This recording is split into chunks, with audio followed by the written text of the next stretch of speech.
Spoon gonna tell you what is happening in Liberia. Spoon gonna tell you what is happening in Morovia.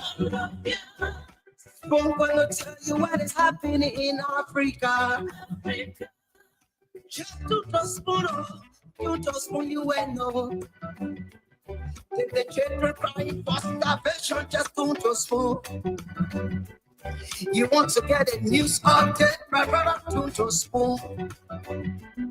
You want to know what is happening, Moravia, don't spoon. Politicians want to make their decision, just don't spoon. You want to know what happening in the ministry, don't spoon. Yeah, don't spoon. Yeah, don't spoon. You from Bonjama, Maryland, don't spoon. Yeah, don't spoon. If you eat a pan, graduate, my brother, don't spoon. You got a spoon TV, you got a spoon radio, don't spoon. Yeah, don't spoon. You want to get a news update, don't spoon. What? Yeah, Rastafari. Kilibamba, kilibamba, kilibamba. Kilibamba, kilibamba, kilibamba. What I want? Yes, party. Yes, party.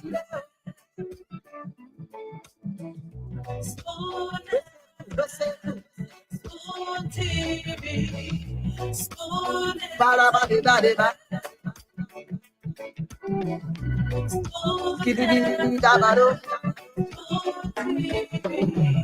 Spoon Entertainment.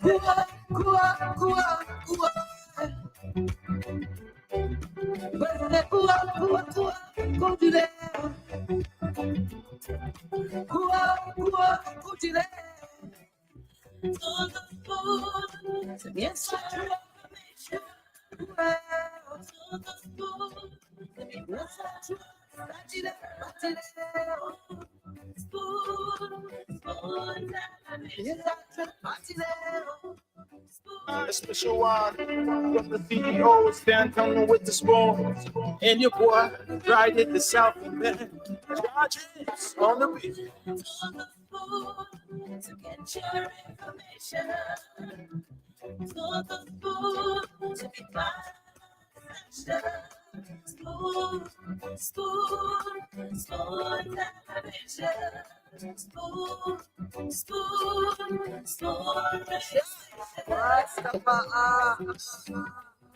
Spoon gonna tell you what is happening in Liberia. Spoon gonna tell you what is happening in Morovia. Spoon gonna tell you what is happening in Africa. Just to the spoon, you just spoon you ain't know. If the children crying for starvation, just don't spoon. You want to get a news update, my brother, don't spoon.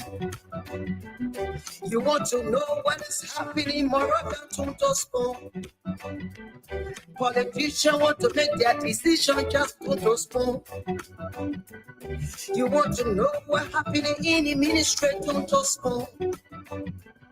Yeah, don't spoon. Yeah,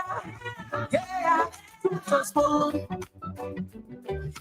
You from Bonjama, Maryland, don't spoon. Yeah, don't spoon. If you eat a pan, graduate, my brother, don't spoon. You got a spoon TV, you got a spoon radio, don't spoon. Yeah, don't spoon. You want to get a news update, don't spoon. Okay, folks. It's another great day, another edition of the program Spoon Talk. Liberia's premier talk show on radio and online. This is where you get the news, the updates, the analysis every single day.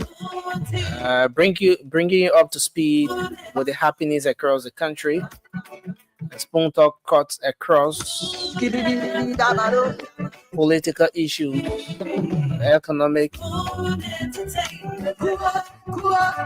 and so much more happening across the country. We are live as always across the Spoon Network, Spoon FM 107.5. We are live on Fabric Radio 101.1 and a host of other radio stations across the country that are always relaying the program. Thanks to Trust FM in Bon County. That's Bomi County. Thanks to Premier FM in Bon County, Trend Radio is there in Grand Crew, Radio Yalaman is in Seclipia, Nimba County, always relaying the program, and of course Gibi FM in Kakatama, Gibi County, and a lot more across the country. We want to welcome you to this edition of the program. My name is Nelson Colère. We are live online as well. And I want to welcome the many of you across the world who have joined us here on our social media handles. We are live on Spoon TV on Facebook. We're on Fabric TV on Facebook and Super TV on Facebook. Many thanks to our YouTube audience. We are live on Spoon Talk Live. And we want to welcome all of you. Thanks for joining us here tonight. This is one edition of Spoon Talk that is loaded with lots of information for you. So just kindly share the program as you join us tonight on your social media handles. It doesn't matter where you're joining us from. Let's hope we can make the most of the time here tonight on the program Spoon Talk. And so, as always, we dedicate the first segment of the program to you, our valued listeners or viewers across the world, to express yourselves on the different issues that are of concern to you, the political issues, the health issues, the economic situation, whether social issues or the religious situations across the country. And I want to welcome you as we will shortly be going to the line to do just that. Well, let me say thanks to you. I see so many of you already engaging in the comment section tonight. Darlington, we said JQ Jate, Eva Jala Richardson, Beatrice Mole. I see Roland Toll, Billy B. Lloyd, and the many of you joining us tonight across our social media handles. I want to welcome all of you. And please share the show as you come on tonight. Spoon Talk is on the radio. It's on the TV. Gabriel Boyma. And the many of you joining us tonight, just share the program. So we'll go to the phone lines and take some of your calls here tonight. Let's know exactly what is it you want to talk about tonight. Health, social, political, whatever it is. You now have the opportunity to do just that. Well, there has been a whole lot across the country. Philip Bala, Matthew Topa, Cecilia Seyu. All of you joining us tonight, just share the program as you come on. All right, so we'll go to the phone lines and take your calls. Let's hear what that issue is that is of concern to you. So call us now on 0555 101075, 0555 101075. The WhatsApp number is there up. You can call via WhatsApp as well, and share your thoughts. Let's hear you tonight. Let's hear what it is that you want to talk about on this edition of the program. Let's take a call, 0555 101075.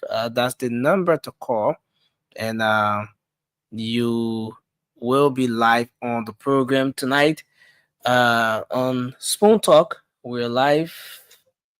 Let's take our first caller. Hello, you're live. Your name and where you joining us from? Hello. Yes, you're live on the show. Let's hear you. Yeah. My name is Jerry. I'm calling from Diporo. Okay, Jerry. Please go ahead. Let's hear you. What's on your mind? What's on my mind really? I'm really this affected. I think when yeah, I said yeah, I think we're dancing because it was all right. But now now between police, that's not correct. Yeah, I think dancing because. Well, I think I think that sounds a little bit better than this time. Thank you. Thank you very much for your input tonight. Let's take another person. Hello, your name and where you joining us from? Hello. Hello. Yeah, please go ahead. Let's hear you. Okay. Sorry. Hello, you're live. Let's hear you. Hello? Yeah, please go ahead. Let's hear you. You're live on the show. Wow. Spoon FM. Tell a friend to tell another friend to invite a friend to listen to Spoon. Spoon, the people's choice. Keep listening. Thank you very much for your input, sir. We appreciate you. We take another person here. 0555101075 is the number. Hello, you're live. Let's hear you. Good evening. You are live, sir. Good evening to you. Yes, I'm Daniel P from 540 Congo Town. Daniel, what's on your mind? What is it you want to talk about? Yeah, my brother, what on my mind? You see things happening in the country without satisfy. Things are going very, very, very wrong in this country. You see what happening? You know, people who in power start to break the law, looking at the law with the eyeballs and sharing their clear. They're breaking the law. You see what's happening to the country now?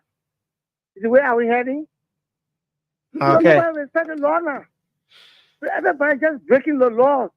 When one person ready, we'll break somebody's door, somebody no car, nothing happening.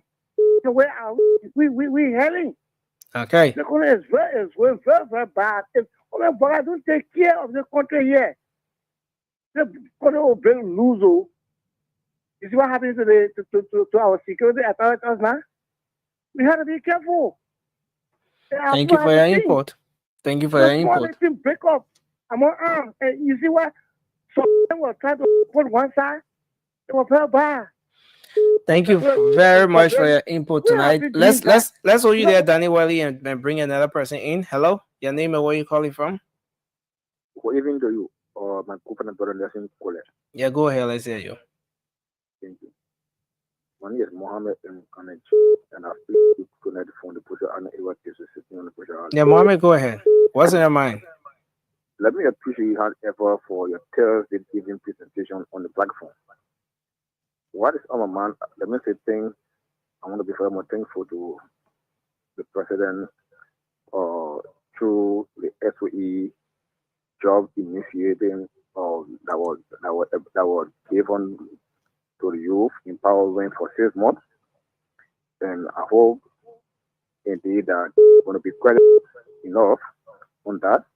And those that behind the form initiative, the LPRC, other entities, the Central Bank, and other institutions, the MPA, and other institutions, I need to say thankful to them. Okay? Because even as that, the water and PFA project that beyond it to attain, we want to appeal to the president to see how best for that work to also start. Yeah, because it's one contract job that the president is that one yesterday for the youth empowerment. I think it is also important. But okay. The big one that beyond it, which is the water and PFA, why the mean that they were taking, we hope and pray through the office of the president to see how best for that work to start. Thank you. Thank you. 0555101075 is the number to call. Hello, you're live. Let's hear you. We lost this person. Let's take another person here. Hello. Yes, please. Yeah, good evening. You're live on the show. What's on your mind? Thank you. I joined you from District 1 Grand Basel County, Okay. and I remain a civil law basketball. Nelson, during the 2023 election, especially the campaign, Mm-hmm.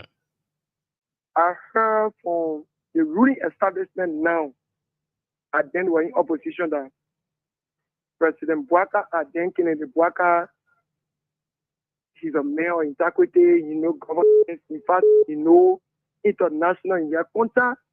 In fact, when in the election, or factory, or NGO, and a lot of people are going to be in the country.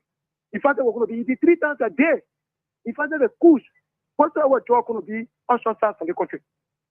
But today, Nancy, since President we have took the mantle as presidency, the entire country chakra is the first of it for armed forces of the Republic of to bring more outside. Wow. Man, who carried Moa down there? Were you on the scene? You saw that kind of equipment on the scene? What happened? See, nothing when you ask me what I on the scene. There was everyone on the scene. But the information is now coming now. I was on the scene at some point. There wasn't any Moa as you're saying. Yes, they were armed. They were armed on the BTC barrier. If I said I flogged the police guy, the king will check the king with the first I don't call the guy that king, the air guy. The king will check it. Next time before the reinforcement king will pick up and the Milwaukee up. We all saw the thing. It's not as bad, but they say so. May would the toward that he know everything about government, so they cannot see one factory, so they cannot see no company. But all we know is that finance minister said money will go to help paying out to government house to get again for the look. Thank you. We will not need that. We will not fight. Your king or your here one say you're going to change the country. So we're looking at it. We're looking at it for 95 years to change the country. Thank you very much for your input, sir. Let me hold you there and take another person. Hello, your name and where you call from? Yeah, hello. Yes, sir. Let's hear you. Yeah, Mr. Kababa, Mauritius phone. Okay, what's on your mind? What is on my mind is that your spoon radio always keep talking about integrity. The last time they talked about rest distribution, since that time, since last year December, I want that rest. My calling, I want to get my rest here. So what is now? So hello. So yeah, what happened? How did it happen that you didn't get your rights when there were lots of people who won their rights? They came here, a few of them on camera got their rights. No, I'm coming now. Let's communicate. 4 different times, pay my way to go there. I didn't get my rights. And I was selected by calling. My call went through. You were selected by calling, and your call went through. So, up to now, we still have the entire listing, the record of all of the people. If you can come here, tomorrow, meet the team. I'm not part of the team, but you can meet the team. Ask for the people who were in charge of that rice distribution. You will get your rice.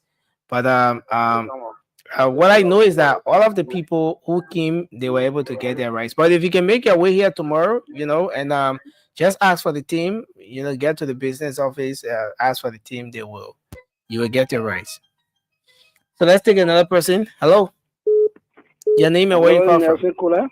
Yes, sir, you're live. Let's hear you. Lucky Banky calling from Ghana to be precise, District 11. Okay. Yeah, I'd like to speak to the CEO, man. They want to see you when you show this, huh? Yeah, I'm really enjoying it. Okay.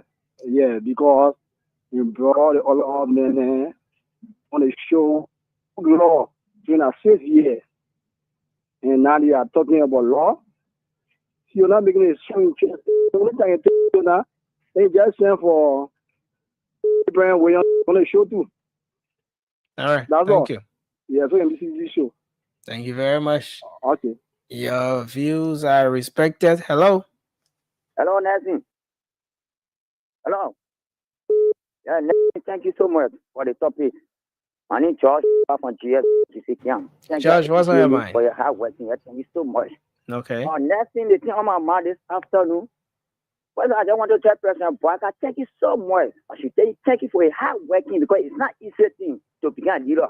Other people insult you, but you say doing your well. Other people dancing buka. We get time for buka people. But the thing on my mind this afternoon, the thing happened yesterday. The police and the AFF who tried to tell them say we're breaking their foe. And no for the country here. We're holding up for your national sport. Bwaka government. But for a better nation. Nation for all. Again, when I go different country, I see the people, I'm a well treated, I see the poor police resting. But only like black one, small problem. You see police $41, you see I'm a $41. Okay. So please, we're taking the country, a lot of the country, on a President Bwaka leadership. Thank you. If you love the country, you obey the country here. Please, we're backing there, we're holding our food. Yeah, thank you so much for the top afternoon. Thank you very much for your input tonight on the program. We're still here. We'll take like two more calls. Let me bring Auntie Glendy on. I see she's in the background. Usually it's Dr. Richardson who will be here from the start of the show, but today you far ahead of Dr. Richardson. I beat Dr. Richardson in a small thing. Yeah, hello to you. Yeah. How are you today? Good to see you. I'm good. Okay. Good to be here. I hear straight to this thing come and get on me. Oh yeah.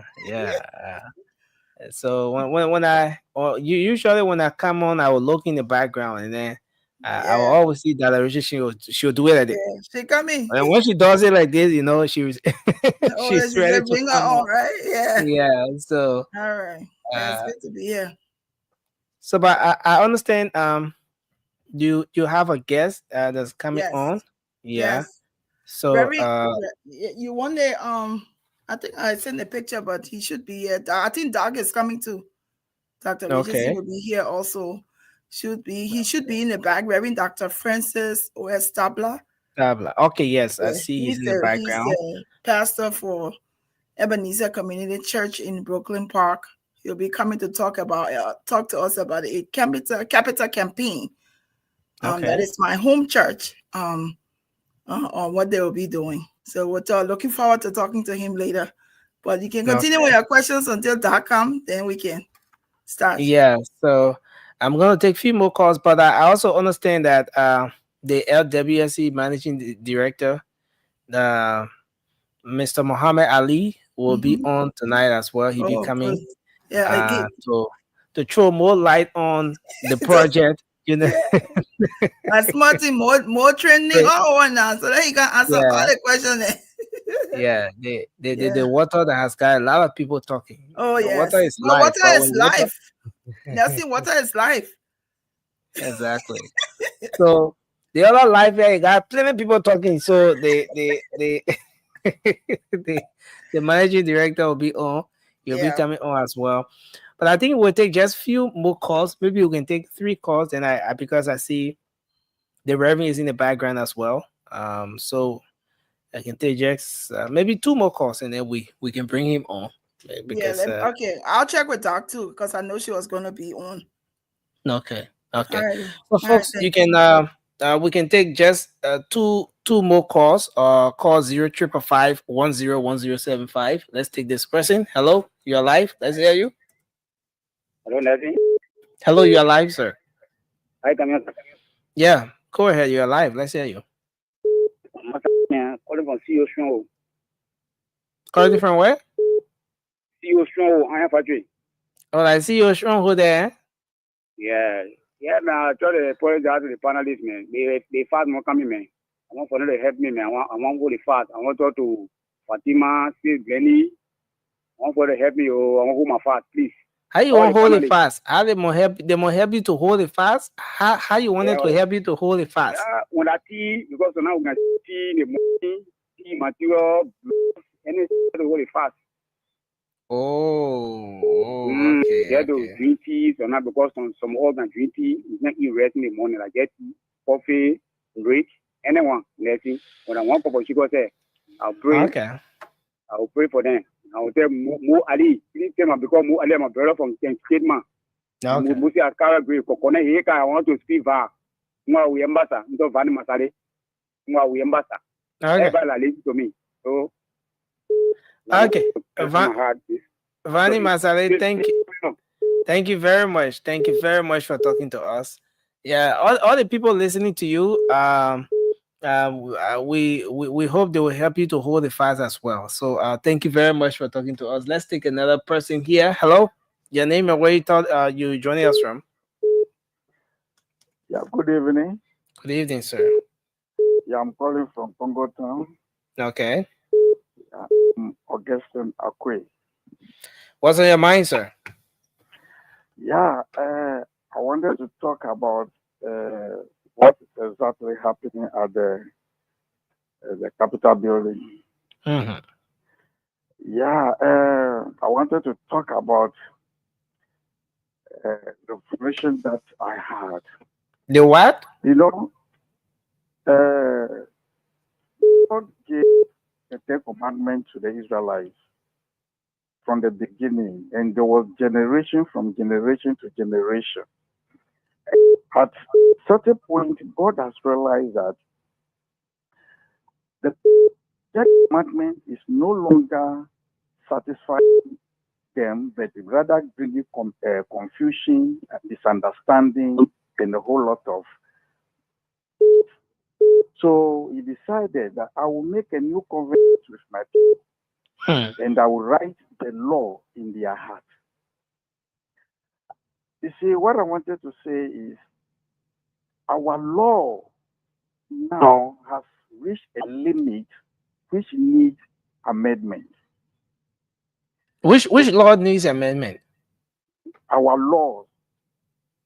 Is it the Constitution or exactly our Constitution? Our Constitution needs an amendment because the new generation today have rise up into a stage where they are more developed, mindset is developed more than the Constitution. Okay. So it reached a point where it cannot overtake the mindset of the generation, the new generation today. So other nations or other countries, you could say that the president will come out and suspend parliament or suspend the constitution for an amendment to suit the 21st century of the development. So that at the end of the day, you will not be limited. Thank you. To even to come out with justification. Well, thanks a lot, sir. We appreciate your input, and thanks for expressing your thoughts tonight on the program. But we are caught up with time. Our guest is already in the background, so yes, we want to appreciate you for being on tonight. Thank you very much, sir. Yeah. Thank you. Okay, so I think I don't know if we're all set. Whether you have the rest of the folks, but I see the Reverend is in the background. Yeah, I think Doc and maybe Santa, maybe they will join later. But Dr. Tabla, if he's there, we can go ahead. You stay here with me. You ask questions too. Yeah, I'm gonna be here. Okay, all right. So we can bring him on. Okay. Hello, Pastor Tabla. Welcome.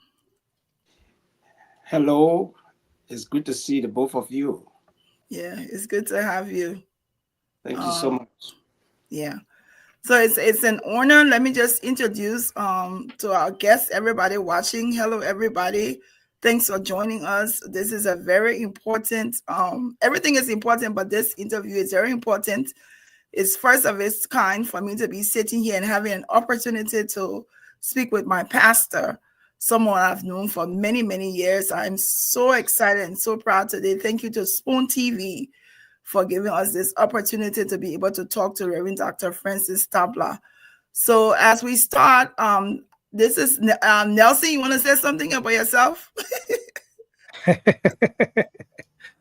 Yes, it's a good thing to have Reverend on tonight as well. Yes, and I'm glad to be here too. Usually I'm not here on the Thursday evenings, but coincidentally, I'm here, and I think there's a reason for that. And I'm glad to be here. And I want to say welcome as well. Welcome to the show. Thank you so much. I heard that a coincidence is when God works a miracle and decides to remain anonymous. So your presence here tonight is a miracle. Amen. Amen. Thank you. All right. So as we start, because we know this is a busy time for you, Pastor Tabla, we appreciate that that you're available also, so that Liberians and people of other community, the international community as a whole, will get to hear about you and your work here in the States. Tell us a little bit about who is the Reverend Dr. Francis O.S. Tabla. Give us a brief overview on who you are, where you've come from, and what you currently work with here in the States. And then we'll go into the main reason for you being here. So yes, so as you have heard, my name is Reverend Dr. Francis Tabla. I'm a native of Liberia, West Africa. And my name does not betray me, Tabla, African. So yes, my family came to the United States in 1997, having gone through the Civil War. We came to America to study and to return to Liberia. I was a pastor at Grace Baptist Church in Bannersville. And so all of our plans were to just come to the U.S., study, and return to Liberia. However, as I was approaching my senior year, it became more and more clear that we couldn't return to Liberia because the Civil War had started again. And all of the indications were that we couldn't go. My family there said it's not expedient for you to come. My friends there said it's not expedient for you to come. The friends I had made in the United States said it was not expedient to go and take my young family back. And so the question was, what do? We want to go back home. And they impressed upon us to start a church that will reach out to Liberians in the United States. And so when I graduated, my family moved to Minnesota, having done surveys in about 7 states. And Minnesota had all of the indicators for potential church plant. And so in June of 2000, we drove from Virginia to Minnesota. Of course, Glennie was on that trip. She helped to drive. We moved my family to Minnesota, started a Bible study in September of that year with about 8 people. And 25 years later, this church has grown to over 850 people from about 14 nations around the world. Beautiful. I know you talk about your heritage. Hello, Doc. Welcome. I meet you here today, Doc. I know, right? I'm surprised.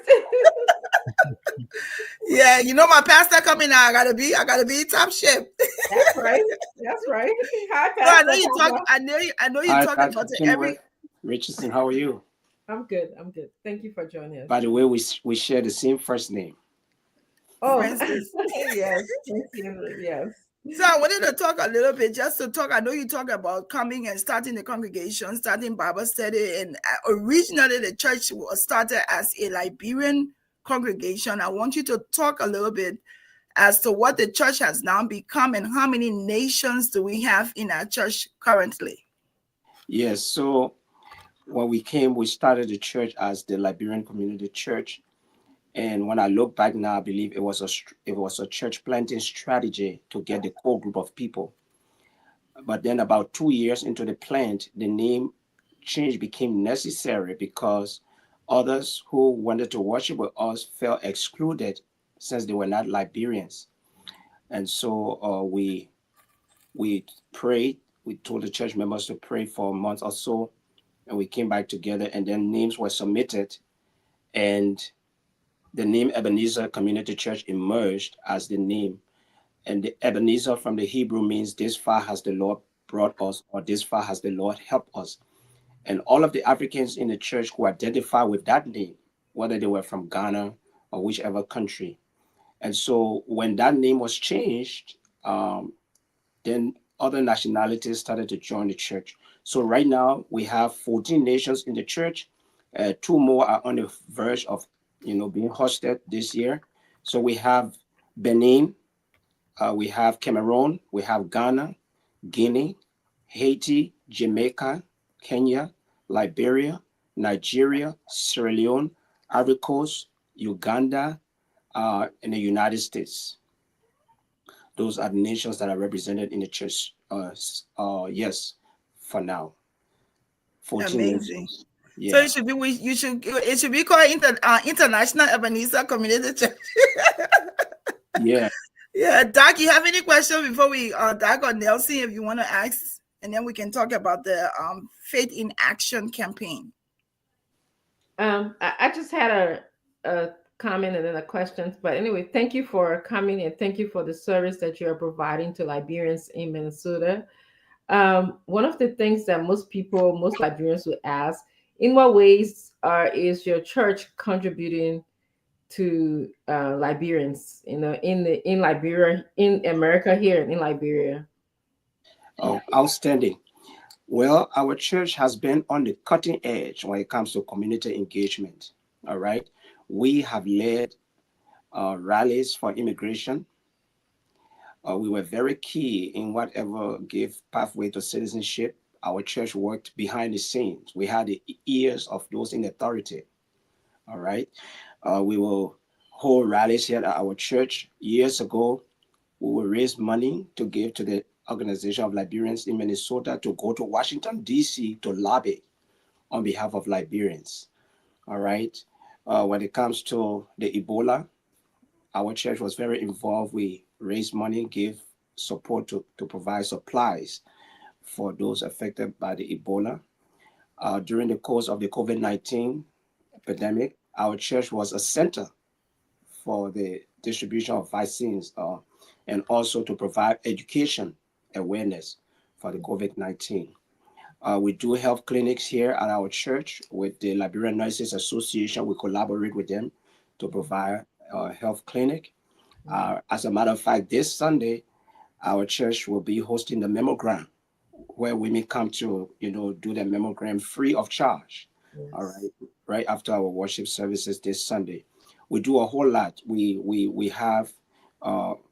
do violence, awareness, to reduce violence in the community. We have done, sections on HIV and AIDS.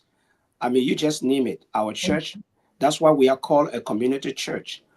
During the course of the COVID-19, our church collaborated with a group out of Tulsa and provided over $60,000 worth of food. We distributed food to the community. All right. We have vacation Bible school for young kids during the summer. We have youth programs. We have, career, networking. All right, to help people prepare their the visa, how you call it, curriculum vitae or resume to be able to apply for jobs. A whole lot. It's not hidden. It's all over the place.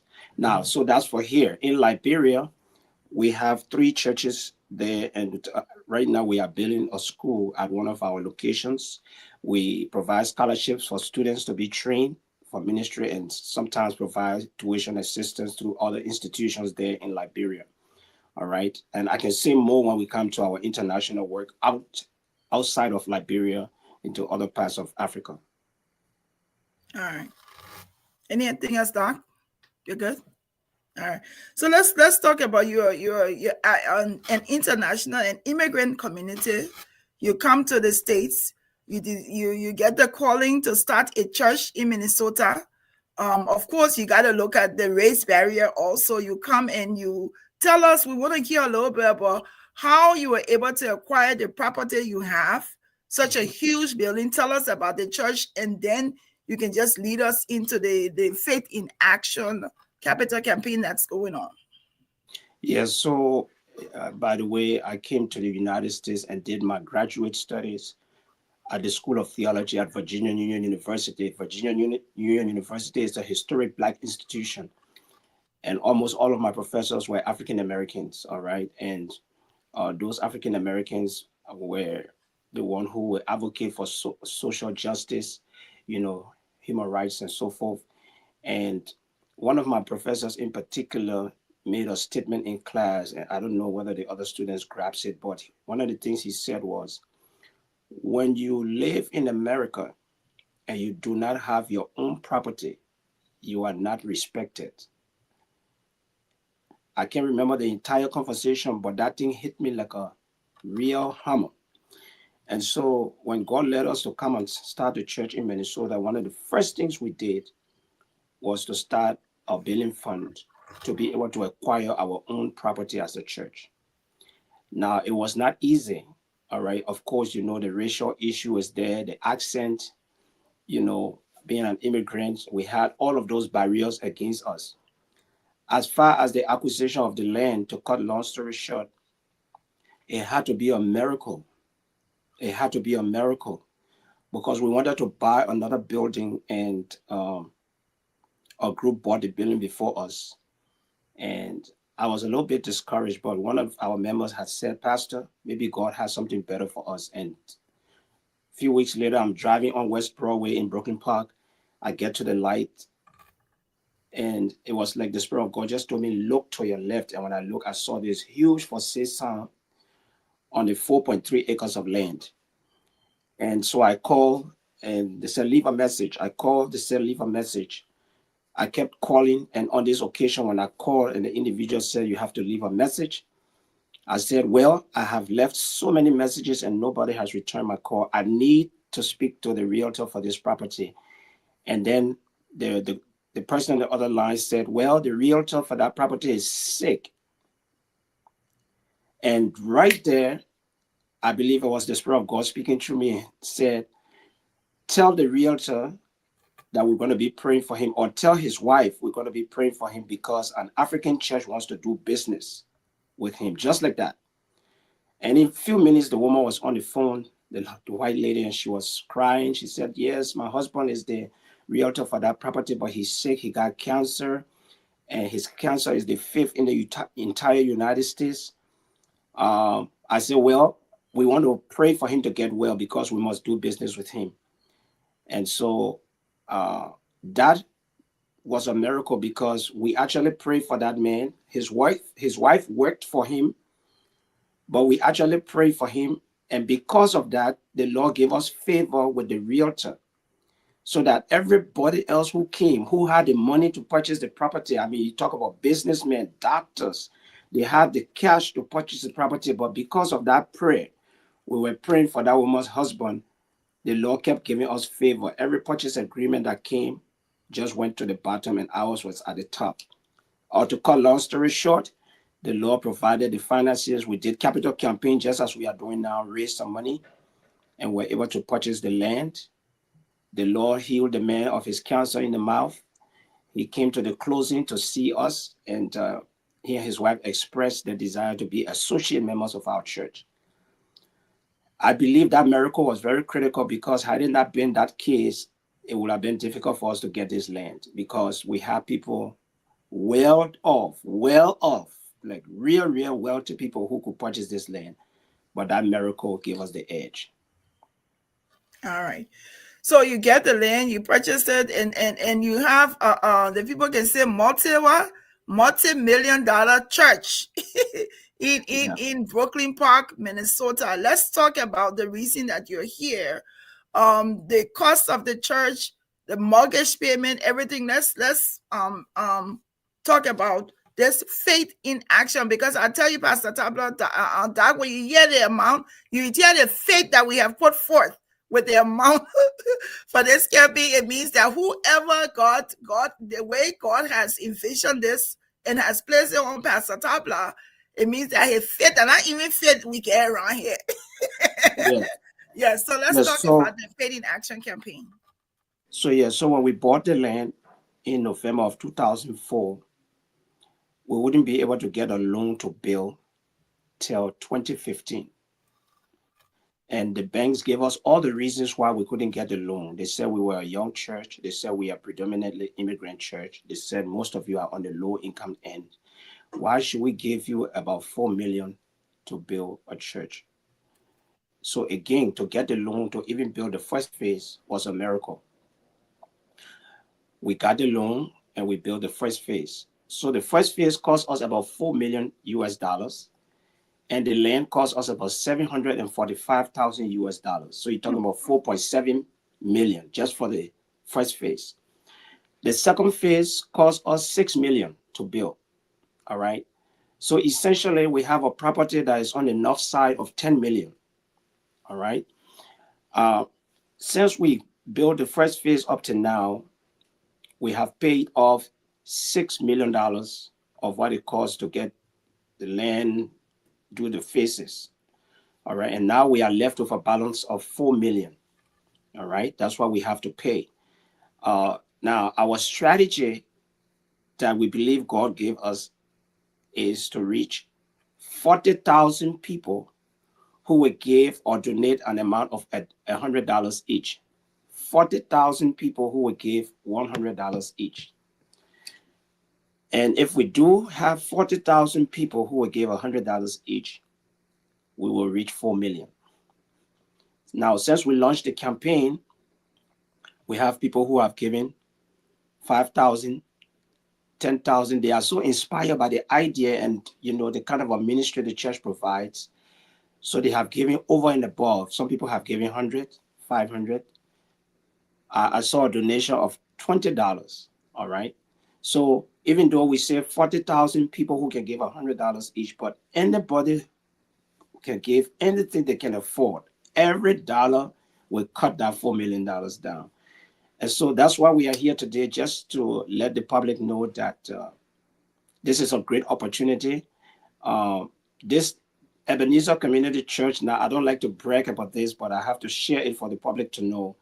Ebenezer Community Church is the only church planted by Liberians in the United States to build a project this size. It has never happened in the over 175 years of Liberia. It has never happened in any country around the world. All right. So, yes, we have other nationalities in the church, but 90% of our members are from Liberia. All right. They are all Liberians. And so this is a historic achievement, not just for Liberia, but the immigrant, diaspora, the immigrant diaspora in the United States. People come from all parts of Africa. They just want to stand on the property because they have heard or read about it and they want to see whether this is true. And so they come, we have to give them tours all over the building, and you just name it. So we want to extend this to our diaspora community across the country to participate, because this will be a part of their legacy. Thank you. Nelsie, I know there are a lot of people asking where is the church? The church is in Brooklyn Park, Minneapolis. I send you a picture of the church. Maybe we can show it so people can see it. And there is a Sorry, you shared it with me on. No, I don't have your. I put it in the chat. If you see, okay, I don't have your. I sent it to Doc too, and then there's a 2 minutes video for the campaign that we can just share as we come to the end of this portion. Okay, let me try to get that. Yeah, just so the viewers can see the church and then can hear for themselves. I think this is a huge accomplishment, Pastor Tabla. We want to thank God for you. Thank God for the Ebenezer community congregation. And while we wait for Nelsie, just talk a little bit about, because we have 14 nations in the church. I want to talk about what is your work, what is Ebenezer community work to the other nations? What have you been doing to the other countries, not just Liberia, the other countries that are members of Ebenezer? Excellent. So apart from Liberia, apart from the 2 churches and a plant in Liberia, we have a church plant. We have a church in Freetown, Sierra Leone. All right. It's called Ebenezer Community Church of Freetown. Again, we provide social services as well to the underprivileged in Freetown. We have a church plant in a city called Wellington in Sierra Leone. All right. So it's a plant, but the one in Freetown is a church now. We have a church plant in Ghana. All right. We have 3 church plants in Kenya. And we have 2 scholarship students in Kenya, one doing her master's degree, one is doing his bachelor's degree in theology.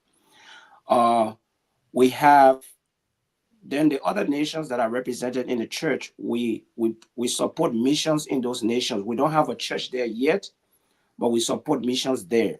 So for example, we support missions in Nigeria. All right. We give funds to help build school or churches. We support mission. We have supported mission in Haiti. We send, every year we send some money to Haiti to support missions there. We support missions in Uganda. All right. Right now, Uganda is on the verge of a church plant. We send support to South Sudan. All right.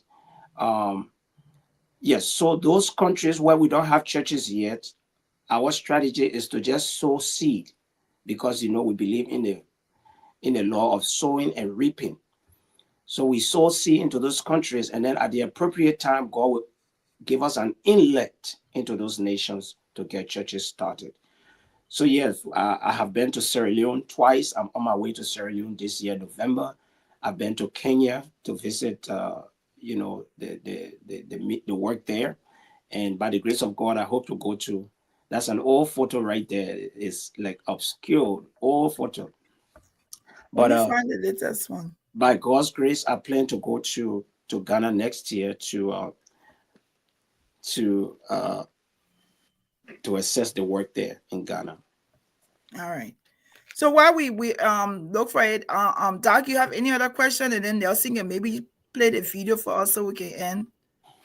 Yes, I was just admiring your faith, Pastor Tabla, and also the faith of your congregation is more than a mustard seed, as the Bible can say at times. But I have strong faith that you will get this money, this capital fund campaign. Whatever you ask for, you will get it. Yes, you are working very hard. But I was wondering, after we pay you, your church is all paid off, and you will still need money to do all the sowing of the seeds that you do in the different parts of the world.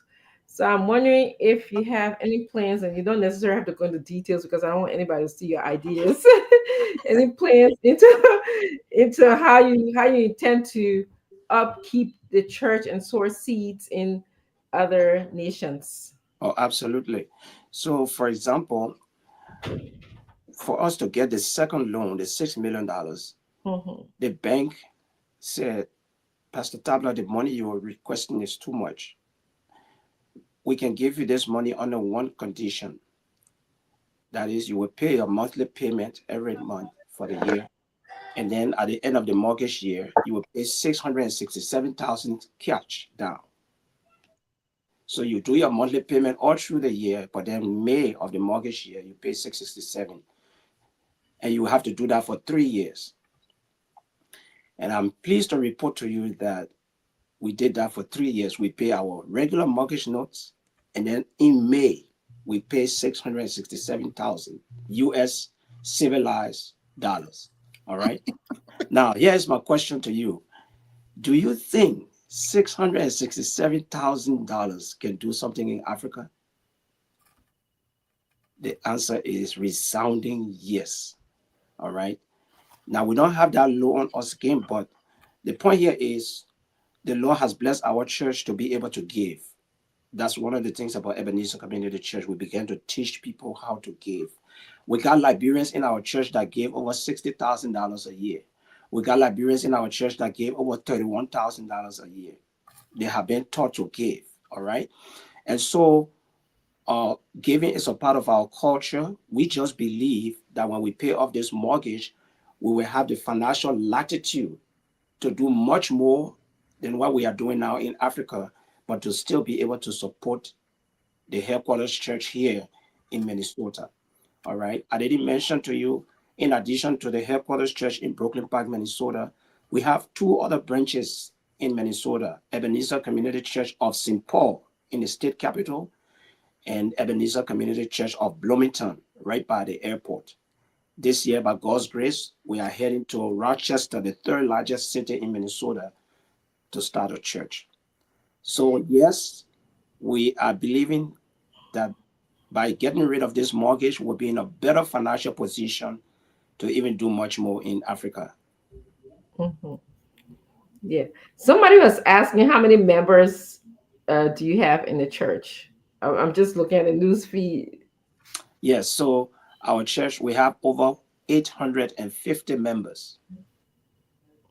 Awesome. Do you have any plans to open churches outside of Minnesota? I'm just curious. Like, I know it's a lot. I know you working on the capital campaign right now, but I was just wondering, and you don't have to answer that question either. Well, we have not been impressed by God yet to start a church outside of Minnesota in the USA. All right. We will be open to that, but that's not on our radar right now. Yes. Our focus is this campaign and then Africa, other parts of Africa. There he is. There he is. Yes. You're muted. You are muted, sir. Yeah, how you doing, sir? How are you today? Dr. Richardson, Sis Glennie, how you guys doing? We're good. We're good. Pretty good. So are we going to call you Your Holiness, the Holy Father, Pastor Tabla, the Archbishop, the Overseer? I mean, what's the title yet? Pastor Tabla, Francis Tabla. Oh, that's it, Pastor Tabla. Okay. So you're not there yet. You are not the bishop yet. You are not the apostles. I mean, I do all of those, but I just don't have the title because the issue is not in the title, it's in the work. In Jesus' name, amen. Amen. Yes. Amen. It's Amen. in the work. It's not in the title. It's good to see you, Pastor Tabla. Thank you. It's always good to see you. We appreciate that you come here. Sorry that I usually come here 4 o'clock, but it was a little busy today that I try to see you before you leave. I hope your message went across. You're always welcome to come and join us. Dr. Richardson been saying we're going to come be preaching every Sunday. Why can't you relay your preaching on the spoon that work on Sunday? We got a lot of opening. Yeah, we can talk about that, and I'm sure one of your able lieutenants who happens to be a member of our Which church. one? Which one? Wait, I got a question. Pastor Tyler, before you leave, I got a question. My sister. I'm not trying to Dr. Francis, you got me to sport things now. No. But the message.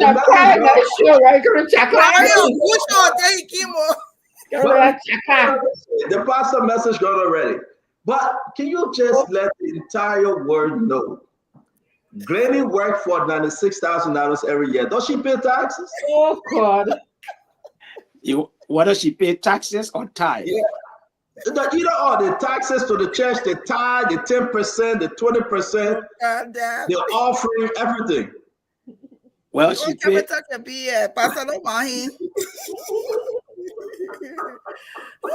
Satan was at the point where we needed to share the video. Pastor playing the fifth on that one. Pastor, yeah. I'm not trying to see in the offering basket, but I'm just asking a question. Yes. Because we know why we have to contribute to the things of God. Because God will not send manna from heaven today. God will not tell us to go look in the fish mouth to get the coins from there. God will empower us to contribute to the church. Amen. So I'm happy that you came. And I hope those that listen to you, and they can actually contribute to what you're asking of them. Whether you're part of the church or not, this is a great thing that you join Spoon tonight. And we'll cut your segment. I think it's for 35 minutes, and send it to you that we can share it all over, and let people hear you. I'd send it. There's a 2-minute video just to show it while we end. If we can please show it, I think Nelson has it. It's in the chat. And then I put the actual picture of the church there. So say I get you on. No, not that one. That's another one. The one you send me, I sent it to Nelson. No, that's the latest one. Nelson, can you come on, please? That different one? Yeah, that's the latest one. I just check again, Doc. I just sent it to you. Okay. But what is this one? This is not your church? No, that was when it was starting. That's not a completed church. Yeah, but this is your church, right? Yes, but that was. Your church looked like it was $7 million or so. Pastor, how you got a church? Wow. Echo, you're not your pastor. No. But this church not small church. Show the real picture. Nelson, they gotta upload the real picture. It's not yet. Let's wait for Nelson to upload it. So I've not received it yet. That the send original it. thing. If you can Okay. share, I have the video ready, but I've not received the. I'll play the video while we wait for Dr. Richardson to send it to you. Okay, yeah. So I have the recent one. Yeah. So this is the video here. Few seconds. The video is uploading. So let me put the actual photo up. This is the recent one. Yes. This one. Let me get. I think you got the video ready again, my man. The video that the one with the 3 persons. This is a pastor. The pastor have gone away time for 6 minutes. That extra pay. Remember here. What like you not contribute to spoon before you say? Don't worry about it. That time I contributed invaluable time. Look at that. Go do your overtime. Ebenezer Community Church. Welcome to the Ebenezer Community Church. But this is Brooklyn Park, Minnesota. Wow. 9200. Glenda, that's the first phase there. I just sent you the entire phase, the entire project. Okay. So when you check your WhatsApp, you will see it there. But maybe he can play the video while you do that. All right. So this portion of the building cost us $4 million to build. The building cost $4 million, or just a portion of the building? Just this portion. This is just the first phase you are looking at. It cost us about $4 million. So the next photo she's going to share with you will be the entire project that cost us $6 extra million. So the entire project is a little over $10 million US dollars. How long you been running this church as pastor? Well, we planted this church by the grace of God in September of 2000. And so this year, September, we will turn 25 years old.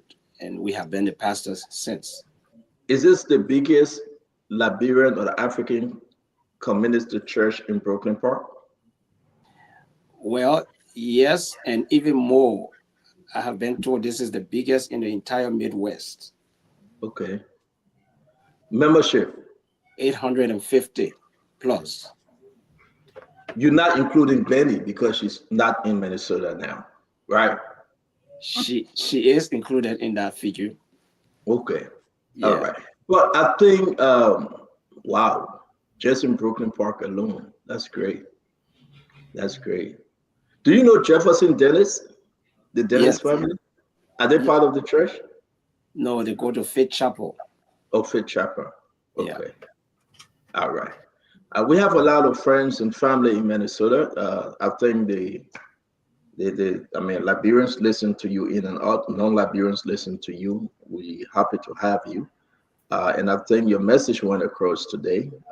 Listen, I'm inspired by your work, and may God grace your vision that indeed you can do that which He called you for. I am inspired, seriously. Thank you. Appreciate it. Yeah. Let's play the video. Yeah, let's play the video.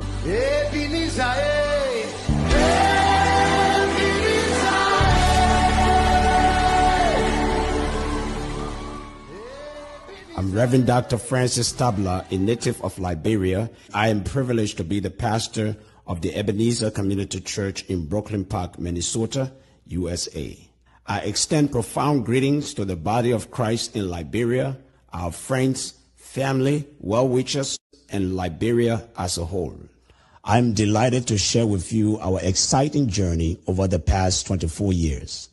Our journey started with about 8 people in September of 2000. With the help of God, the sacrificial giving of our members, and the support of our friends, partners, and well-wishers, we have been able to accomplish the following. We have grown to over 850 members from 14 nations. We have provided ministries to include Children's Church and Vacation Bible School, youth, young adults, and single adults, and next generation activities. We have been blessed to see scores of young people graduate from high school, colleges, and universities. We do conferences for married couples, men, women, and senior adults. We have done mission activities with Feed My Starving Children and food distribution to the needed in our community. We've collaborated with the Minnesota Department of Health and Human Services, Stairs Foundation, ACER, and the Liberian Nurses Association to provide COVID-19 vaccines and other needed health services to our community. We've held town hall meetings with stakeholders to reduce gun violence, suicide, and sexually transmitted diseases. We've provided guitar lessons for kids and symposiums for career development and networking in our community. We are also involved with overseas missions. We have 2 churches in Liberia, a church in Sierra Leone, and church plants in Kenya and Ghana. We support mission work in Haiti, Nigeria, South Sudan, and Uganda, respectively. In addition to our churches in Dwazon, Graceland, and the church plant in Kakata, we have done crusades, leadership training, and capacity building in Liberia. We sponsor students in Liberia, support the Student Home Mission Program at the Liberia Baptist Theological Seminary, and support missions in most of the counties in Liberia. To keep us stable and provide some of the aforementioned ministries, we purchased 4.3 acres of land in 2004. We built our first phase of 14,000 square feet in 2016, which cost us about $4 million. We built our second phase of 20,000 square feet in 2021, which cost us about $6 million. We now have a 1,000-seated sanctuary and the Reverend Dr. Peter James Fleming Educational Center that houses the Ebenezer Theological Institute to train individuals for ministry. Ebenezer Community Church has been an inspiration and pride to Liberia, Liberians in the diaspora, and the African community at large in the USA. We have scores of Liberians and other Africans who have visited with Ebenezer Community Church in Brooklyn Park, Minnesota. Some of the pastors who have visited Ebenezer include Reverend Rosalind Barnes, Bishop Wallow and Pastor Della Bella, Bishop Momo and Mother Briswell, Reverend Dr. Lincoln Brunell, Apostle Samuel and Ruth Carr, Reverend Ben Cooper, the Reverend Dr. Simeon and Pastor Ruth Dunbar, Bishop and Mother John Kunkun, the Reverend Dr. Momolu Masakwai, Bishop Isaac Mann, the Reverend Dr. Samuel B. Reeves Jr., Reverend Dr. Abinda F. Tamba, Reverend and Mrs. Luther Tape, and Bishop Nathaniel and Dr. Martha Zawe, just to name a few. Some government officials and statesmen and women who have visited Ebenezer Community Church include His Excellency President Joseph Newman Boakai, Colonel Gregory Coleman, Honorable Magdala Cooper, Councillor Tiawen Gonglo, Senator Clarice Jah, Representative Sir Joseph, Senator Joel Howard Taylor, Senator Nyombli Kanga, Superintendent Lolia Norris, and Representative Ta Onwe, just to name a few. We have paid $6 million on our mortgage notes, and we are left with a balance of $4 million. We have launched a special Faith in Action campaign to reach 40,000 people who will donate $100 each to help us pay off the mortgage balance. We have set as our goal to pay off the balance mortgage by August 31st, 2025, and burn the notes during our 25th anniversary celebration on September 14, 2025. With our mortgage notes paid off, we will be able to expand our ministry outreach and do much more in Liberia and other countries around the world. A part of the great news that we have for you is that we are hosting a capital campaign in Liberia on Sunday, March 16th, 2025 at 3:30 p.m. at the Gates Agape Ministries in Congo Town, right behind Musu's spot, where Reverend Apostle Samuel M. Colley Jr. is the resident pastor. We want to give you an opportunity to sow into fertile soil, your destiny, and your legacy. We invite you to come and join us to celebrate what God has done through your brothers and sisters in America. You will hear testimonies from some of the pastors and leaders of Liberia who have visited with Ebenezer Community Church in the USA, and some of the pastors and churches who God has used Ebenezer Community Church to partner with over the years. We look forward to seeing you on Sunday, March 16 at 3:30 p.m. at Gates Agape. Thank you so much, and God bless you.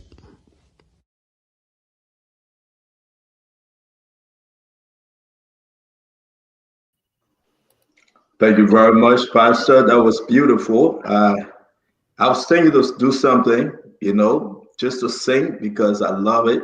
I love the presentation. I love the video.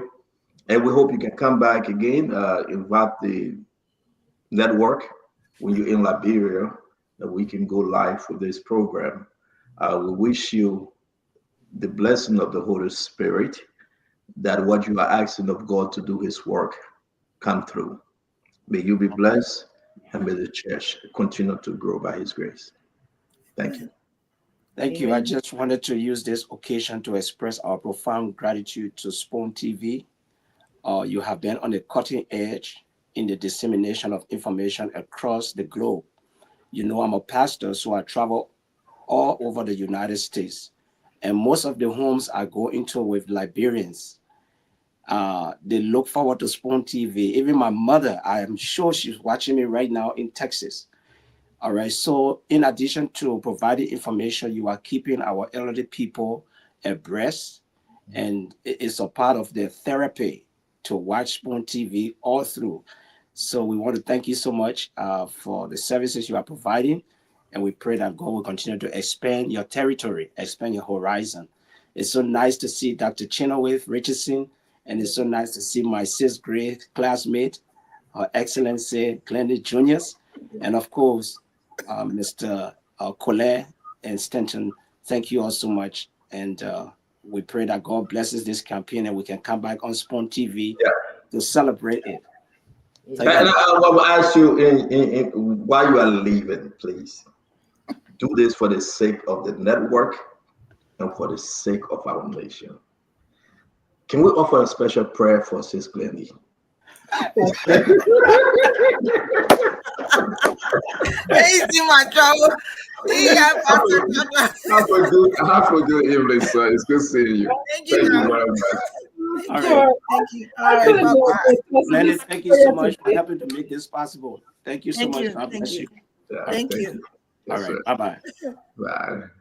Thank you, Spoon TV. Thank you so much, Spoon TV. Woo, thank you.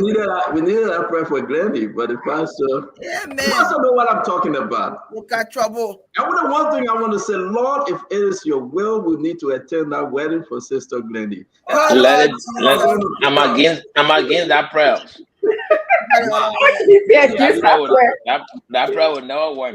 So you will get somebody cooking your doggy, you enjoy it, then Glendy will be waiting for a man to cook, right?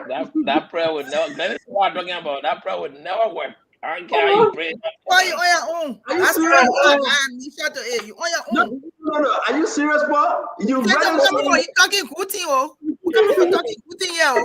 What can break the money thing inside, oh, that means the money. I can't believe that you're saying this about Glendy. We finished talking good thing here. What brings the money business? What? Yeah. I am the demon in Glenda's life. Yeah, you the demon. All right, let me let you have your thing, because I want to be in the spirit. Since the pastor left us in the spirit. Amen. Yeah, Amen. I don't want to go contrary to that. But guys, we have a big news for you. Is there somebody writing? Can't talk about Glenda is in charge of the satellite church. Yes. We have very important. Just share the show, folks. We're happy to be back here. And we have 45 minutes. We spent 45 minutes with Pastor Tabla. Listen, it's good to be connected, and I hope and I pray that it all goes well with the church. I mean, to have one of the biggest churches here in America is not an easy thing. But I'm happy to see, because when you turn your TV on, you see Joel Austin. You see Kenneth Hagin. You see his son, Chris O'Donnell. You see all those mega church pastors. They are doing well, to tell you the truth. So I'm happy to see Pastor Tabla coming from another direction and and where you would go and enjoy yourself. Then you be singing the old African song. Hallelujah, eh. Hallelujah, eh. We praise the Lord. Hallelujah, hallelujah. Hallelujah, eh. Amen. You got to get into the mojo of the spirit. Then when we're in the back, we'll be singing, send your power. The Holy Ghost power. Yeah, we have a church here today. Send your power again. Your Holy Ghost power. Amen. Somebody going to angle and say, it is raining all around me. Come on, boy. I can see it. It's a ladder ring. I see why the prayer meeting is always canceled. But I will bring Ellis Noah here again today, my people. No, man, you must say I taught the Bible study on Tuesday. I did. How was it? Tuesday. How was the Bible study? Say, Granny, just say you miss me.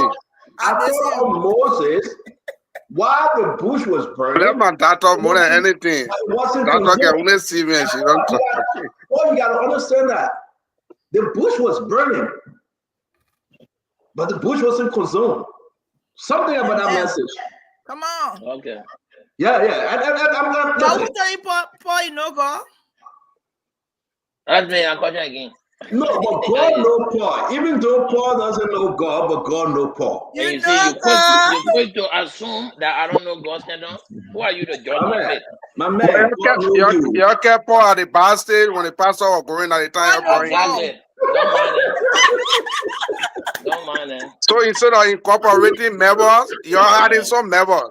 No, Alex, don't even mind them. Let it even do for some member not to be in church. God will punish each and every one of them one by one. I can guarantee that. Even good for you. But listen to the man. The man that from Saul to Paul. You can't hide him. Yeah, I know God for myself. The man at Delon, he saw the Paul. Trust me. I will take 50% of my salary and give to the people that make 50%. The man said, I will not take 45,000. No, let it come back. Get it on, bro. The man said, I will not take 45,000 car. The man took 45,000 car. Yeah. The man said, I will not have first car. The man I think he was the reverse. I think he changed from Paul to Saul. From Paul to Saul, eh? Yeah, because Paul is the better version of Saul. Maybe you're right. Remember that about that. Paul, no, I agree. Saul was sinning and persecuting Christians, and then when he became Paul, he was the best version of himself. So I agree, but here's my argument with the Delon issue, and that's what makes Delon to be stranded today, right? That's why Delon can't talk. That's why Delon can't go anywhere today, because you know why? The people in Moserado, right? They felt that they don't lie to them. They felt that they don't play a 360 Calais on them. and you know Calais in Labrador how it is, right? They don't say, I will get my salary. I will not take the food stamp. I will not take the fuel. I will not take the scratch card. I will not take the car. It's on record. But then they don't flip. They don't say, I will send so many young men and women to Cyprus and I will get them scholarship to Rwanda. They don't flip. They don't say, I will not build a fence around my house because I want to be with the people, but then they don't put a wall. And they don't flip. But you're right, he didn't put fence, he put wall. You put a wall. And the issue about the wall is that you don't want to see the people you used to see before. Those people that brought you to power, you tell them, say, get out of my compound. And this is serious because that's politics. You cannot put a poor man to be your representative like Alex Noah. You cannot put a poor man to be your senator like Delon. They will flip. Everything they said aloud, they will flip. Alex Noah said, I will not come to America. I will buy your 3 left boat because they want to sing. You say that me, I will buy 3 more. Alex Noah flip. And then what I say, I was man. Let me leave my man Alex alone. No, that why you get for the family job. Now you can't come on your show again. You were all here for the treatment business. Thank you. You get for the family job. You can't come on your show again. When they come on the show, when they just busy with the majority black, you try to correct a mistake. Yeah, but actually, sometimes before you go to the real issue, actually, Paul, to a man, Stanton can sing. I was in the main church. I saw what he did. The only thing real life, when you see Stanton in a God business, you would think that only Stanton that can come on the show every evening. Yeah, but we got that. See, you did it with my man Paul. I get the other side that I will tell Paul later. Yeah, your man Paul, we'll keep calling him Paul 19 from Saul. No, we'll call him Saul. Not Paul. Yeah, we'll call him. I saw that. You gotta understand, when you're in your political zico, it's different when you're under the anointing of the Holy Spirit. Yeah. When I'm in my political zico, I'm there. I saw Edwin Snow today saying something, the GSA people making their own law, buying cars 60,000. Edwin Mervyn Snow, call the man. I texted him, I said, but call the man. So he called the man and said, I got a year for him, my man. You can't be making your own law as a GSA director. People say, stand on, they didn't discuss James Barney issue. James Barney said the president will put spy in his back and stand up. We'll discuss it today. But you know that the LDCC is calling Joe Howard Taylor? You know that the LDCC said they want to talk to Joe Howard Taylor? And the next person they will call that Joe Weah. So my question remains, if they call Joe Weah, should he go? And we will get there, folks. I see people running around with the Mo Ali and water business and that thing he built for $250,000. I said, Mo Ali, I will call you on the show. You got to explain to the people. I see Mo Ali going against his brother, Mountain Calling with Mo Ali. Listen, we have to document. Mo Ali will explain. Mo Ali will explain. Mo Ali never run away from media. He will explain. And another thing I see you guys talking about Gregory Coleman and the chief of staff going to the hospital to visit the sick, military, the army man and the policeman. They get the hell out of here, Gregory Coleman and the chief of staff. You're destroying the country. I saw the picture. I said, this is just, you're just destroying Joseph Human Park government. And the way they visited them, they had the joint security meeting. They will now do it again. They shake hands. You guys in Liberia acting a warring fashion? Are you serious? Benny, when you look at me, is this the new day warring fashion that the Liberia National Police and the AFL see the people shaking hands after the joint security meeting? See them shaking hands like they were Ulimo K and Ulimo J. But they were never enemies before. But then why they acting like they were enemies? They were never enemies. They were Paul Kennedy, why Paul Kennedy? Let me say my own, I'm a man, because I know you will do your own. My question remains, why they went there, Alex Noah acting like they've been warring fashions? That's my question. The guy acting like we got Kononduya in the midst, and they're shaking hands like this. They were shaking hands. Gregory Coleman guys, like you went to Yamasoklo, you went to Abuja, and they put you in the conference. You get Alhaji Kroman, Roosevelt Johnson, and Chastelo, and Prince Johnson, and everybody, and say we are here for the Yamasoko Accord. Then you get Edwin Snow driving Chisiri Island. No. He wasn't driving Chisiri Island at the time, right? Maybe he was. Folks, Liberia is just a small country, man. You fix it. Next time, if you're happy, we'll go after everybody that's doing it. That nonsense, you fix it. You're giving Joseph Boakai too much of a hard time.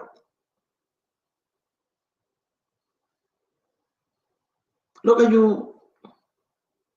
You got National Security Advisor, he doesn't know what to do. The Himore lawyer, 12 years, 50 years under the Catholic Adasi. How you call him? Samuel Kofi Woods. Why they made Samuel Kofi Woods a national security advisor? He had any national security experience? I should be asking you that your government here. Then let me do the talking. I should be asking you. No. Why did you make? Let me do the talking. Let's have some frank conversation today, my people that following us. Who you have advised the president to make? But yeah, the president, for his greatest mistake, he made his chief of staff to be Grisby. That was off the bat. Then you bring Samuel Kofi Woods and you make him national security advisor. Samuel Kofi Woods got no experience. That's what is going on. That's what you see. Zero, nada. You're supposed to keep that man on human rights. Paul, the man was good going to Rome and negotiating with the Catholic at the house of Dr. Richardson. The man was good. Keep him in that area. You're making national security advisor. You make Bushman Keita the legal advisor. Bushman just cutting contract, cutting shotgun, telling everybody to get a pay, and they say he getting kickback on those allegations. I mean, the whole government is confused. We saw our brother, what's his name, Jeremy Pierre. He confused. They're making the man to get headache. The whole government is confused. You might just say that and say, but what a mess. I found myself in. It's not in a mess. He has the power to reshuffle his government. He has the power to put the right people who can do the job by merit. He has the power to actually source individuals from everywhere on earth to put them in the positions that can effectuate the powers of it. So let me ask you a question. I don't Before think I go to Alex, let me ask you a question. Yeah, let me ask you a question. Do you think this government and these people that are working now, they are Joseph Imabwaga people? Because they are Joseph Bwaka folks? Or you think his hand was tied and he had to compromise with lawmakers? He didn't compromise with anyone. He is the leader of the country called Liberia. If he sat down there and allowed anyone to coerce him to put people in positions that he didn't trust, knowing the outcome will fall on him, that's his problem. That's not mine. Stanton, to move the country in a better direction, the president has to put people in positions of merit. Even if the lawmakers, let me accept your point that the lawmakers threw people at him. Even if the lawmakers did that, the president has a team that's supposed to vet those people to know that they are competent and able to effectuate the position they're putting them in. There were no vetting. We understand that. We know that because the president came in power when John Modu talked about we're going about 2 years in the back. You want to gossip about us? You're watching though. Seriously. And when John Modu talked about we're going to put a vetting committee together, the same people said no. John Modu want to take over. And John Modu is coming on the show, and I can announce that Henry Costa agreed to come on the show on Sunday or sometime this week. Let me announce that off the bat. But you got to understand. Look at the fire service. Belong to DeLong. Fire service belong to DeLong. They do division of labor. I would take this two ministry, you take this two ministry. I would take this one, you take that one. Ministry of Transport belong to Alex Tyler and his brother, Salif Tyler. I mean, but Noah, what you looking at me for? You know I'm saying the truth. You get the executive mansion, belong to Madam Salif with Grisby. You get a UN permanent representative, belong to Madam Salif with John, with how you call him? Louis. What's his first name? Some kind of Louis. And to be frank, that's how you call them. Everybody took the piece of the pie. And that's why the government is messed up. The people set aside $5 million. But you get LBS that belong to you too. You send LBS recommendation. No. Keep paying. Alex, I left for you to attack me on that. I really do. Honorable Noah, thank you for the information. Thank you. Alex, one thing Joseph Imabwaga, the president, will tell you, before his presidency, when we're running this thing, I told Mr. President, I cannot work in your government. After his presidency, I tell Mr. President, I get nobody to recommend to you. Nobody in the government will tell you that Stanton recommended me. Nobody. Nobody in the government can tell you. But that. you didn't have to recommend them. You had influence. How? I mean, you had influence. You were one of the leading person for the candidacy of Joseph. So if I don't recommend you, Lady, then it put you there, it means that me. LBS for the man. LBS for the man. The person said they will send me the document. Let's do it one at a time. And I'd like you to put me in the hot seat. Then you say your own. No, I'm just saying you had influence. You gave people notoriety. Even the people that I knew before coming to school, my viewing have increased. Yes, people knew a lot about me, but anybody come on here, this is so Lady, you blame me? I'm not saying we're blaming you, but you don't. But the man say that LBS belong to me. But asking for evidence. Asking for evidence. He has no evidence because you know what? He told the people left vote in Sano. The people don't want to left vote in Sano. No. You want to talk? Stand on for my own. I gave you the evidence for my own. I gave you the evidence for my own. They said talk, bring talk. So let's go ahead. Stand on. Move ahead. So no, when I give you time to talk. You give me time to talk, right? No, you will not give Noah time to talk. Let me talk. Let me say. No, I have an internet. No, I have an internet problem. No, I think our regroup can get out of a problem. Now our man regroup get it. The Kissy Percy. He coming on.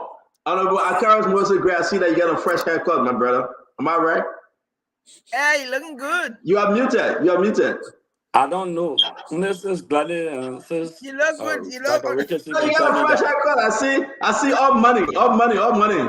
My man, you man about let women and talk. Oh, I beg you. Don't put me in a jubilee Jew. Don't put me in a jubilee Jew, my man. I beg you. Dr. Richardson, you change your background though. Is that something happening? Are you home? Or is that something you want to tell us? Everything. That's something you want to tell us, Dr. Richardson? That's an academic background. She's at the university campus. No, she's not. She's off today. Her schedule this semester is only on Wednesday. Dr. Richardson, your background is changed. She's blocking all the noise. Yeah, and the light. You used to complain that there was too much lighting. So okay. So you did it for me. I'm humble, Dr. Richardson. I'm humble that you did it for me. I'm humble. Thank you very much. Yeah. So, guys, welcome to the show. We got this thing coming up, though. I know you're going to tell me what you think about. We can announce to the nation that Uncle Sam Jackson is in Liberia. He's in Gaytown. Probably he will be joining us. Uncle Sam took almost 2 days just to get to Liberia because we do not have a direct flight from South Africa to Liberia. Uncle Sam, whenever he takes those kind of trips, he got to rest for 2 to 3 days. Look at his age. He's 72 years old. It's hard on him. So we are expecting to have it on tomorrow. Okay. But I want to start with this thing, folks. Share the show. We love having you, man. Hey, our people want people. We love you so much. Something is happening. We want to bring it to your attention. The LSCC, they invited Joel Howard Taylor. You have the letter, and they invited the former vice president, Madam Joel Howard Taylor. Man, this woman looks so pretty. That's my auntie, by the way. I can praise her. The LCC have invited Joel Howard Taylor. Alex, you have the letter. Did I send it to you, sir? Alex, you can hear us? No, you did not send it to me. All right, let me send it to you. I want us to read it. Then we'll put it up. But a lot of people are asking, why? Why LCC inviting Madam Joel Howard Taylor? If you read the letter, you will understand what's going on. But we have our own side to this invite. We have our own take to this invite. Something is happening, folks. Open your eyes. Seriously, something is happening. For them to invite the former vice president, I don't know whether it's legal or whether it's okay that they will be inviting George Manoia too. I cannot put my finger on it. But just for you to understand, ladies and gentlemen, share this show, go on WhatsApp, share this show. Yes, the letter of invite. I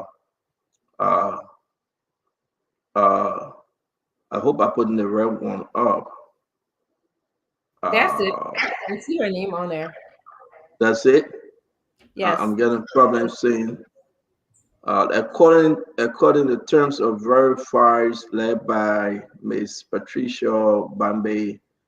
All right, let me look at this. I think that's the wrong one I put in up. That's the wrong one. That's it, right? Where you see verification date of your asset is January 24, blah, blah, blah. LCC appreciate your cooperation and support in advancing accountability. Should you have any question require further clarification, please do not hesitate to contact our office. So we reached out to Madam Taylor, and through our sources, and Madam Taylor said that she's out of the country right now. Upon her return, she will honor this invite. Did I see verification of asset on there? That's what I'm looking at, and I want you to read it. You got it. Something is about asset, but there's a backdrop to this story, and we want to inform you. Again, Madam Joel Howard Taylor have been called by Alexander Nso and that of the other commissioner of the LACC. I think my brother have a problem, Alex. No, I have a problem. We have to reconnect. So that's one of our stories for today. The story about Mo Ali and the $250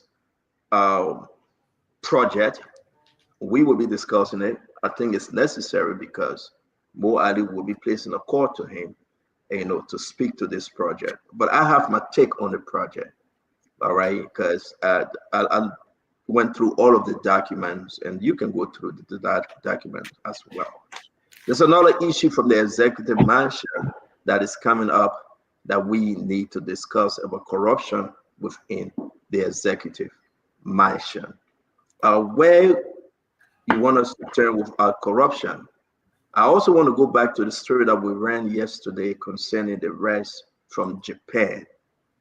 All right, the gentleman whose name we call, his name is this gentleman, Steve.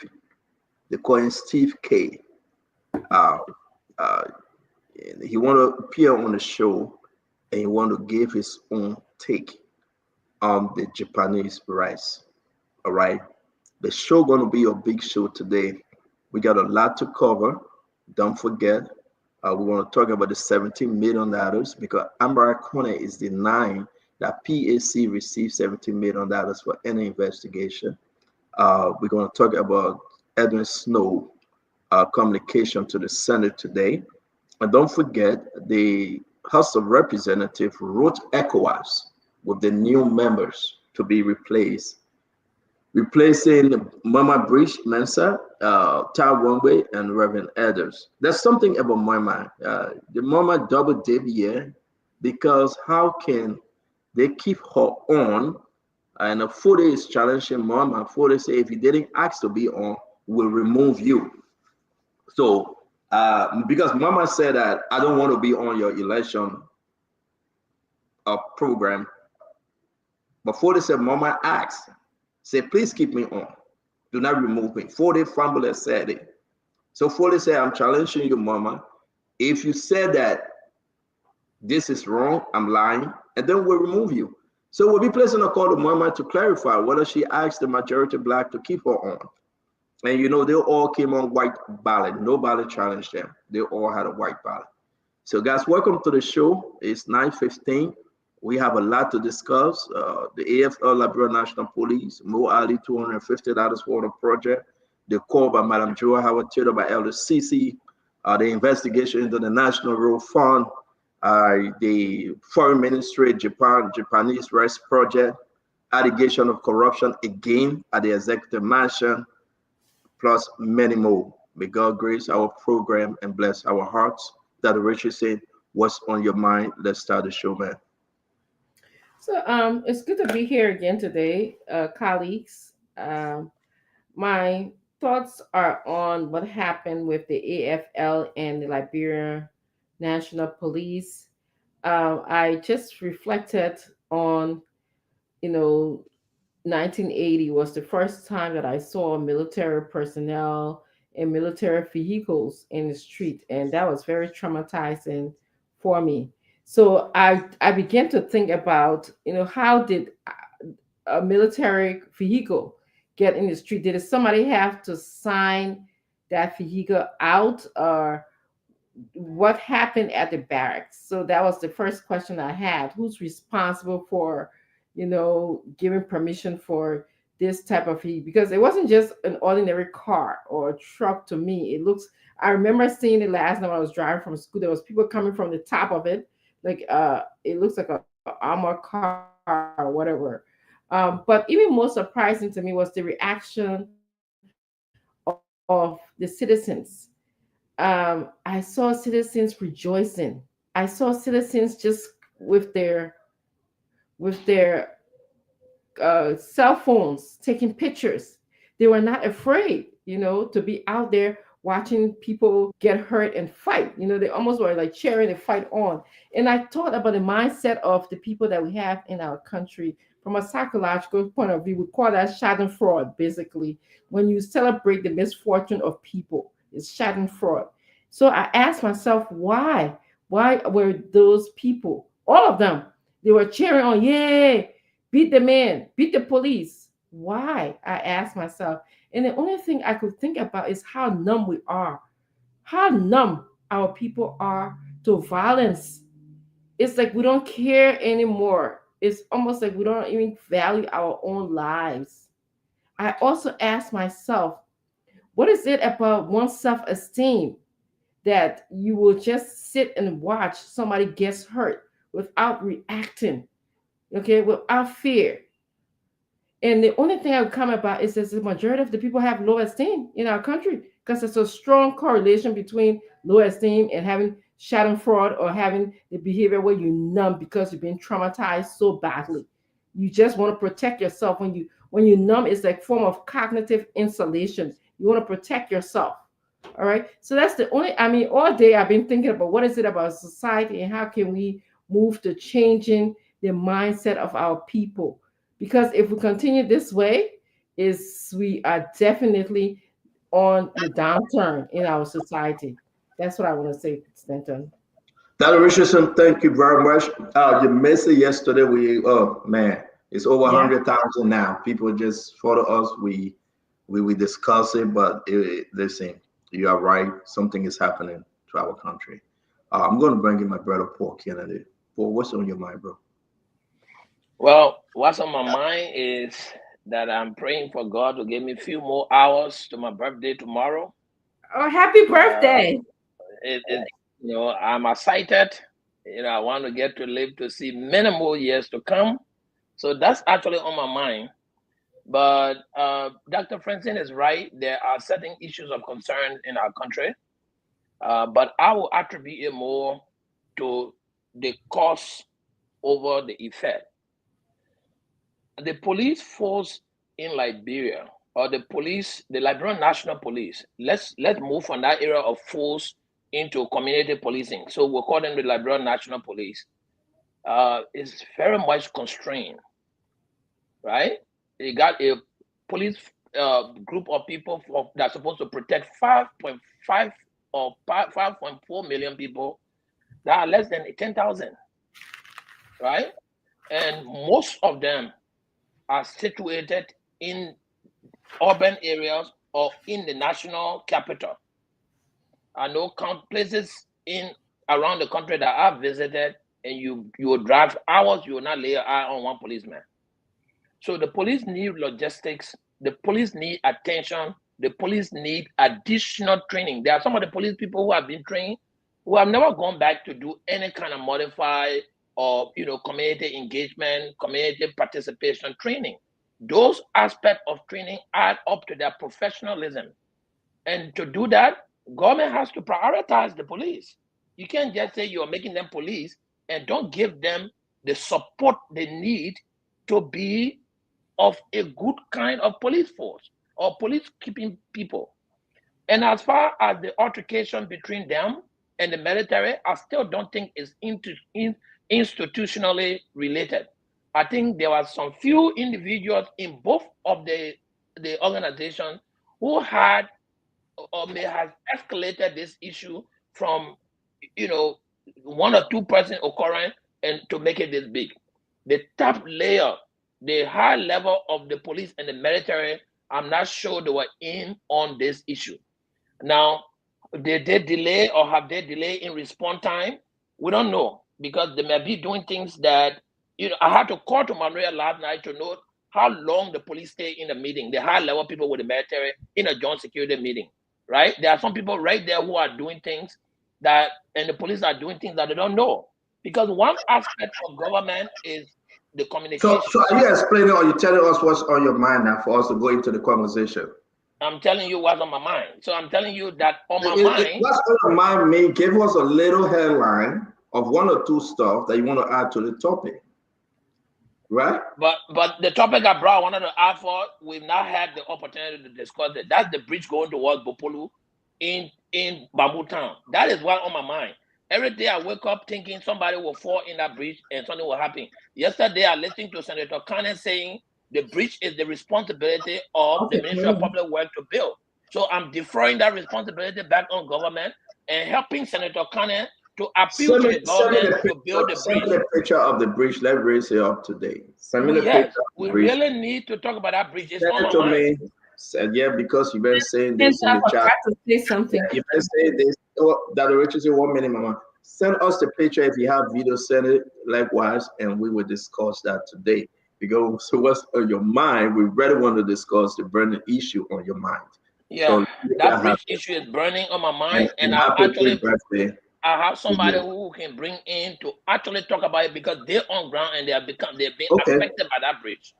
Okay, thank you. Yeah. Dr. Richardson, you want to say something? I wanted to say happy pre-birthday to Mr. Kennedy, but I also want to say today is my brother's birthday, Clarence E. Chenoweth, the one who's next to me. And he's a very proud person. He doesn't like this publicity. But I just want to tell you, Clarence, I love you and happy birthday. He listens to us late at night after the show. So thank you, Dr. Richardson. Glenn, what's on your mind? Hello, everybody. Good to be here. Today I made history here. I was the first here today. I must let everybody know. I beat Dr. Richardson. I beat Stanton. So I'm elated by doing that today. I went to work 6 a.m. just to make it on time today. I left work at 2. There was a reason because your pastor was coming home. Yeah, but I had to show up now because everything it is I get pastor. So my pastor, like in church. Anyway, what's on my mind? I think there should have been a press conference today from the government. I don't know if I missed it. But I don't think we need to wait for Friday from Kula or Friday from the Information Ministry. Something that happened yesterday that is tantamount to have caused chaos in the country. There should have been a press release today. It's not everything that we have to ignore. Somebody should attempt to just alleviate the fear amongst the citizenry and to say, okay, we're investigating. Everybody don't have the ability to read press releases. Or to say, oh, the police said that I'm there, the army said that I'm there, but somebody today should have issued a press conference, talk to the journalists, so that Liberians will know what happened yesterday is being investigated. But to ignore it, for me, was unsettling. I think that's a major mistake that was done today, that nobody addressed what happened yesterday to the public. That's what's on my mind. And I agree with you. I think we should discuss that because you're quite correct. It's like everybody just taking slow way out of serious issue. Let me bring in my brother Alex Noah. Alex from Sano County, Representative Alex Noah. Thank you for joining us tonight. Thank you, Stanton. And my birthday too is March 15, so you guys got to extend the pre-birthday since you're doing it to my March 15, that Joseph Junior Roberts' birthday, correct? Am I right? our born the same day. So it's not about all the people that were born that same day, they are great people. Where? But let's go to the issue, Stanton. Stanton, what on my mind is the issues of the police beating on citizens in our country. I think even if the police are overwhelmed in terms of number, the mechanism in people complying with your rules and regulation is not by holding baton and beating women when they on motorbike, beating children when they on motorbikes. Not only the fighting yesterday that happened, Stanton, I think you get some videos in your possession today that police were beating people in a Dupo Road area. We cannot be beating on our citizens. We need to improve that. Because when you outside of Liberia, the image of the country can be too terrible. When you are there, you are accustomed to it. But when you are out and your friends asking you, where there this thing going on in your country, you feel, you feel different. And I think we need to stop that. I bet you, Stanton, when you're in a country, it's just normal to you because anybody can do anything. But when you are out, the image is terrifying. I think we need to improve on that. Like you said, we should just give a little synopsis on what on our mind, but we'll be able to expand in those various issues that are affecting our country. But I think in these few days, the way police beating our citizens, whether the AFL, whether the market person, whether the pimping rather, I don't think it's necessary for our people. And we need to really speak to that. Thank you. Thank you very much, Representative Alex. No, I want to bring in Honorable Akaris Moses Gray. Thank you for joining us, sir. Thank you again. Let me say good evening to everyone on the show. All right, on my mind may be many things, but at the peak, the level of sanction lawlessness of state security forces against innocent civilians, especially the police, is at an alarming rate that needs an immediate concern from the top level. And that has resulted into the citizen distrust for the police. And that you saw yesterday, a clear-cut dissatisfaction for the police by the citizen, that the citizen and the police should be working together. Also, the level of economic degradation in relationship to the starvation of our motorcyclists and parents who are finding it difficult now to transport their children to and through school, to come to school, and other people to come to work, that they have to stay so long on the road now waiting for taxi or waiting for pepping. My last aspect that on my mind tonight, though I said there are many, the statement made by Senator Bani was a very powerful statement. It opens a or a Pandora box, plus the access recovery thing. I think we must discuss all of those issues. So those are things that basically on my mind tonight. And like the march, I say the march madness. That's why we say march madness or toward madness. It's a kind of a slang now. So my precious queen birthday will be March 23rd. It's so dear to me. One of them, one. So I will celebrate her any day in my life, even above my own existence. So there are two, but one is March 23rd. So I hope that when the day reaches, we can only a little bit honor her. Are we talking about your daughter or your wife? My daughter. Okay, all right. So you got pressing my daughter like that. But you call her your queen, so we're confused. Is the princess or the queen? She definitely a queen. I mean, you're the student here. You're the student of good grammar. Is that your queen or your princess? My queen. I have queens. I have queens. I equate my children to the most. I mean, I you're equate political, my children right? to that. Trust me. Yeah, And that we one I say can't shy away from that. happy But the ladies on the show pre-birthday. know exactly that men don't take that Happy children lightly. happy pre-birthday to her, and we wish her well. And again, I want to You say always thank have you. another wife, or you can't have Yes. another child. I don't know. I disagree with you. Dr. Francine is ready with her politics. So let's move on. Let's move on. Dr. Francine is setting you up Can for I have failure. 10 seconds? No. We can't do this. Dr. Richardson, we got something to discuss. That thing, you always have another wife, but you can't have another child. That entrapment. We will not. We as a man on the show, we will No, not for fall for that. you, maybe I think. But you can also have several husbands. But what about your mom? You can have several husbands. Many. Yeah, We can have that debate. We can have that debate one day. It gotta be well. I beg for us to go back on our talking point. I want to draw something serious. Something happened today. Wait. Let everybody get a chance to talk. We just see your Oh, brother. they finished. I thought they finished. But I You, thought Conor they Gray finished. is here. Conor Gray, thank you for joining us, sir. Man, it can be so long to unmute myself. Thank you, Stanton. Thank you, everyone. Beautiful women. Of course, I'm not going to talk about men. I'm not into them. But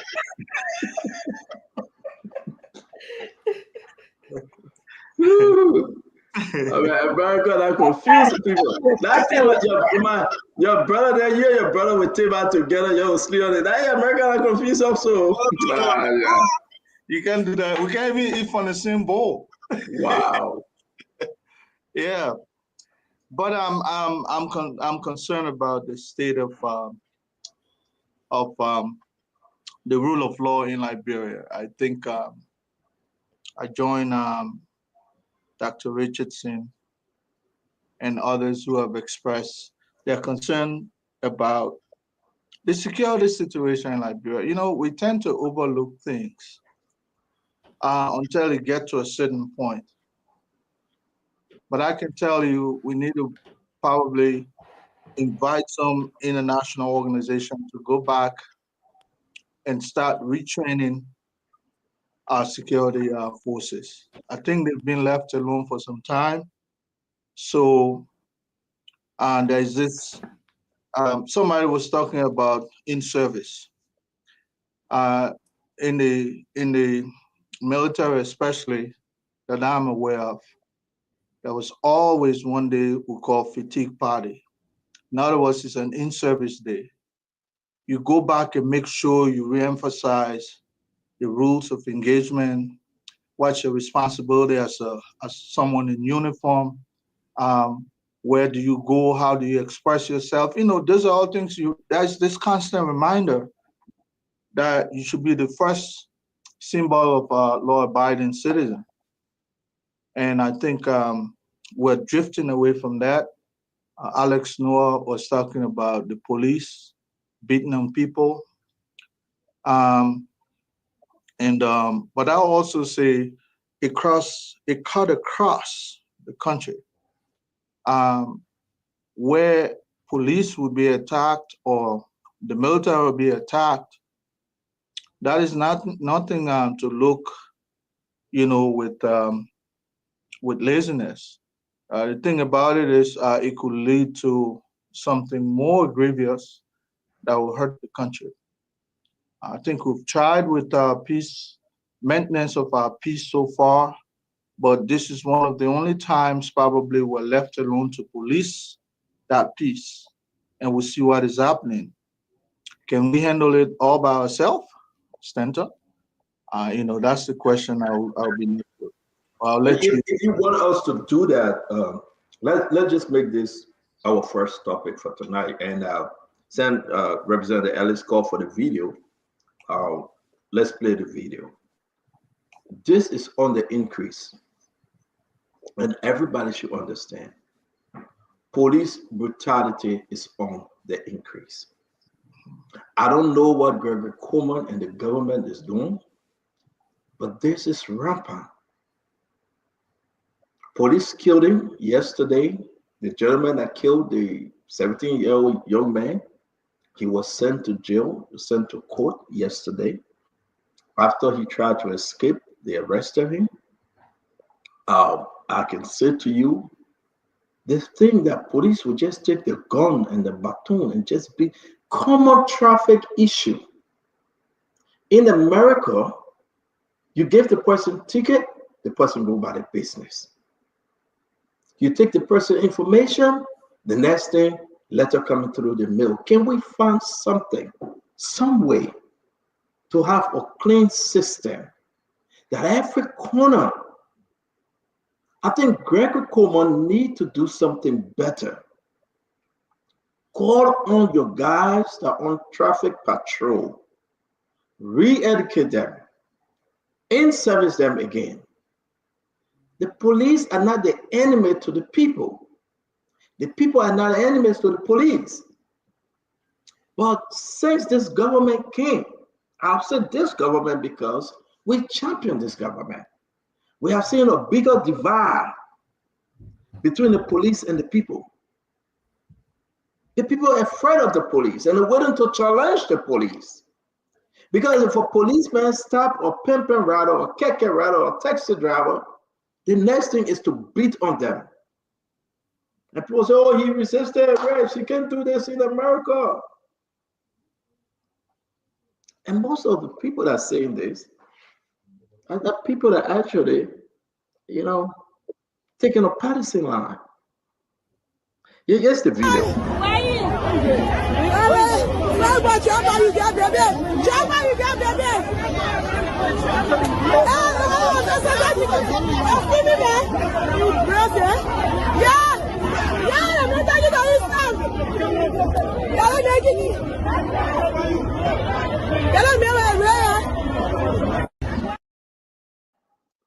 And I have another video that took place in Lokintown a few days ago again. They were selling the gasoline in the jar. 3 police officers went right to Lokintown Junction. We told you not to sell, whether they are on assignment or they just went on the normal hustle. We told you not to sell gas here. Begin there, take the money, told them to open the container. They said no. They got them pointing their guns. They forced them to open that. They took the gas, the fuel, everything that, and they were changing money. They were saying gas, and they took everything. And they told us, say, for us to let you guys go, you got to pay extra 300 United States dollars. My question remains: is Gregory Coleman overwhelmed? Is he tired? I mean, listen, I will say this to my friend Daniel Sanders. You're the Deputy Minister for Information. Come on the show, Daniel Sanders. Hey, don't talk in the chat room. You're the Deputy Minister for Information. Just come on the show and just come and say your own. Come, let's talk to the Liberian people. But this is an embarrassment for our government.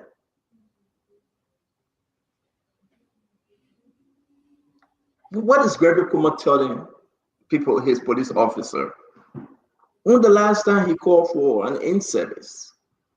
Follow through the chain of command, like Colonel Gray is saying.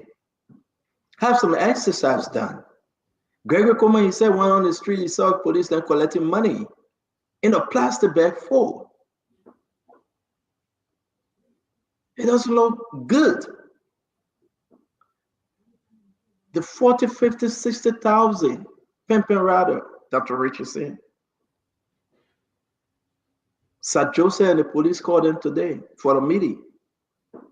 Gregory Coleman told them, say, I can give your back, but you shouldn't ride and drive on, the area that would stop you guys from driving on, riding on. They stood up, they said, no, we're not listening to you, you can keep our back. I have the recording, I'll play the recording from today's meeting.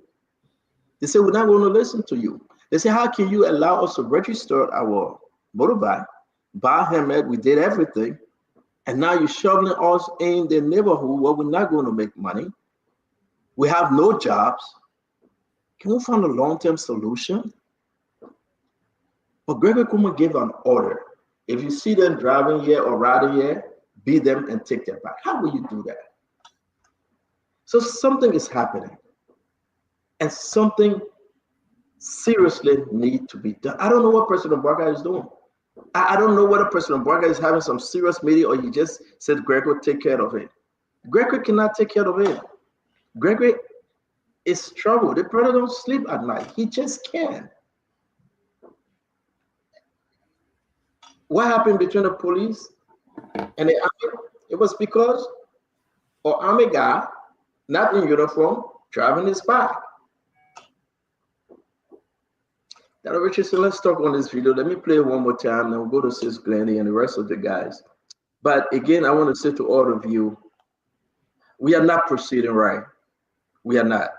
People who can come and play fun and play politics. We are not proceeding right. There is no plan in place to address this issue on both sides. And that's a problem.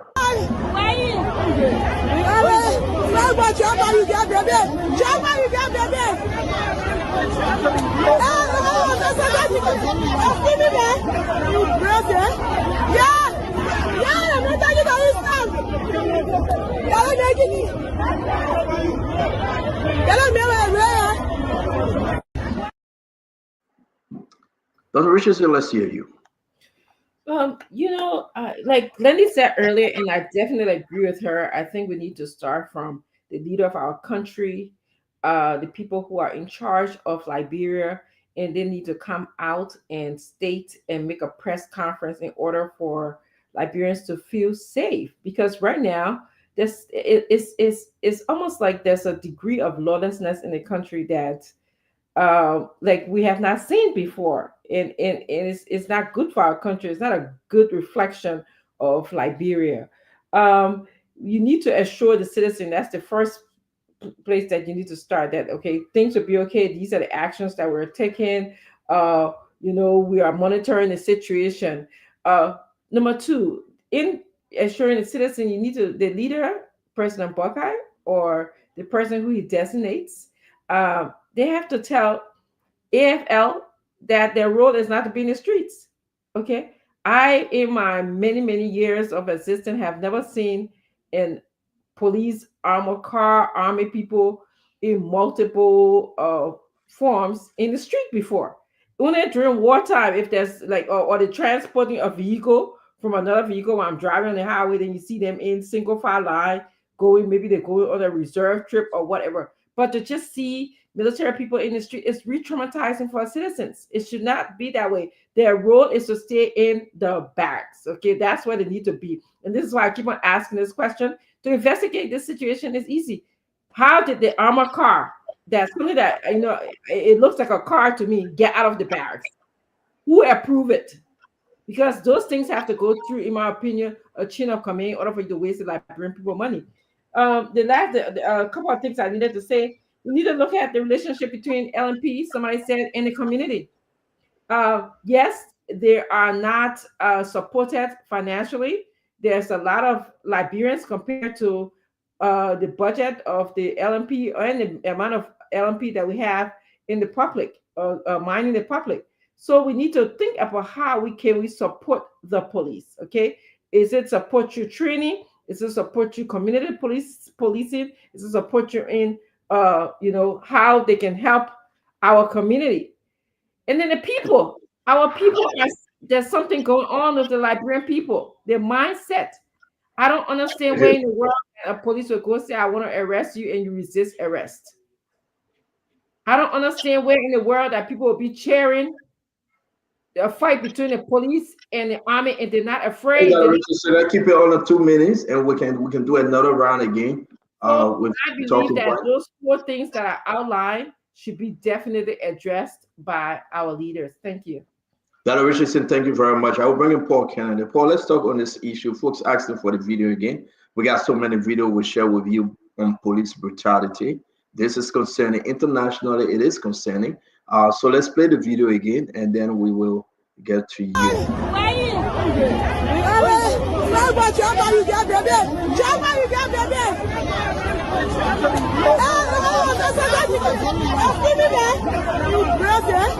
Yeah, I'm not talking about Islam.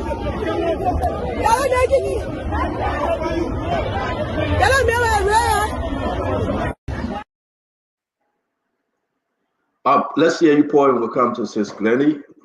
Talk to us, sir. Sometimes it's really difficult to, to say what is happening in our country. Seeing the video is really clear that things are not in order, right? So there has to be a reform on how the police engages the community, how the community engages the police, from the gross presentation. Sometimes the community members don't even respect the police, and that comes when there's a lack of trust, right? So the community really does not trust the police. They got resentment, they are disgruntled. If you saw the other video from yesterday when the military were coming in the street, people are shouting, "We want an army, we want army." It's because they are mad at some of what's going on, right? But Stanton, you and I know that there is not a system where if you stop a biker on a bike who violates traffic, you give him the traffic, the ticket. Where does he go to pay? And if he does not pay, how do you even account that? Contrary to what we see here in the US, the policemen stop you. You want to run. But you know they're going to get you because they know exactly where you live, which car you drive, where you work. They know everything. Those systems are not in place in Liberia. So the police think, well, if I let that guy go, I'm never going to be able to see him. So I'll catch him now and apprehend him now, right? So the system failure is one. I'm not trying to separate the police action or justify the brutality that some of the police people go to do. And those people, I'm sure, should be held responsible and prosecuted for their own individual action. But holistically, let's look at the police. How could we help the police to do their job? How could we actually create an environment where the police will be able to facilitate the relationship of trust with the community? I think that's the conversation we should be having, right? The police, and it's no justification that they should be doing what they're doing. But of course, if you got a police officer who have never gone or not gone any kind of intense training on community policing, all they know is forcing people to cooperate with the law. So those are the kind of things that the international community partners should come in on, and the police should be able to address, to seek help, to seek opportunities for those people to come to do additional training for their people, so that they know how to even de-escalate problems. Like the thing that happened between the police and the military wasn't supposed to be escalated to that level. It's a trained police force. They will not go into engaging, beating people or whatsoever. So I think they need a lot of training, they need a lot of support, and they need to work with the community in doing that. Thank you very much, Paul Kennedy. We appreciate you on this. Let me bring in Sis Glennie. Glennie, let's talk about the increase of police brutality. So I think the increase in violence as a whole related to security personnel is alarming. And I don't know whether it's because of lack of training, but I think they're trained. I think there's some of them that are trained and some of them that are not. I think they need to be able to do some specific training on how to relate to people. Like, you have to specify. It's not just only being a proper police or soldier, army personnel when you're dressed in a uniform, but how do you relate to human beings? How do you react? When do you get to the place where you're able to control your emotions, that it doesn't go overboard? And this is the thing why I say some of these things, if we don't confront them up front, there will always be a problem. No one is talking about this thing. There is no social awareness going on to say and where you can be able to cause a deterrent from people continuing to do these things. You see citizens standing by, and Dr. Richardson and Paul talk a little bit, standing by. It's like we're so numb. You see them beating people. No one gets allowed to go and grab them. You just watch it. You're so afraid. It's like, how is it that if civilians are not able to control the anger Then we get to the army people and the police people who are supposed to also be able to have a limit as to when they become overrated. They're not even able to do that.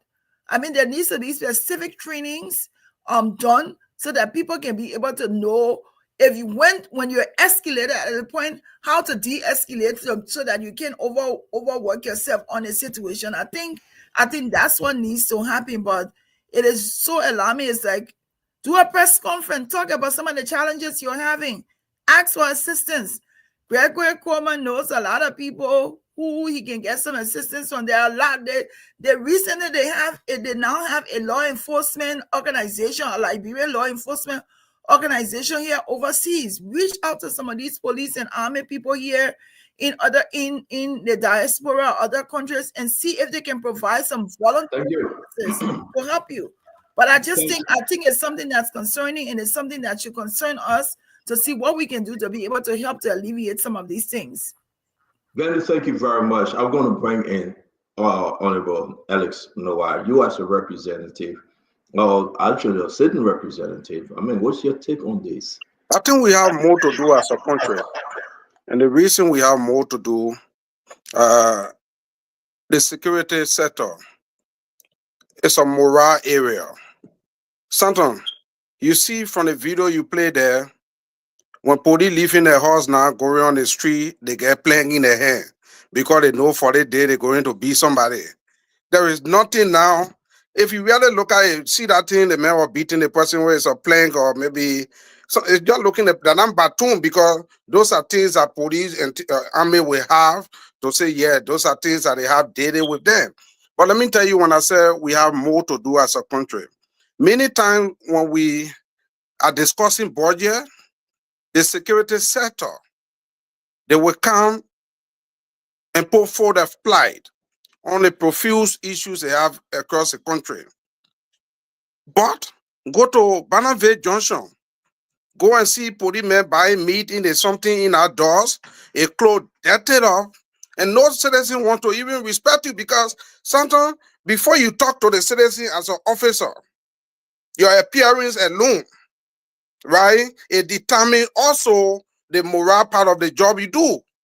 Some of the securities, they smoking in a community with the people. I'm talking about the issue of the respect that our two sisters raised. Some of the police go in the ghetto and smoke with those same people. Later, you want to arrest them and say, my man, we all were there last night.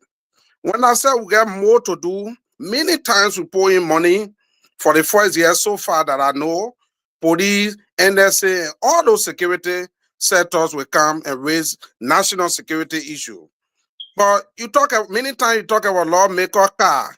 If you look at some of the security people car, they ride 75, 80,000 other cars. Leaving uniform that is important for the job you do, leaving trainings and other things that are important for the security people. So, yes, Paul, right. In the community, there's sometimes in some of the district, you get one police officer in your particular district, electoral district. At the end, you know what can happen, say, Glenny? This police officer will help the town people to be rest because he or she is scary. They are alone in your district assigned and check on it. That's the type of police we have in our country. So when I say we have more to do, Stanton, I think time for budgetary hearing. We ourselves as lawmakers, we need to make sure, even if the police director is not asking for it, because we need manpower. And that's why in the town, sometimes a policeman can run away from the case. He said, I alone in the time when the people beat me tonight, my family will see me. So we need to do more. But in doing that, it's not for the Tabla to enjoy. When you see graduate or common dressing, you feel everything is all right with the police. When you walk in, you just feel the police is okay. But go to these various junctions and see how the police look there. As a role model for institution, you need to make sure that you are a replica, or those people, they see you as their role model. So I think we have more to do, Stanton, and we need to make sure, even if we do it, our oversight should determine the morale that our first citizens. And you got to know that the police, the army, they are people that the country should be celebrating as their pride. Again, we want to say thank you very much, Representative Noah. It's good having you on this conversation. The Honorable Man, Akaris Mose Gray. You know, again, we're going to talk, and some people may not like it. I'm one person who is convinced that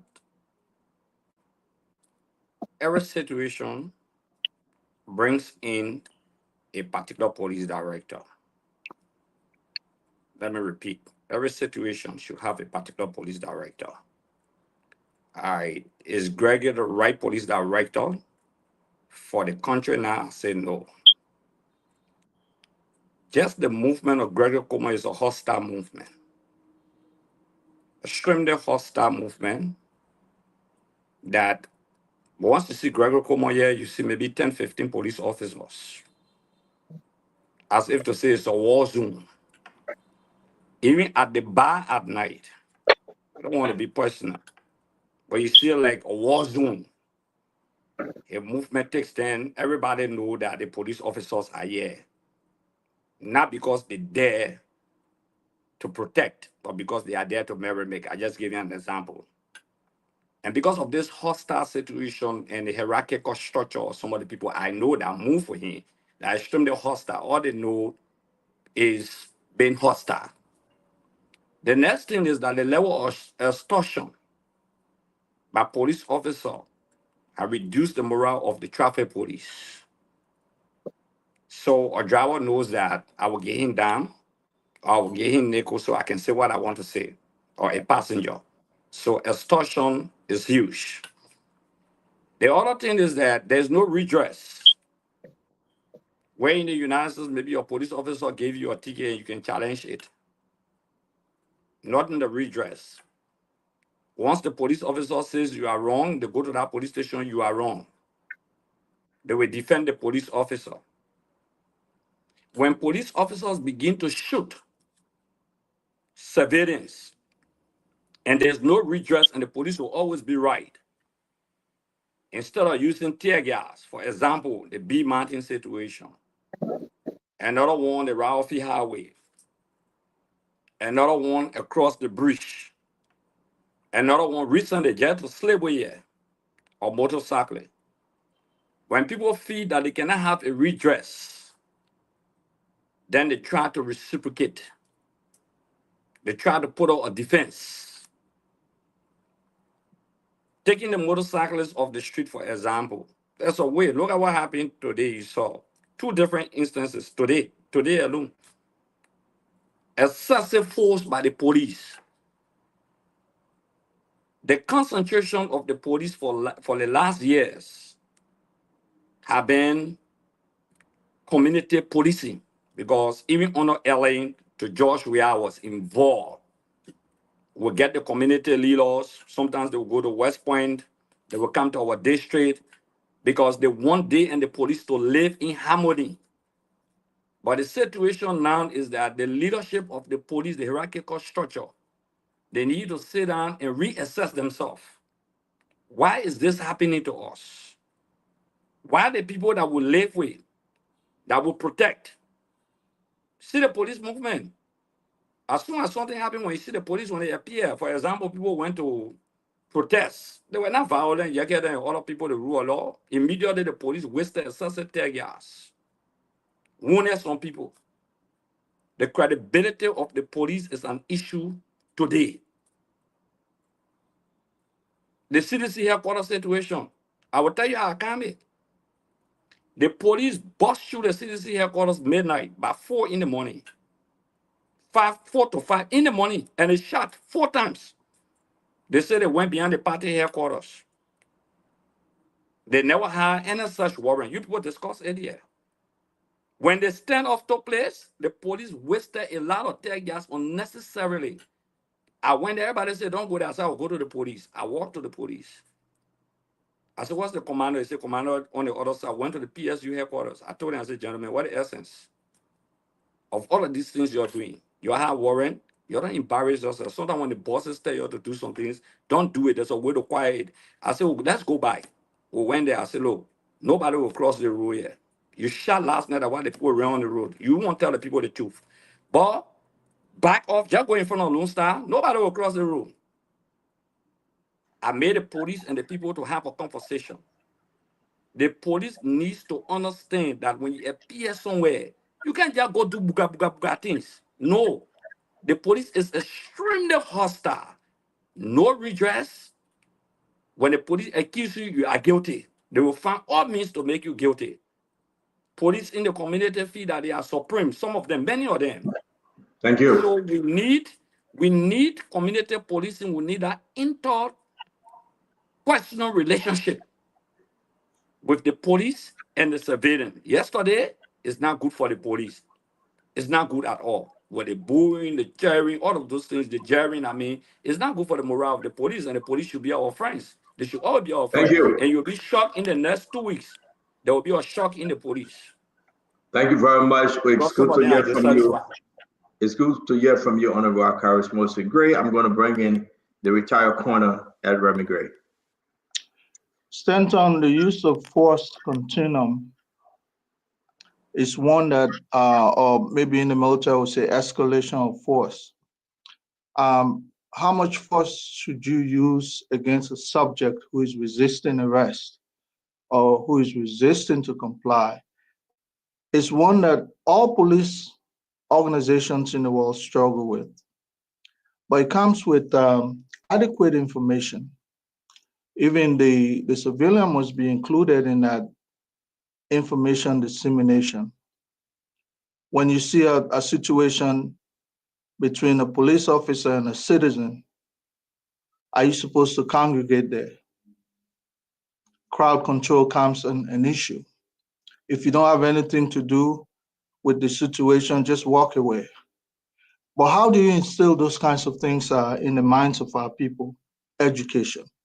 Because the first thing, people are idle in Liberia. Idle not to say it's a deliberate action, but they don't have things to do. They don't have job to go to. So those kinds of stuff, make their day. So nobody going to walk by when you see, a toss-up between a police officer and a civilian and so on and so forth. So nobody does that, walks away. So I think we have to be able to educate our people that when it doesn't concern you, walk away. But continue to let them know. But I can tell you also, there's a reason why the lights turns red in the middle of the night. Nobody's around, no other car, but I will have to come to a full stop because I have that citizenship duty to be able to just comply by that simple rule. Can you acquire that in Liberia? Of course not. You understand? So there are a lot of things that you need to be able to educate our people. For them to accept, people say, "Oh, I don't know what people think," But go to Ghana. You think you in America? The people respect, even to throw trash on the street. It's almost impossible. Do we have that discipline as a country? So lots of mental issue that we need to address first. But I can tell you, only the president of the Republic of Liberia, through the acquiescence of Congress, can order the movement of any military garrison, force, group, any amount of shadow unit that you want to talk about. Look, it becomes an institutional issue because the equipment used is governmental. It's part of the institution. So if you order a small group of people to move on, it's institutional. That's why it has to come from the chain of command. So this idea that it's not institutional, it's isolated incident.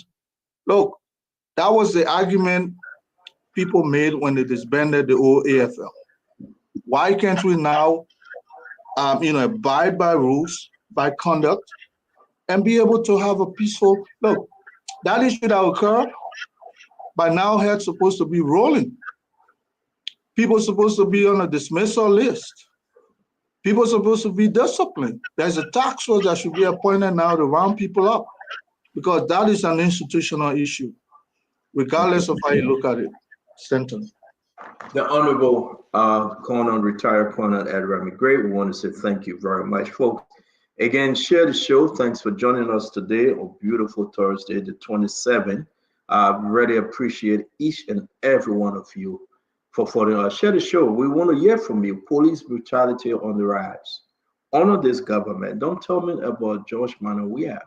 When these things were happening, we came to you. We said it was bad. Please remove George Manawia, because we're going to bring in Joseph Yimambwaka, who coming to restore order.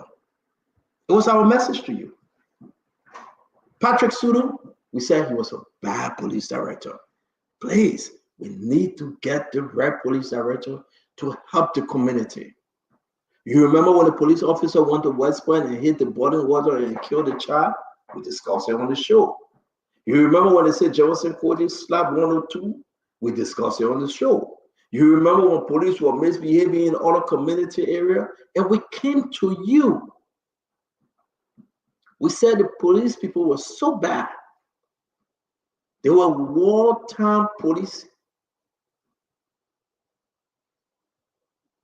We said George Manawia cared less. He wasn't doing anything. And we knocked on your doors. I said President Joseph Yimambwaka would be that commander-in-chief to restore order. What's happening now? No, seriously, what's happening? I mean, every corner, the pimping riders are mad. The keke riders are mad. Taxi driver, them are mad. When they make the small money, they got to win. Just collect it from them. If they say no, they drag them out of the car, they beat them. I'm happy to get Representative Noah on the show. I want to ask him, what have you done to address this increase, rise of police brutality? From Newcombe to Clarendon, from Clarendon to West Point, West Point to Lokentown to Cinco, to Bypass, the Old Road, the Broad Street, and all in the interior part of the country. If somebody said no, the police will beat you. They will beat you and beat on your back like murder. You know why? Because you know nobody gonna question them. It's like a society. So have we restored law and order? What is Gregory Coleman doing? Let me play you another video that came 2 days ago. I want you to see this video. It's so bad.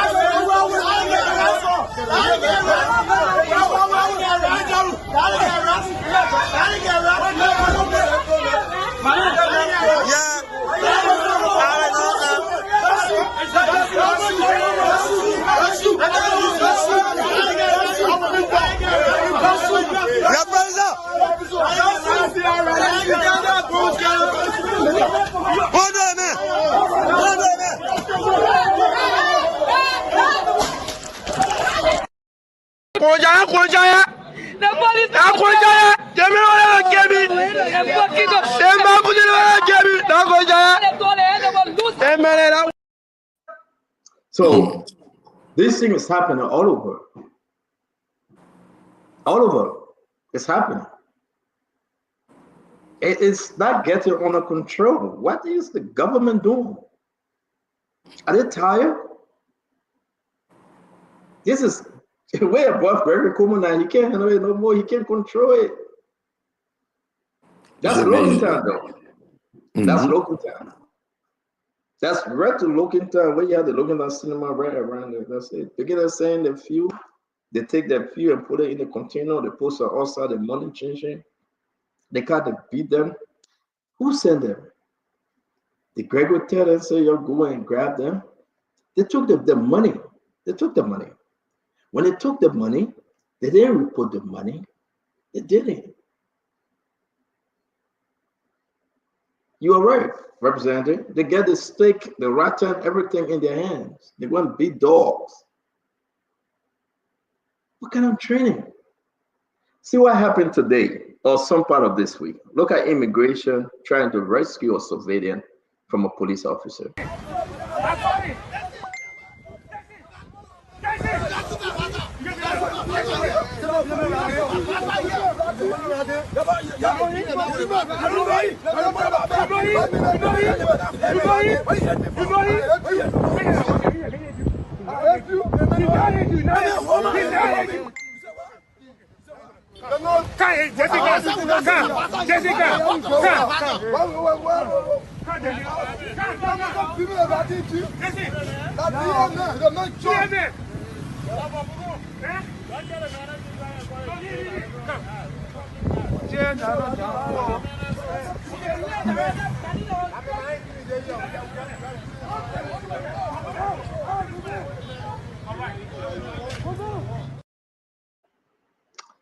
You heard he was drunk. They got so many videos. How are we going to fix this? Could he get drunk?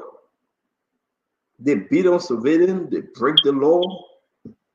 You can call Gregory 100 times a day. Gregory is tired. What is in place? What the president and the leadership doing to help change this mess? Everybody will just sit there and wait for 2029 and remove this government and pray for a better government and it's going to happen again. What is happening to our country? I can sit on this show and play videos upon videos upon videos.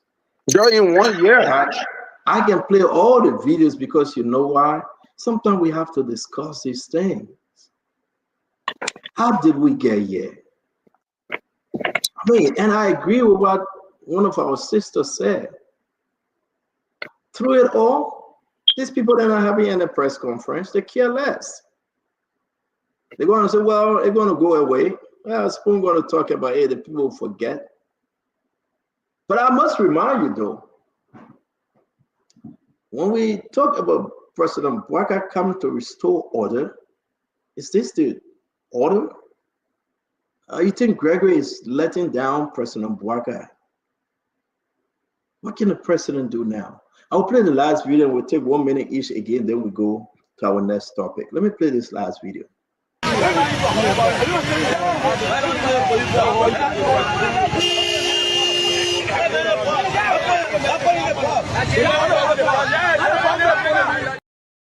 You see the policeman punching him.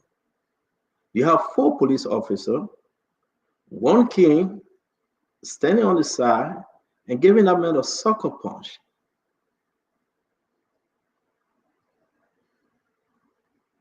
What have changed? Patrick Sudu bad. Is Gregory Kuma good for the police? What have changed?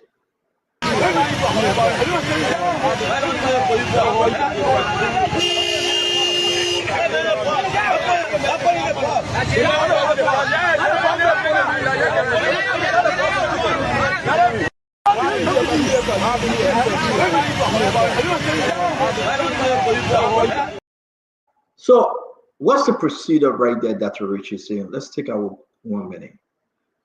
Yeah. What can Gregory Coleman do that Rich is saying? What can Joseph Bouaka do now? Well, you know, the source of the problem seems to be mistrust all around, as you said. We also have to remember that the police, they are a product of our Liberian society. So when you have, you know, mistrust all around in the society, they have superficial relationships between the community and the police. They don't believe in each other. They're not going to listen to each other. Imagine you're in a relationship with someone, you don't trust that person. You will have a superficial relationship with that person. You're not want that person to be around you. You're not even listen to the instruction. You might sit down and say, but then you're doing different things. So that's the first thing we know. The second thing, there has to be a way of the people there's a redress. There have to be like a common box, like a place, a phone number, or in different neighborhoods that are set up so people can have someone to go to when they have problems. Maybe an independent commission, something that is outside of the police. Okay, so that's the second thing that needs to happen. I also think that Coleman President Boakai, the Justice Ministry, all of the people in law enforcement, they have to really get together. There has to be this small conflict resolution training going on in the community, conflict resolution training within the police department. Okay. And then, of course, moving out into the community. There's too much going on in our country right now. And if we don't take control of it, our country is going to continue on this path of lawlessness. Yeah, Dr. Richardson, thank you. Glennie, let's hear you while we close this subject. I mean, I think it is true, but equally so. I know every time we talk, we only look at what's happening now. This is a systemic problem. The police in George Weah government was no better than the police today. It is just more alarming, and people have just become more obliterated on it, so that it seemed like we should not make it seem like George Weah government or Ellen Johnson government police was much more better than this. There were still problems, and when you think about it, when you have systemic problems, it takes a long time for there to be an outburst, because you have problems, you cover it, you've covered it, you haven't dealt with what systemically is wrong, and so now as a result, it's just showing. I think, like I said earlier, and Doug also said, there has to be targeted trainings. What are some of these problems? But there also needs to be things that will be said and done that will serve as a deterrent or as a caveat to stop some of these things. Policeman slapping somebody in the street, grab that same policeman and slap him back too. Or tell him why he's doing that, why it's wrong. If my mom used to say drastic disease, the drastic cure. This is where we are in Liberia, that people continue to do things and there are no punitive measure, and it's okay. Policemen, imagine somebody kill somebody and they can run away from jail in Liberia, and that's okay, and no one's saying anything.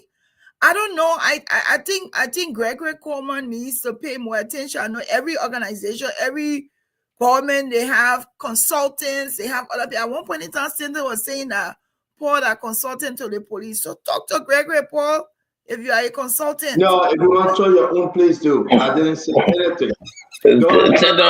I know where to get information from.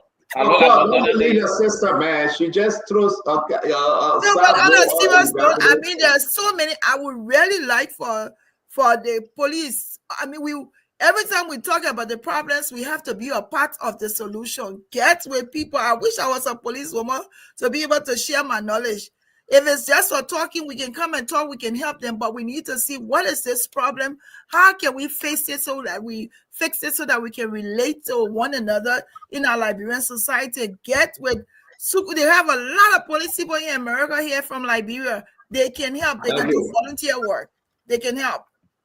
Thank you very much, Glennie. Let me go to your brother. I know you're kidding. If Paul is a consultant, well, you say it's not. You said I did it one time. You said one time. So y'all be got to be about me, Glennie. And you say cut the funding, so Paul, you hanging on your own. but there's a high level of, there's a need for a lot of social integration. Yes. And there's a component there that has to also do with the psychological intertone of the way we think. Look at the pattern of communication. The policeman standing talking, somebody come to intervene, they come with yelling. Yo. Where in a civilized country can you see that? I mean, just look around, play the video. All the videos are so noisy to the extent that the policeman putting the man in the car and the other policeman just punching. Why you can tell about that one? As a consultant, why you can tell about that one? There's bystanders are trying to beat the police. So the police themselves are not feeling safe. Now when they're coming was taking their head, Honorable Noah. Why you think the American police is carrying 5 guns? Every American policeman you see has nothing less than 5 or 6 guns on him. In a car, in the back of the police car, is the whole arsenal. The guy, don't let a policeman run to a car when you getting at him here in America. Why you think so? They don't trust the public. They don't. That's why when they're talking to you, they got their hands on their gun. But of course, the Liberian police, most of them don't even have guns, so that it's take they're depending on. And nobody is trying to justify the level of brutality that is going on. But what I'm saying is we got to look at where the problem is originating from, and I think Glenn is speaking towards that too. The police is highly underfunded in Liberia.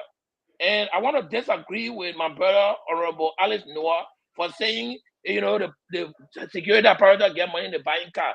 The level of cars, the amount of money that funnels through the legislature, and the way that money is misappropriated, the police is not getting an inch of that money. Just your public hearing budget for 2024 was $3 million. You're not using 13 million, and nobody among you can account for how you use the 10 million. Then you're talking about police and police people riding car. The car Conor Coleman drive, he brought it from here, Minnesota, like a personal car he bought before he joined the police. So what are you talking about? You know, let's be realistic. Let's look at the problems and how we as a society can holistically address the problem and stop pointing fingers. If we are pointing fingers, 99%, 9 of my fingers will come to the legislature. The legislature is weak.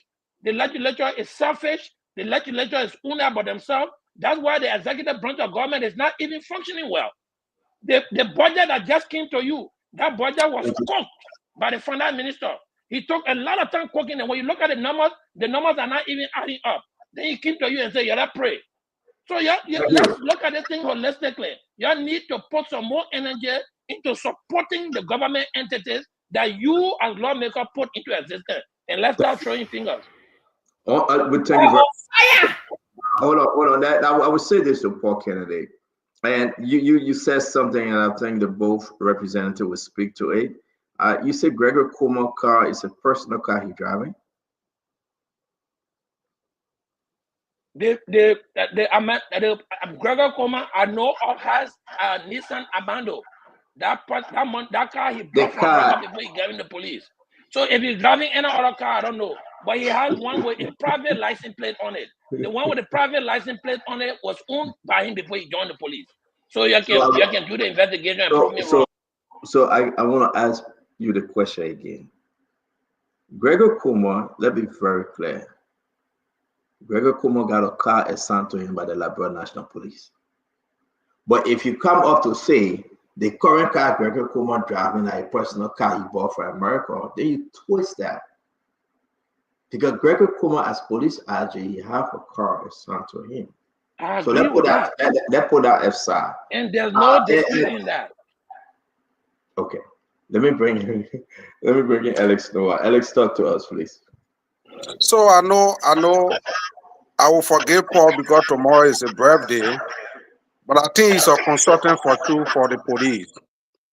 Because if you have no connection with the police RG, then you will not know how much you bought a car from America, the ship that carry a, giving a serial number of the car. But let's go to the specificity. Let's correct that information. I don't have that level of information, Honorable Man. So no, you are talking at the NATO. You are talking at the NATO. No, but I don't want to correct you, Honorable Man. You are talking at the NATO. But Stanton. But you said it as if to say you knew this man. You shipped the car for him. Exactly. You did everything. You ain't used to ride and all in America. That's how you sounded. Paul, he shipped the car. He did that. So I agree. From Minnesota and all. And all. But let me say, Paul, I will agree with you probably with some of the issues pointing finger to the legislature. And the reason is the way the formulation of our government in terms of the partisan leadership that we have. For example, if something is the right thing to be questioned, the people from the Unity Party will question me. If I were a lawmaker in the CDC or regime at the time, if something is not good for the country, I mean, my party belonging there will count in my head. But let me say this to you. Your party belongingness? Yeah, to which party you be? Yes, that's a partisanship in our legislature. Party loyalty. The loyalty. Okay. Yeah. Where you come from? Which party you come from? Okay. So I disagree with say Glennie. The proliferation, and maybe for tonight you should not like me. We'll do it tomorrow. The proliferation of videos we see now it did not happen under we are government. Even under we are government, while people protesting, people cooking and people carrying water. Yeah, Gregor Police bringing plane to beat people more without even giving them water. We should tell the truth. Again, the only thing I agree with you with your comment, everything was not rosy. There were losses along the way too. In the last 6 years, those challenges, they are not unique to a particular government. But the way the whole country trying to let me put it that way, when Stanton then will be better than overall, they get to tell thing that you can go in the tomato car. No man, no pie, everybody just cooking for themselves. That's how the country looking. The reason when Stanton is frustrated, I can be laughing and he want to put me at the back. He should not say what we should do to graduate or maybe the president. Stanton, you should eye yourself there. You play a key role in bringing the government to power. Even expressing some of these things, you even can we answer on the show. That's because breaking down another thing, the governance part is another thing. So you help to pour into what we are in today. You should also get answer to taking off from there. But when you can't, then you want. It may get problem. We should do. I mean, I no internet problem. No internet problem. So the point is, Glennie, I agree. Everything what Rose in CDC government, no. Were they polarizated as they are today? No. There are issues, but there are progress. All that I need to say is, Stanton, to close on this. Our police. I will answer you. Our police, Stanton, you know that people join, and I agree with this. I agree with the data. I agree with Paul Kennedy on this one. People join the police with mentality. I will be assigned to the border. I will be assigned to the place. They are not even putting people in the police for the passion. In fact, when people go for recruitment, there are people who pay money for certain interests for people to just join the force. And that's how you get all the unprofessional behavior. It should be something that you are passionate about. It should be something that you are doing for the country.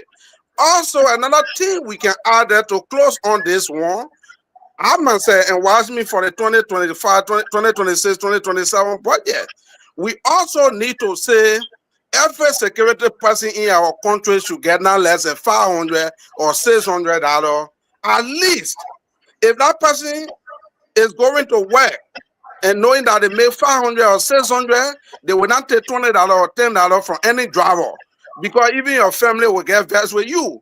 We cannot be giving our police $140, $200, and you think everything will be fine when you are director and you get daily allowance that even $300, $400, $500 daily. We want to say need to thank do you very more. much, Alex. Alex, Noah, it's good having you. Thank you very much. Let me bring in one of our charismatic great. Yeah, thank you very much. And I thank you, Noah. I wanted to comment on something.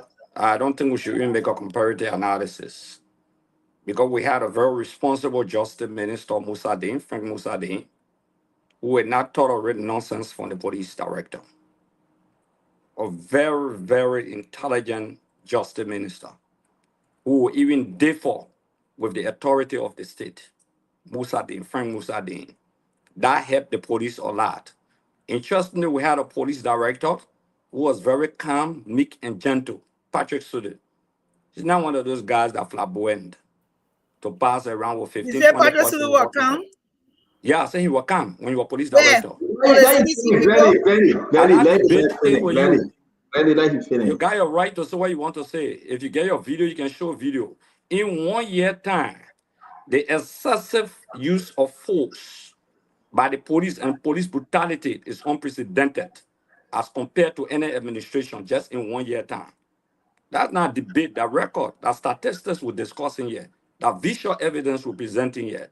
But I will say this much to you, to everybody. I don't blame or Paul for saying the legislature.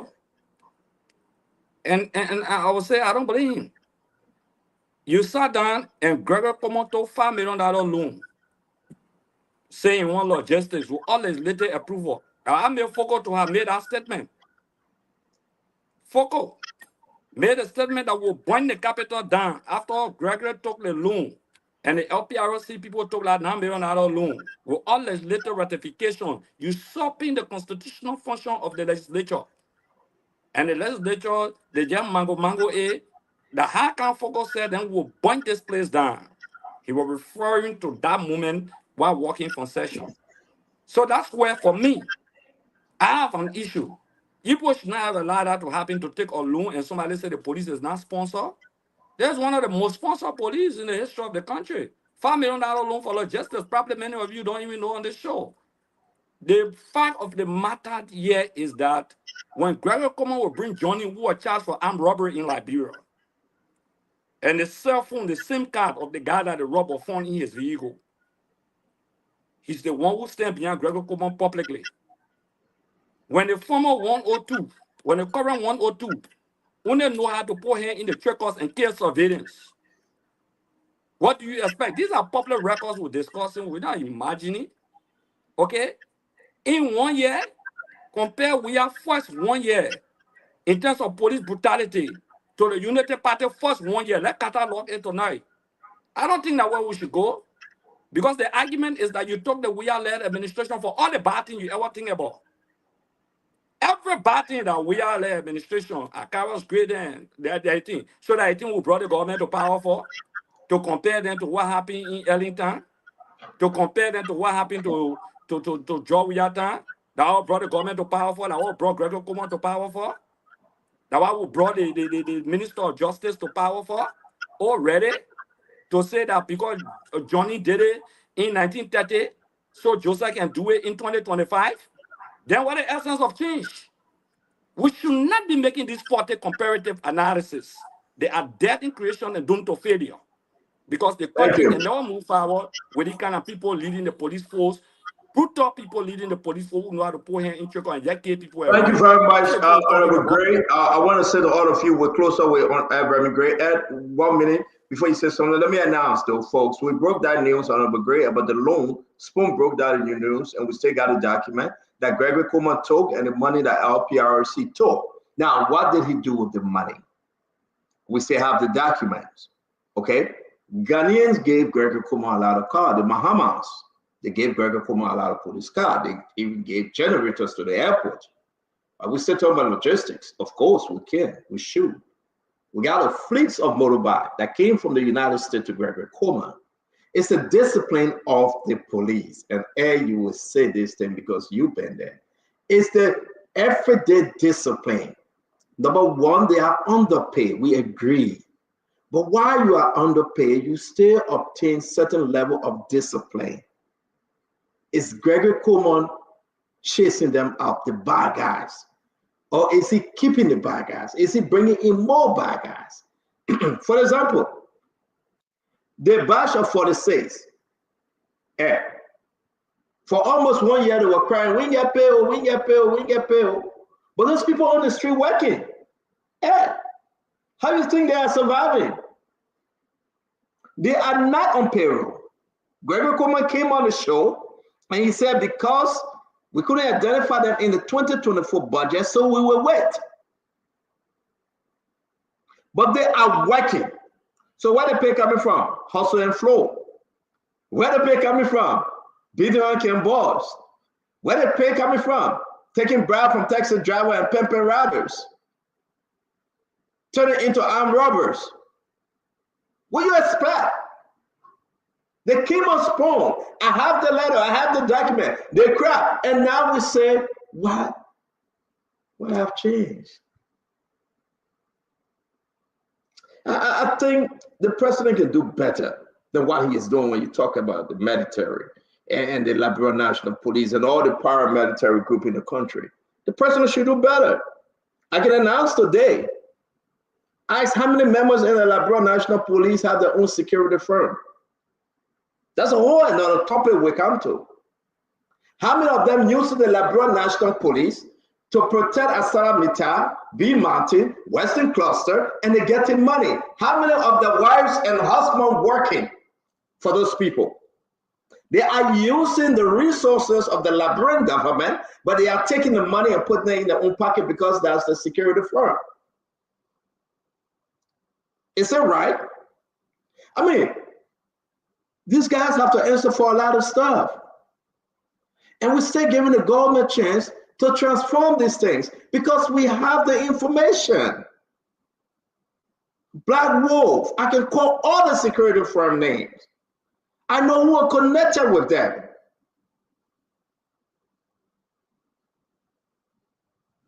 What is the president doing? Edward McGray, do your closing on this thing, man. Man, Stendo, it's hard to be president of a country. You know, if you check Gregory Coleman's surrounding, he's surrounded by some veteran police officers. Chief Arradondo, aka Rando, came on the show. And that's the guy who presided over the George Floyd riot here in Minneapolis. Well-trained police officers are surrounding this police chief. I agree with the issue that this is systemic. The blame is not only the police, or even the citizenry. They have not been educated enough how to be a citizen in a country. All they know is that I'm a Liberian, born here, and that's about it, but it elevates above that. You can bring Jesus Christ as police chief, you'll run into this same problem. Go back to the 1980s when Giuliani took over New York. That state of mind of New York, that replica is what happening now in Liberia. Nobody respects the law, the police, the civilian, military, everybody is on their own. So if you approach a typical Liberian person, they feel that the way to talk feistily is how you perceive their strength. So nobody talks easily anymore. You know, approach a common citizen that's supposed to just, you know, you're having a cordial conversation between you and that person. See how they elevate their voice. See the rapture of their voices. Because in their mind, that's how you perceive them to be tough and hard. You know, those of us who lay back, who sit in the back, those are kinds of orientation we got from the military that tells you, wait for your time. Even if you're hurt, from day one, they instill that in your mind. You go on training base, we call that 0 week. You got no rights. But they're preparing you for the future. How to confront, you know, the world in general. So if somebody, you are made to abuse your own mother first, who will abuse your mother and you feel hurt? It's just somebody just expressing themselves.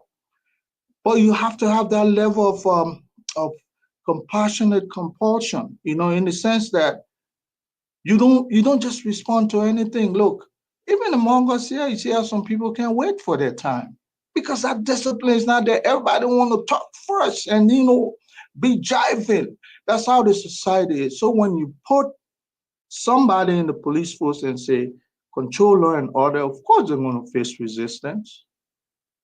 But you know what? Education. Tell the people their rights and tell them that those rights extends only beyond, within their border. Anything beyond that, you must respect the rights of others as well. We don't have that in Liberia. Everybody trying to beat the traffic, somebody using your lane to come opposite you. You know, it's a state of chaos. And I can tell you that's how 15th century England used to look. There was a guy named Thomas Hobbes. He said that he described that kind of way of living as the state of nature, where everybody for themselves, God for all. That's what Liberia is.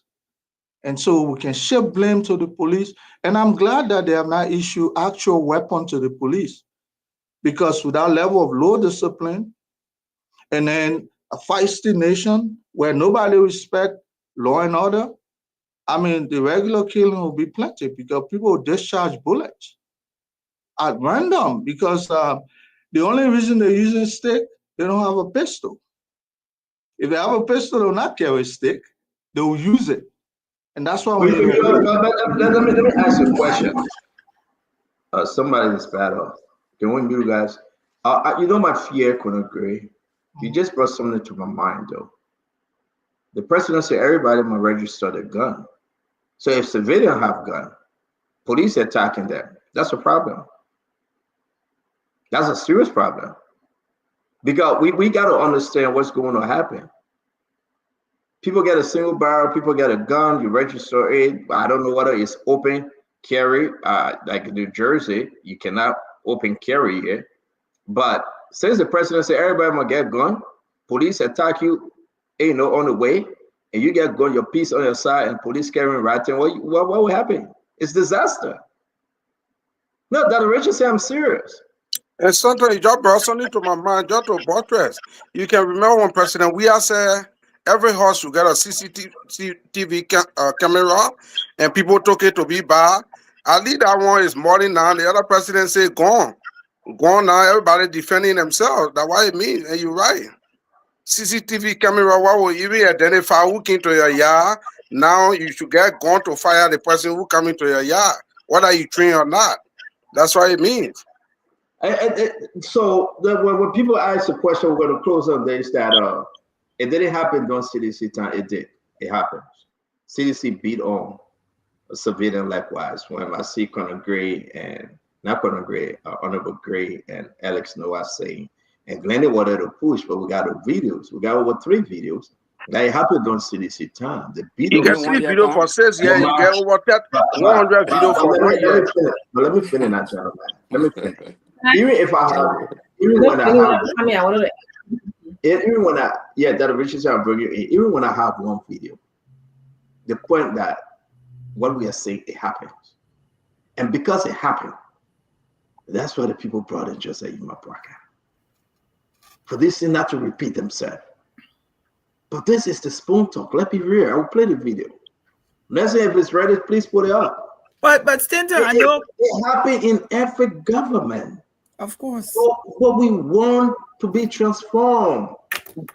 And that's why we beat it up. How can we know the difference in the year and the date will be there? Yeah, but we don't have to even know the differences when you're talking. Johnny, let me answer. I believe my Glennie mad with me tonight. No, not mad. I just want to respond to you, and I'm really not mad. Don't worry, we are on the show. Guys, so wait 1 minute. You look at that. Yeah, even at 1827, we're talking about it because of history. Okay, that 1 to 5. So wait. We finish with this now. We got to move on to the next thing. I will give the last comment of Dr. Richardson. Dr. Richardson, very quickly, what say you? Yeah, quickly. I mean, the president needs to buckle up. He needs to formulate a task force, and he needs to address this issue until you take ownership about the problem. This is a problem in our country. We all have identified here. You know, there's lawlessness on the rise. You know, we know the citizens are not respecting the police. The police are not respecting the citizens. The AFL and the police are fighting. So the president got to get up, pull up his pen and say, James Panelist and say, get a spine and say, we have a problem. And address it, set up a task force that is actionable, not just a task force in name and money, but a task force that have measurable steps that are going to take that will address the problem. That's all I wanted to say, Stanton. Dr. Richardson, thank you very much, guys. I beg for us to leave this one. You can keep the rest when you're closing. I want to put this up. It came today. It came today from the Chief Clerk, the House of Representatives. This is a letter to ECOWAS Parliament. Honorable Mamawantu Ibrahim, the Speaker of the ECOWAS Parliament, Abuja, Nigeria. Dear Honorable Speaker, I present compliment by directive of the Honorable House of Representatives in session, right, to record the below members who were earlier transmitted or earlier what? All right, wait 1 minute. Hold on 1 minute. It's in the chat room, but let me just read it from my phone. It's there, right? I see you. Is it there? Anybody? Yes. Sorry, I see something. Sorry. Yeah, so allow me to read this real quick from my cell phone. That will be much better. There we go. All right, so it's saying that who were earlier transmitted to represent the House of Representatives of the 55th Legislature of Liberia at the ECOWAS Parliament. They are those that they are recording are the Honorable Samuel R. Endos Sr., Honorable Moiman Brish Mensa, Honorable Ta Z. Wangwe. Honorable Speaker, please be informed that said decision is predicated upon the fact that the representative did not meet the requirement explained in Article 18, A, B, and C of the Protocol of ECOWAS Parliament. Honorable Gray, Article 18, A, B, and C, if you can find it for us, sir. In view of the above and with the effective consideration of Article A, B, and C of the protocol, the members named below have therefore been duly elected and are to serve as the House's representative of the ECOWAS Parliament. They include Honorable Murmur Bush Mensa, Independent, female 30%, Honorable Samson Q. Wee, Representative, Opposition, Political Party, CDC, Honorable Augustine B. Churu, Ruling Party, UP. The House of Representatives of the Republic of Liberia remains committed to its role and hereby assure you of the needed representation at the ECOWAS Parliament. Sincerely, Chief Clerk, Madri Sayon. There you have it, guys. There you have it. But there's an issue. We will be giving you ECOWAS reply tomorrow. It's a big issue. That's a big issue. Now, two things is at stake here. Mama Bree said, I didn't ask them to put me down for the election. She said it. Fully Formula said, no, Mama, you did it. You asked me, and I put you down. But that's okay. If you don't want it, you say you didn't go through the election, tell me now, and we'll remove you. The last time I checked with 40 said Mama have not hasn't called him yet, based on the fact that she want her name to be on. But with ECOWAS honor this letter, folks. Let me ask you again. We have Edwin Snow. I'm tempted to call Edwin Snow. I don't know whether he's sleeping because he already make his point very clear and say this letter going to fall flat. We can also announce that the majority black wrote the foreign ministry through the foreign minister to Joseph Yaman Bwaka that he can step in. Here we are. Dr. Richardson, before we go to the lawmakers, let me hear you. What do you think?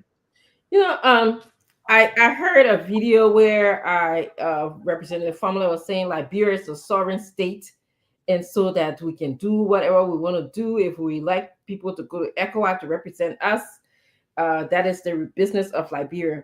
But I think that people forget to know that even though Liberia is a sovereign nation, but we signed treaties. We are living in the international world. We are not living in a world in an island all by ourselves. So as long as we sign these ECOWAS treaties, these international United Nations treaties, and what have you, we have obligation to respect that, and it limits our sovereignty. So I heard on this show, and I also heard Representative Moses Gray state that he also argued against Senator Snow going back to ECOWAS because he felt like, you know, this man had elevated to become senator. And the argument was, and he said he dropped that argument because when ECOWAS responded to him, they said that Snow is a community property.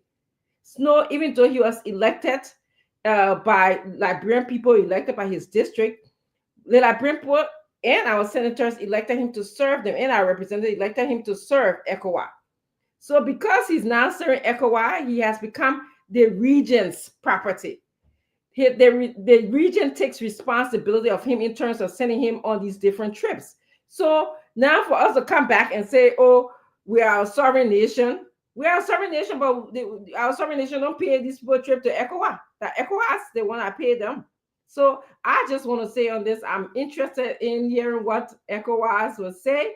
I'm also interested in hearing how this anti-rule of law majority bloc are going to respond. You know, this is where their anti-rule stops at ECOWAS. The anti-rule of behavior. Thank you very much, Dr. Richardson. You put it right because that's exactly what Edwin Snow said. I'm going to go to my brother Paul Kennedy. Paul, they have officially written ECOWAS. Here we are. We're going to wait for ECOWAS reply, and then we're going to see whether who's who, whether Ellen Snow holding his argument that listen, ECOWAS would trash that mess. Talk to me, Paul. Senator, we already, discussed what the would be outcome is on this show. We are waiting to get ECOWAS response. But like Dr. Francine said, while it is true that Liberia is a sovereign state, Liberia is a member of those institutions, but the institutions have laws, they have rules, and they have, standard operation procedures that are guiding their daily processes.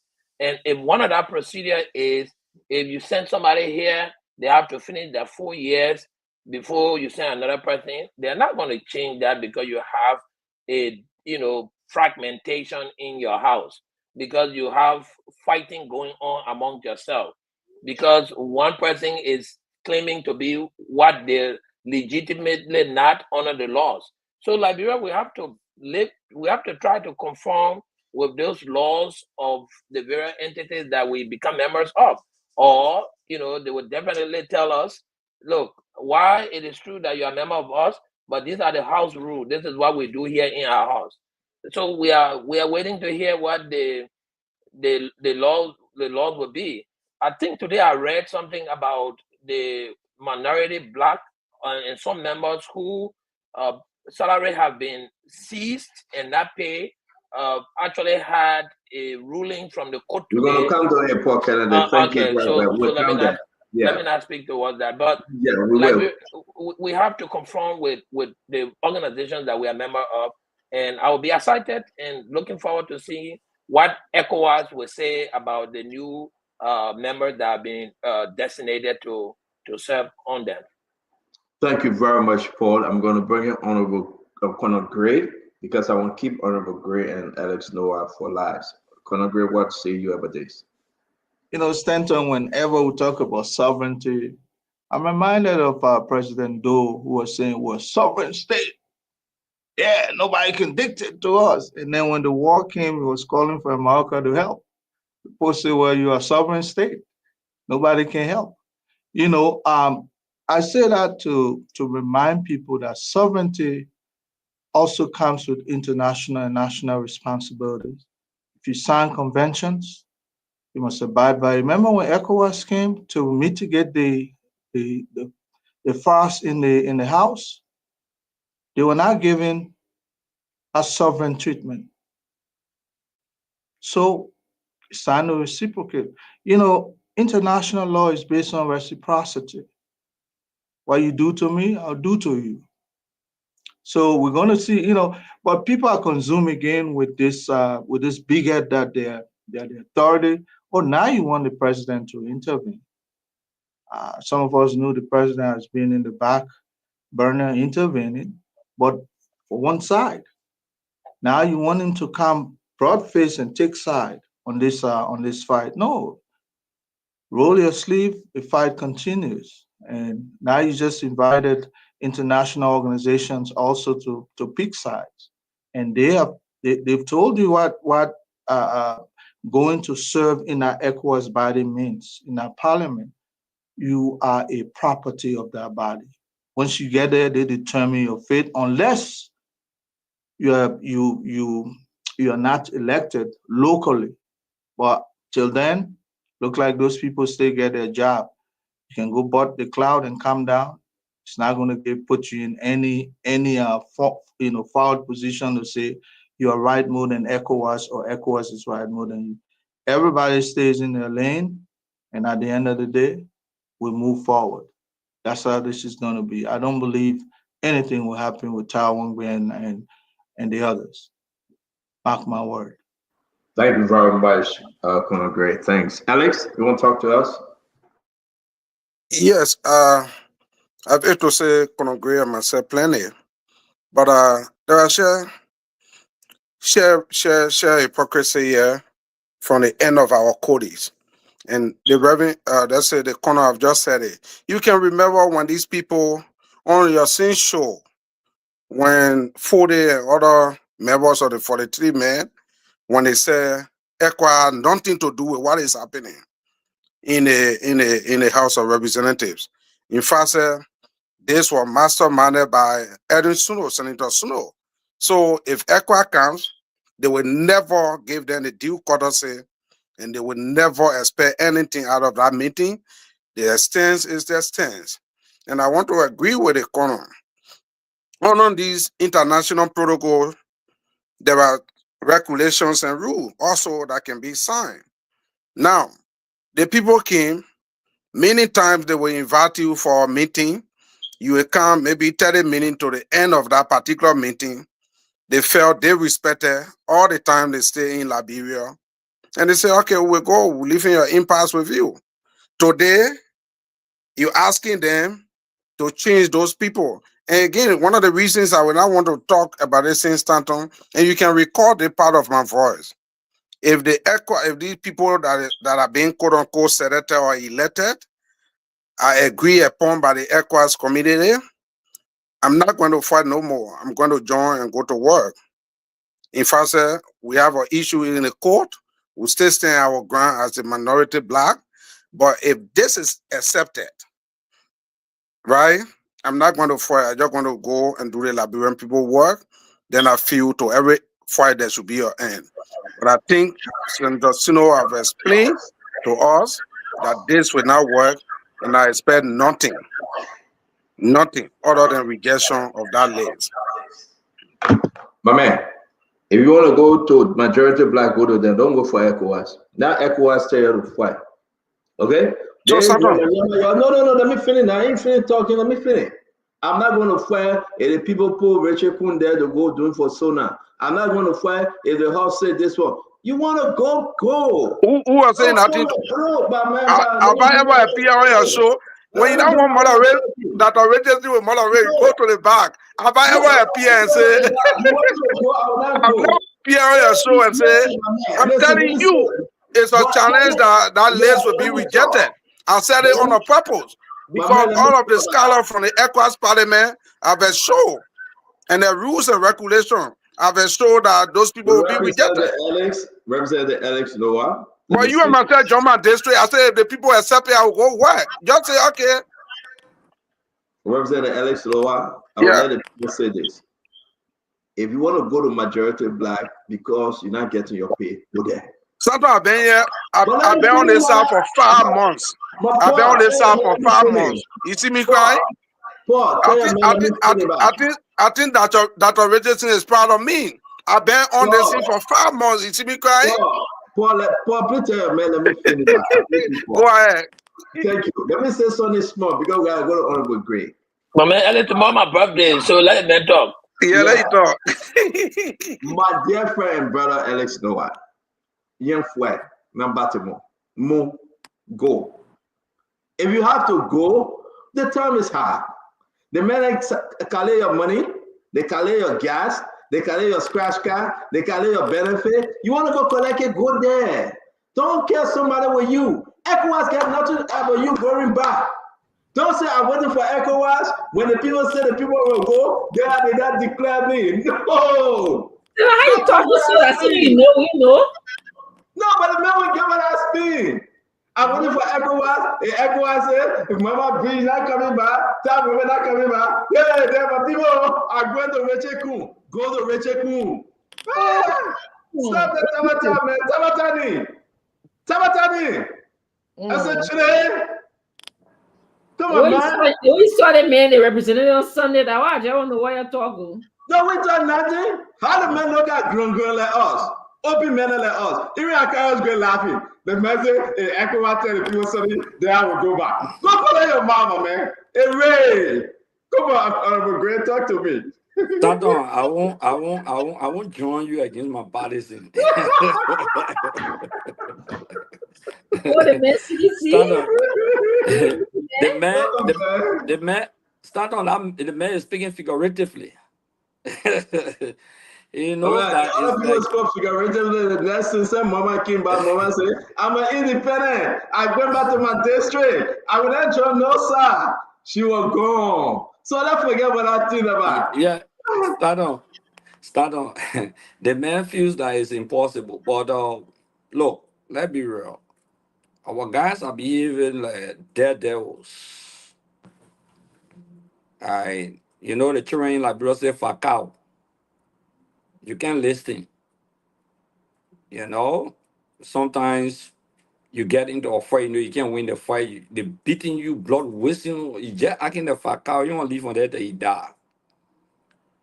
And interestingly, I'm disappointed and not disappointed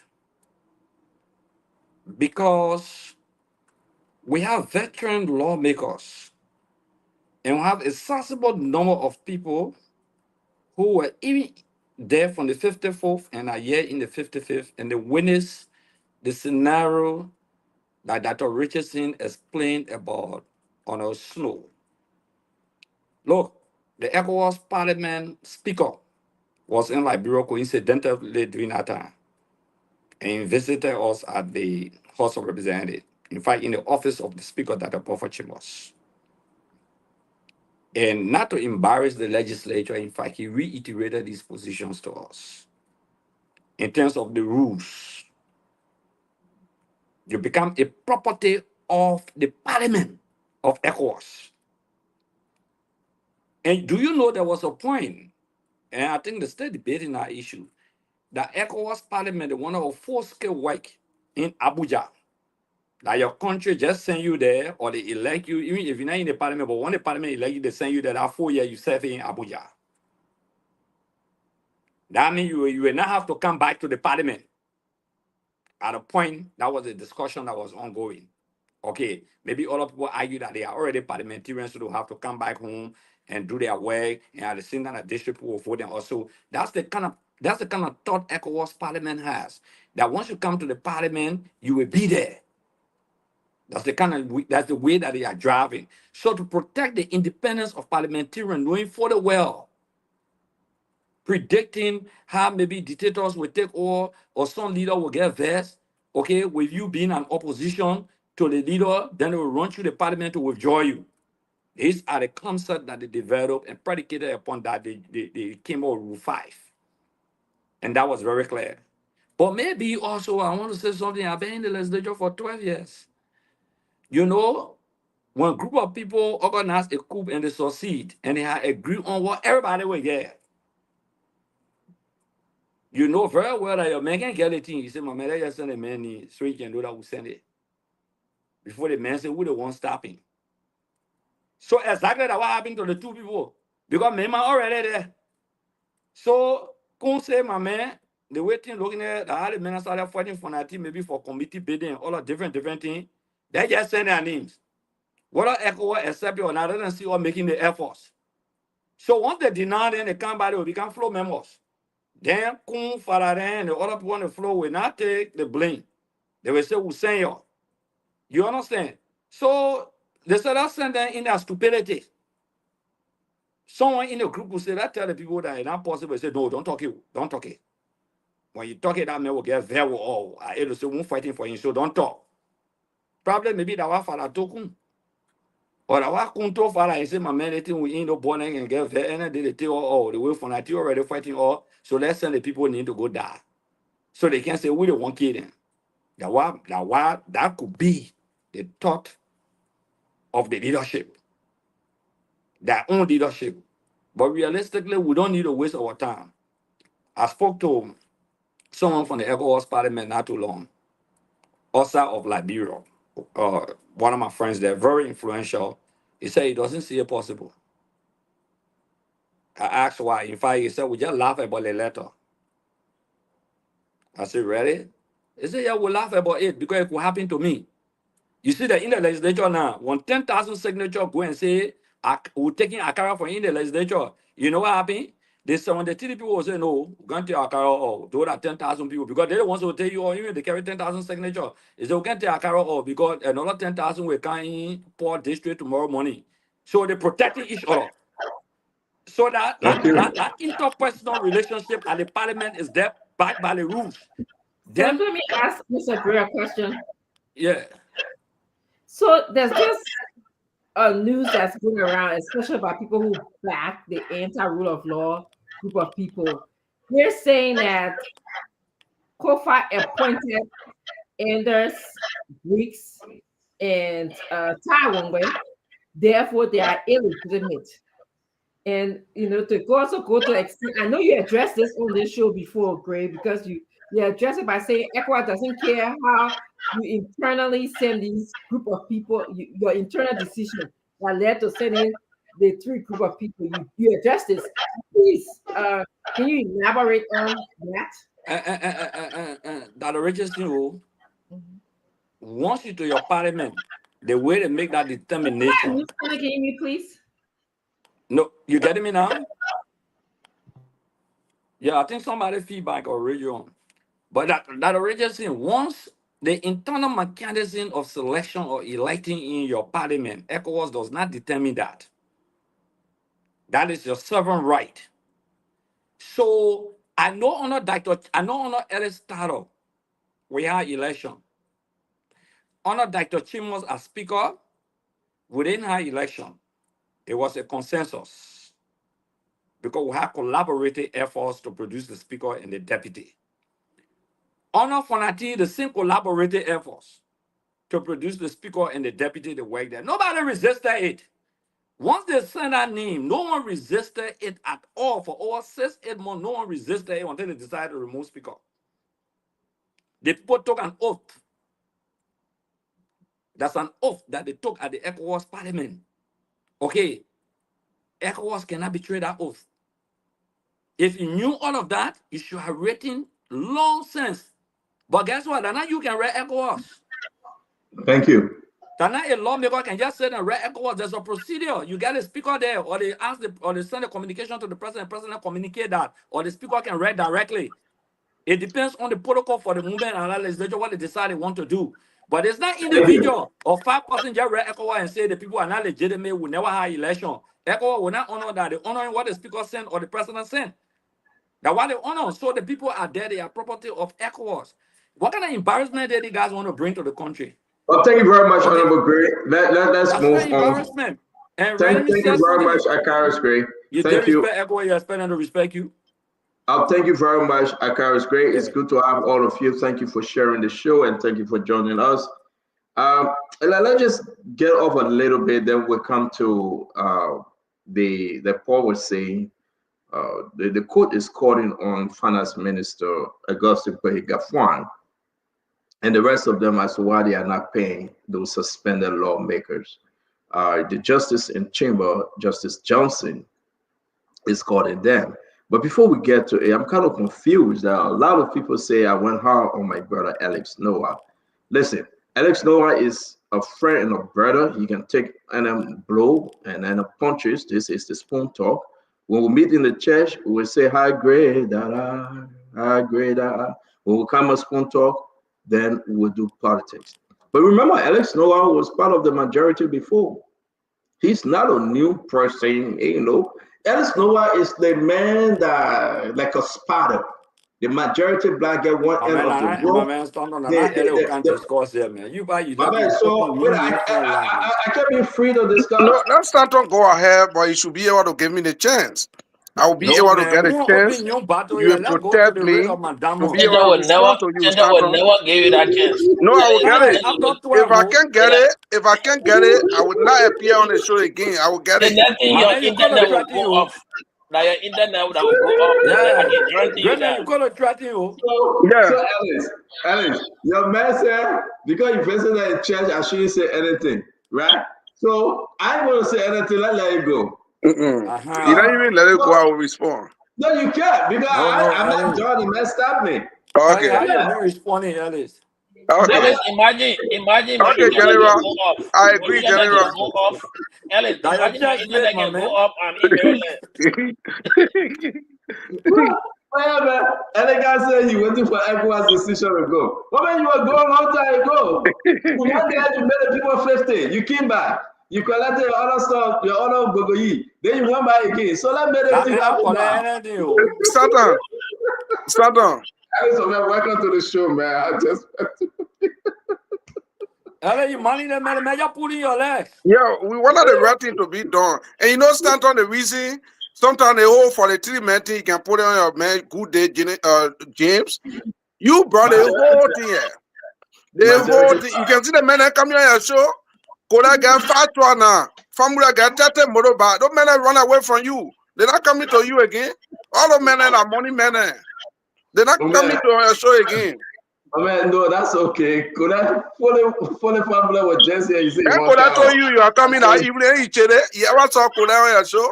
No, man, it's not about who coming. We're talking about you now. And so let's forget it. Grace will let it go. So let it go. You say, my man, you say coming to the church on Sunday. Let it go. No, I'm going to Dr. Richardson church. You not allow. Man, Dr. Richardson church. Say, Glenny Pass, you're not in your own church, so I don't know how I will go there. Dr. Richardson church, that family church. Stranger can't go there. Dr. Richardson church, that family church. Go there. In the church, they say open the door that visitor come. Dr. Richardson said they gotta know you. They know you ain't coming there. So yeah, you're right. We go on sit on the panel.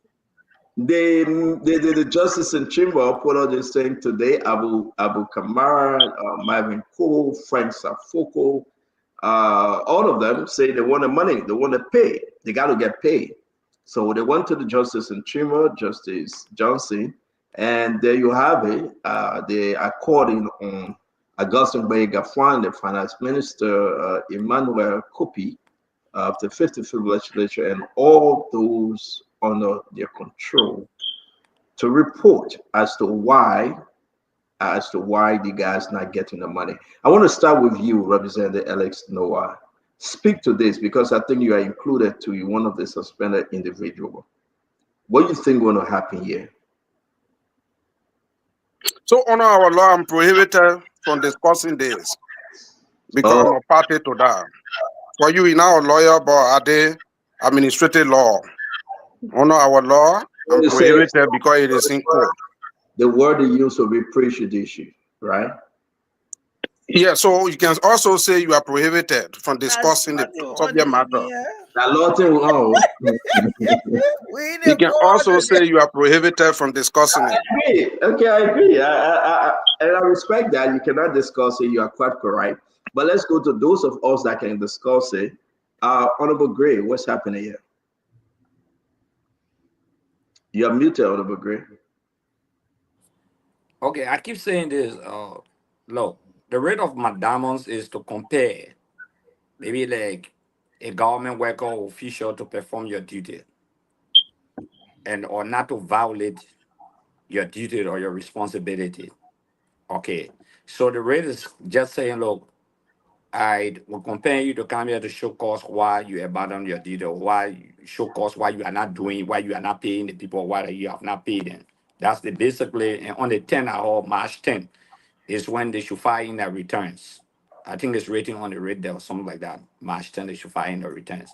But basically, you know, the issue raised by the guys in terms of payment, the raised series of issue that the majority block is not constitutional. They don't have a speaker. For example, they raised that issue. But the major issue here is that, look, how can you stop me from getting my pay? Let me just play the devil advocate. Assuming that even if they were legitimate, the rule says that you can suspend a colleague for 30 meeting days, MEETING.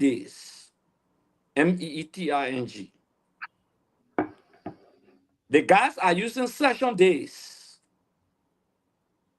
to go 3 months plus against their colleague. Session day, only Tuesday and Thursdays. The late Justice Nangbe, when Yeke took us to court, he said, well, what is session day? And I Tuesday and Thursday, where is meeting days? And in fact, I worked at the legislature before as a senator. Meeting days that from Monday to Friday. Monday, you know you got to go to work. You meet, the leadership meet. Tuesday session. Wednesday, committee meetings. Thursday session. Friday, you meet your constituents. You come at the Capitol building, they come there. You're not going in your district until they break, except for those who are always in our district. So those are meeting days. So the 30 days, the 30 meeting days may include session days. Meeting days that are the whole set. Session that is subset of the whole set. So there's no way you can be discussing the whole set and not put the subset within it and only take the subset and say that it's subset. You didn't say session days. The rule said meeting days. So the rule said you can suspend people for session days, then they'll have a legitimate ground. So that one, the guys are going to win it with ease. That bingo for them. That not argument, they will compare the final minister. And interestingly, what the guys did is that their pay was placed in the 2024 budget. So the argument will not be that money that they didn't raise in 2024 because they send a board check to them, they send the men and pay back to GAFON. Now, according to them, that's what they said. They send their benefit, their gas, everything back to the Ministry of Finance. According to them, I don't want to be exact. So they're not going to win that fight. They are in violation of their own rules. And again, there are veterans lawmakers annoyance at the legislature, especially in the House of Representatives, that should be educating their people because we want you the same thing with your cat. Thank you very much. Yeah. Thank you very much. We're just going to take just two mobile. Paul Kennedy went off. He brought it up, and I just wanted to hear from him. Let me go to Ed Remy Gray. What do you think going to happen? Then we'll move to the next conversation. Well, I think Stanton, the majority will continue to use that as a pressure point to gain it more membership, to beef on their membership. So this is one trump card they have. And one, if I were Alex Noah, I would not even indicate that I've been away in the United States for 5 months. No. I did not say that. I said I've been suspended for, let's say, the impasse have started since almost 5 months. That's what I said. Yeah, thank you for saying that because people got you wrong. They say you banned for 5 months. No, I started impasse. But just imagine, and the thing started in October, so I was there. I just came 2 weeks ago. Yeah, that's on low. the show 2 weeks ago. So the time you came on the show, that was your first day coming to America. Yeah, the man wrote an excuse to the I was here a few days before I go on the show. Oh, okay. But listen, I can even go Canada beyond America because I'm suspended. I'm not, so it don't nobody business. I can even go beyond America. The fact that I'm not getting paid, you say I'm suspended, I can go anywhere, but I've been there. I just came 2 weeks ago. The strongest argument is that you wrote a communication to the speaker for excuse. Yes, I did to the legitimate speaker. I did that to Speaker Kofa. For excuse to be on break, to go something. So maintain brother that you've been there working. Suspension by the House does not vitiate your responsibility to your constituents. Sure. So by right, continue to show that you're working within your district and your constituents, so you can justify as to why you should get paid, not because of your recognition for one group or the other. You are an elected official. So I would not have even made that statement. I'm glad that you clarify, and I said it deliberately so that it gave you the opportunity to clarify. But that said, I mean, that your army strategy using on the man, it's not ROTC you're doing every last one. No, because I don't want the lawmaker to get in trouble. Because our people heard it, and definitely they're going to question you. But you're not working. How would you get paid? You abandoned your people 5 months ago. No, I was just talking about the whole impasse. I said it started almost 5 months ago. I agree with you. But that said, Stanton, I think those people will continue to use that as the linchpin or the pressure point for people to bow down, cave into them, and say you're now part of the majority. So, but is it legal? I don't know whether that is legal. Any representative, whether or not they recognize the leadership of the House, must be paid. It's a law that if you're elected and you're serving your people, you must get paid, not because you recognize one speaker or the other. That could be an issue that could come with some grave consequences. I say consequences in the fact that you're violating someone's right, and you violate an entire district right to have representation when you don't pay the people for their job. Yeah. Thank you very much, Connor. Great. We appreciate you. Let's run over. Oh man, it's 7:20, 11:20 in the country. Let's do this real quick. I want to go ahead and show some of this picture. 2025 budget recast. This is the independent newspaper. recast loan. Indeed, they're going to recast the budget, Alex. They have to.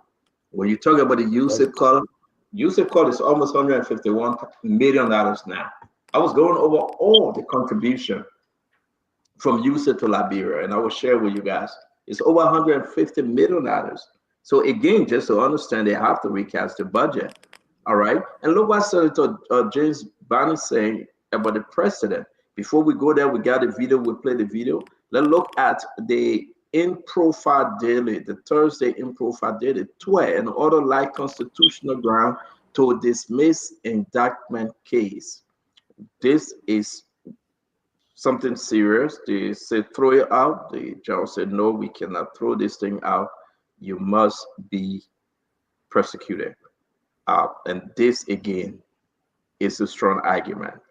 Let's watch this play out. This is the former finance minister Samuel Ditwe. While we do that, I want to bring in Senator Bannon comment. I think you make mention of Alex, and then we'll try to close on this one. A lot to be discussed. And I'll also bring in Edwin Snow comment. His argument today that the GSA boss has set a new standard for the amount of vehicle someone can purchase in this government. Something contrary to that of the Senate. We want to raise that issue also. But let's go back 2 days ago, Senator James Barney. Increasing taxes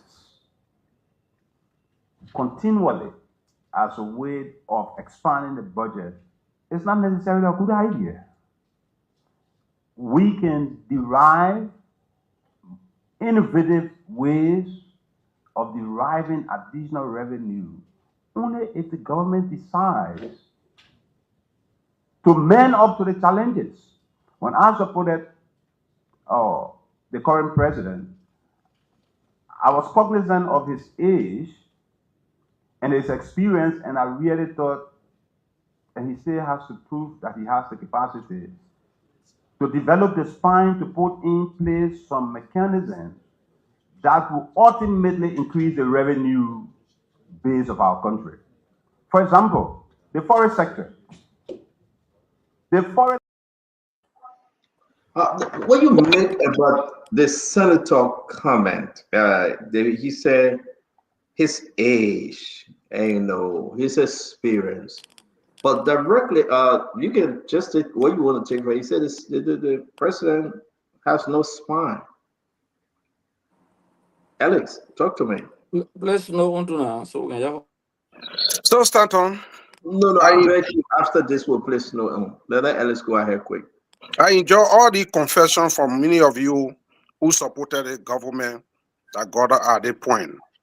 You know, the Bible says that you are a sinner and you need somebody to save you. So with all of your frustration and confession, the Liberian people will really think to say, okay, you know what? Before Stanton tell me to vote for the person again, I would think about President Wakai. Now, what do I always including you in this thing is because you play a very pivotal role that brought the government to power. And I will not treat you as son or brother. I will always include you on the rescue train.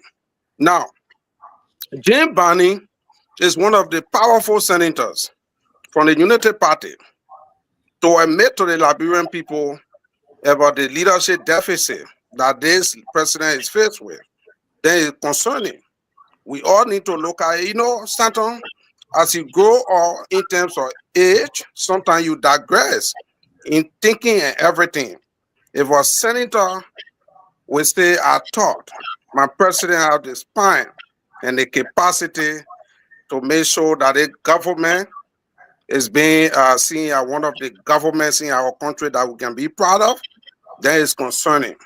That even reminds me on even most of the programs that the president can attend, and then while you see the pulpit on the side or the podium on the side, then you're taking another role.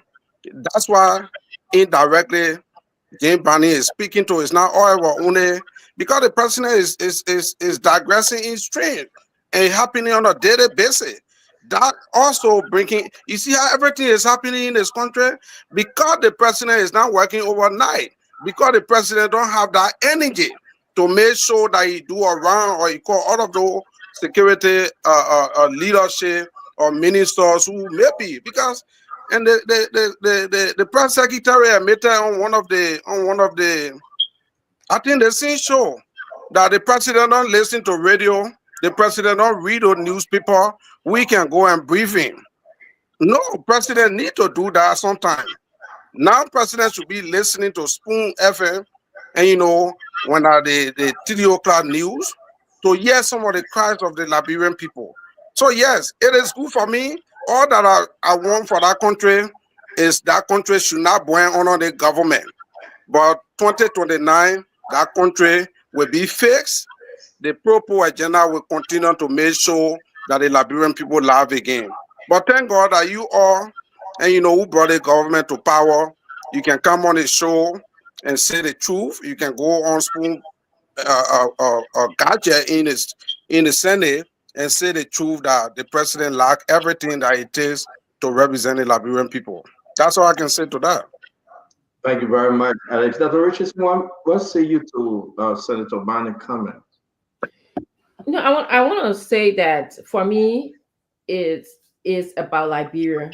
It's not about what CDC did or did not do, what the United Party government is doing or they didn't do. It is about, all of us brainstorming to make Liberia a better place for the people that reside in Liberia and the people who would like to, visit Liberia. I to some extent, I agree with Senator Bonnie. We have been calling on the president to speak to the Liberian people. This is not, just an isolated call. I don't hear it if he's not doing the sonar address, or if he's not, dedicating something like maybe going to Lofa or Babalu, for a program, Lofa for a program, Babalu for a dedication. Then he doesn't come in these needed times to speak to the Liberian people. He needs to start addressing these issues. Our country is not a country that you can just leave on autopilot. You can't. Liberia is the country that needs TLC, tender loving care. Our people need to know what's going on in the country. And because we have an imperialist president, or imperialist form of government where the president is so powerful, or we view that president to be so powerful, this is why if he speaks, people will listen to him. So he needs to now come and address the country. Put that spine on and address the country. So that's what I have to say about it. Vinny, let's talk about this. Thank you, Dr. Richardson. Everybody has said a little bit of everything. When you put it together, I don't have anything else to add, Stanton. I really don't. I wanted to comment on the fact that there's the case that's in court with the lawmakers and the salary. I like that. I like when people go to court, because it means their interests is at heart and they're protecting their interests. Let the court decide. I don't think they should hold the people's salaries from them. I think that's wrong. And the thing about it is, you holding somebody's salaries, they have work to do, they have their families to take care of, because you feel that you're in. You already know everybody. I got enough questions about the majority bloc because they're not a bloc that are supported. Clear cut. Everybody knows that. But I think when you do this here and you're holding onto people's salaries, it's like, how are you planning on working with them? If you've already done this, there's already a huge divide. How are you bringing them back together for you all to work together for the common good of Liberians? So I agree with what Honorable Grace said. They will lose all the cases. They will pay the people money back. Pay the people their money. You're taking pay. You're building horses. You're breaking it down. The minority bloc will not do their own. And all of you eat the money. That's what it is. Hey, don't want the people money. Thank you. Let's hear you, Honorable Moses Akaris Gray. We got to close this show. It's 12:30 a.m. Stella, can I just say something that Paul Kennedy said, I think in the chat room either when he was on the show. What if the Minister of Finance refuses to abide by the court's opinion? what can we do? What can Liberian people do? So I'm just throwing this out there because I remember him putting something that nobody respects the law in Liberia. So the Minister of Finance can say, "Well, I'm the minister. So why should Yeah, I see that?" Okay. No, no, you but you cannot say see, that.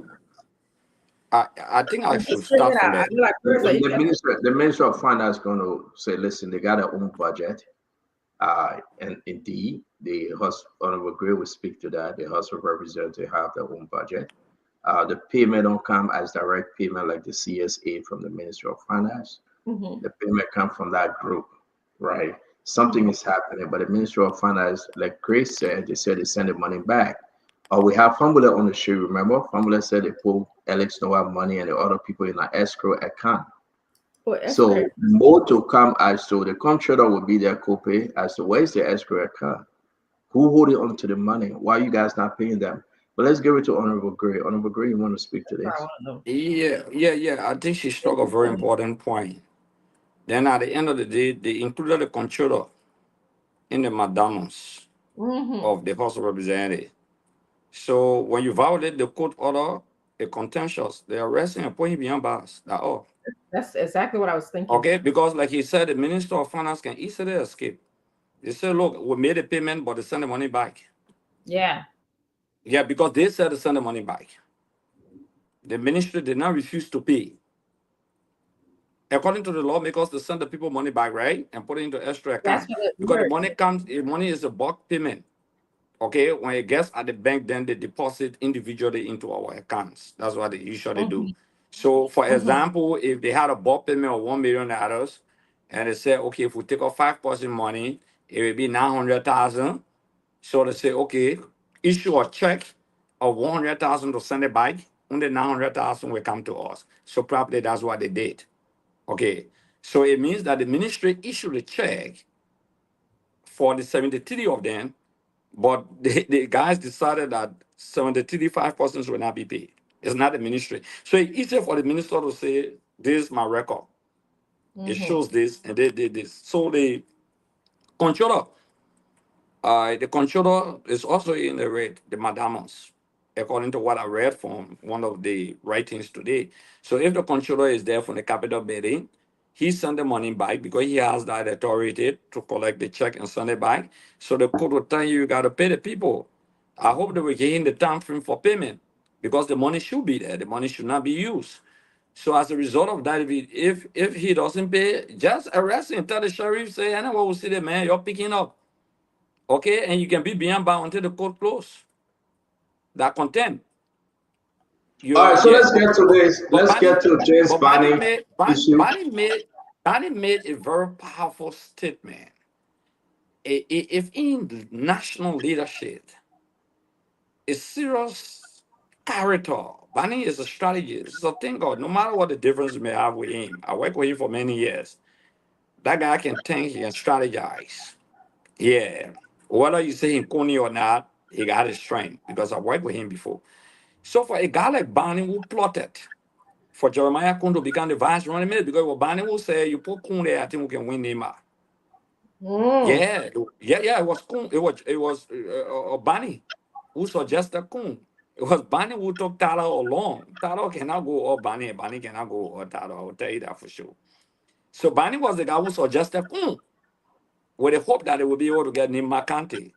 Because they were actually closing down on Nyomli Kanga. But then they said, okay, we can compensate over the protein position, but we want to win. So she could watch us all in Grand Bassa Kante. But Nima, when you take Kuhn, and Prince Johnson is going to give the support.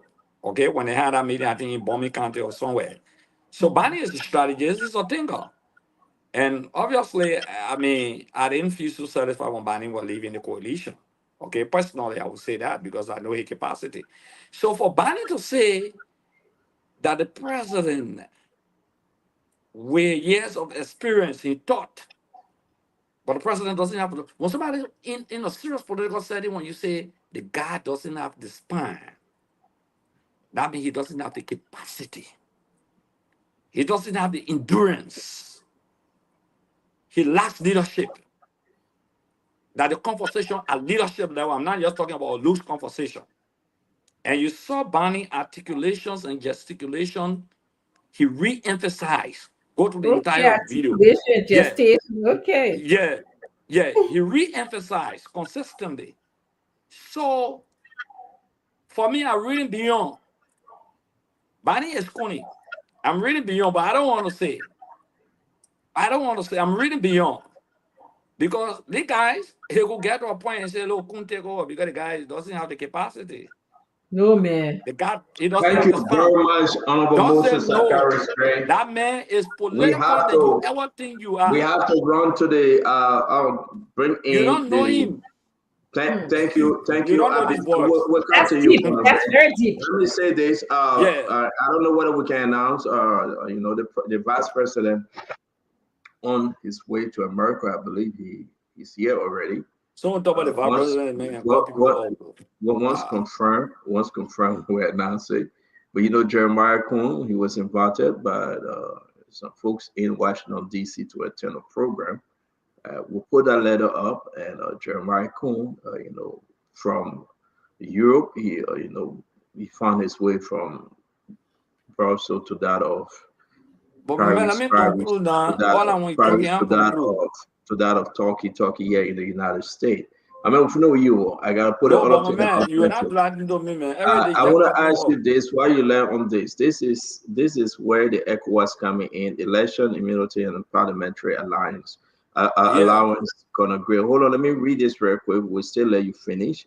It's saying that this is the Article 18 A, B, and C that is in the letter of the House of Representatives to the ECOWAS Parliament. Representatives shall be elected by direct universal suffrage by the citizens of member states. Yes. The representation of each member state shall reflect as much as possible the political configuration in the state. Each member state shall ensure at least 30% female representation in their parliamentary delegation. Yes, my question to you, Honorable Gray, while you're on the floor. What in this ABSC authorized these guys then to say we will have election because the people you're saying were fake? Nothing. Okay, let's look at one. Don't put it down. It's a representative shall be, I hope I get in the club because a little bit below, but let me just read. A representative shall be elected by direct universal service by the citizens of member states. That means, yeah, they elected them to the parliament. The second one says what? The representative of each member state shall, as much as possible, shall reflect as much as possible the political configuration in the state. Let's go with A. Let's go with A. So they say election as their argument. Yeah, I don't think. No, I want us to stick with A, right? Because let me ask you the question, Honorable Gray. The argument in the letter, right? They say we have A, B, and C. This is what it said in this letter, Article 18, A, B, and C. Give them the right. But then coming to this, it's saying that representatives shall be elected by direct universal suffrage. Now, they think universal suffrage by citizens of the member state is ambiguous, right? But no, because let me tell you this. No, Stanton, we shouldn't go that route. They say by the members, by the citizen of what? The member state. Who the citizen? When they say representatives shall be elected by the citizens of the member state, it means we will go to election. Yes, the counties. As lawmakers in a very electoral district, or the senators go to election. But why you say it's not ambiguous? Because for them, they understanding that the lawmakers should do the election. But that what they we believe that the people that elected Alex Noah, that's what the people are talking about. But I beg you. There's not ambiguous. It says that your representatives, okay, your representative, I mean the people that are going to represent you should be elected by the citizens of the country. So who elect us? The citizens of the country, the district. Our law say 18 years. Universal suffrage, it say 18 years your right to vote. That's it there. So from 18 upward, go and vote on the universal suffrage. We go to the legislature, we make a determination or who going to go represent us. This law is saying how we should be elected to the parliament. It's a general rule, internationally accepted in ECOWAS, that parliamentarians are elected by the people in a very electoral district and by the county level. We got a bicameral legislature for us. Okay, we got the Senate and we got the House. Some countries only get unicameral legislature. That means like they only get representatives. And the people use the word representative, they did not use the word even Senate. And the reason why they use representative, because both the senator and the representative represent the people. Representative Fortress, thank you very much. Alex, let's hear you real quick on this, Alex. What do you think? Same argument here? Something that personal thing is on because it's very clear, self-explanatory, and I don't think we'll do. Tomorrow, our main birthday, we got to talk after the thing. So go to Conogree. Yeah. Okay, Conogree, let's take a piece of it. Then we bring in Snow argument he's making. Conogree, what do you think? All right. Well, I think it's clearly stated that unless you're elected by your people, you should not serve ECOWAS's parliament. All that is saying. But let me go back to Barney. So, Conogree, before you go by the Barney, you get all the lawmakers that are they reading it upside down? Well, you know, when somebody is poised, they won't go there. when somebody is poised to resume, they'll find any scapegoat, even when it's clear, even if you say only Stanton shall be elected into ECOWAS Parliament, they'll find a way why that particular language is ambiguous. You know, let's not belabor the issue. Definitely, they're finding scapegoats. You know, Akarius talk about the drowning man will hold on to a straw to climb himself out of shallow waters. That's not Paul we're talking to. But let me say about Barney. You know, let's not forget that Barney was part of a coalition that had a very vibrant young leader. You understand? And who was almost referred to as a Bobo president. So if you want to beat on the cart, think about what happened to the horse not pulling it the way it's supposed to be pulled. So if you think that it's age that is making the president now to speak, then you were wrong for even thinking that Mr. Weir would have been a better speaker and a very verbose one in the public. But you know, most of the issues that went on during President Weir's time, he was silent. But maybe I will urge, yes, our president needs to always speak up because the people want to hear it from the horse's mouth. And the president is sort of the horse. So when he doesn't speak, people don't know exactly which direction the state is moving.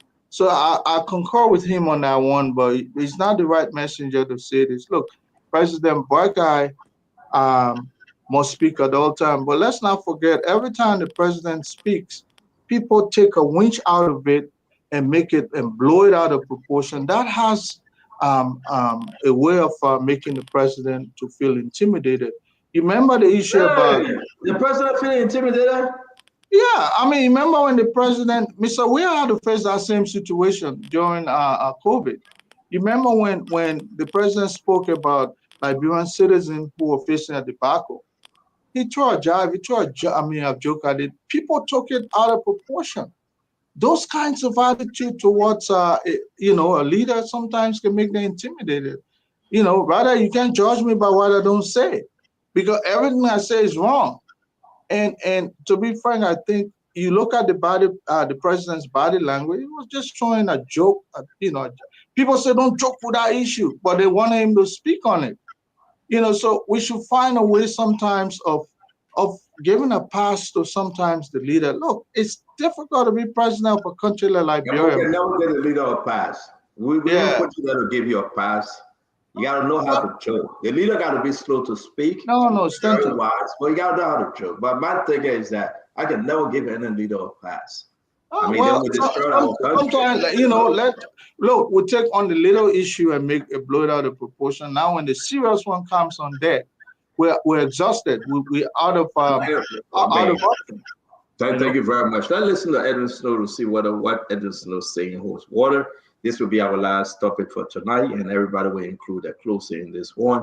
I want to appreciate every one of you. Almost 53,000 of you join us today. Again, and more to be added after the police work and watch the show. We want to say again, thank you. We are doing that which we can only do by the grace of God. You know, Glenny Pastor came on the show. He blessed us, so we are blessed. And, you know, please bring your own pastor, Dr. Richardson. Paul, if you can go to church, please bring your pastor too. Alex, I know your pastor is in Sano County. If you we're coming to the house tomorrow. Honorable Moses Carriage, you ready to go to church? Well, I'll bring my pastor. Pastor Collins has been here before. And I go to church. Sunday, I he has his own church. We have our own church. Yep. In the name of the Father. Let's listen. Paul is Sandra is my Sunday school teacher. They go on Sunday. He taught before. No, we gotta play Snow Topic, man.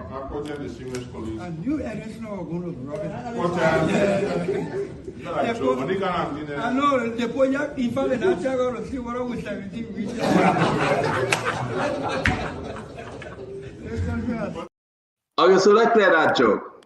So they need 17 members to remove Yombli Kanga Lawrence, and every Snow will throw in job on it, right? But you know, when they say the monkey rather die, you see it smiling and they're not kidding, you think that monkey is alive, but only the teeth. The guys are laughing, but they want to remove the woman. When you get Prince more, you want to take over. But while Edwin Snow said that joke, they don't say, well, they're counting us and say we are 17.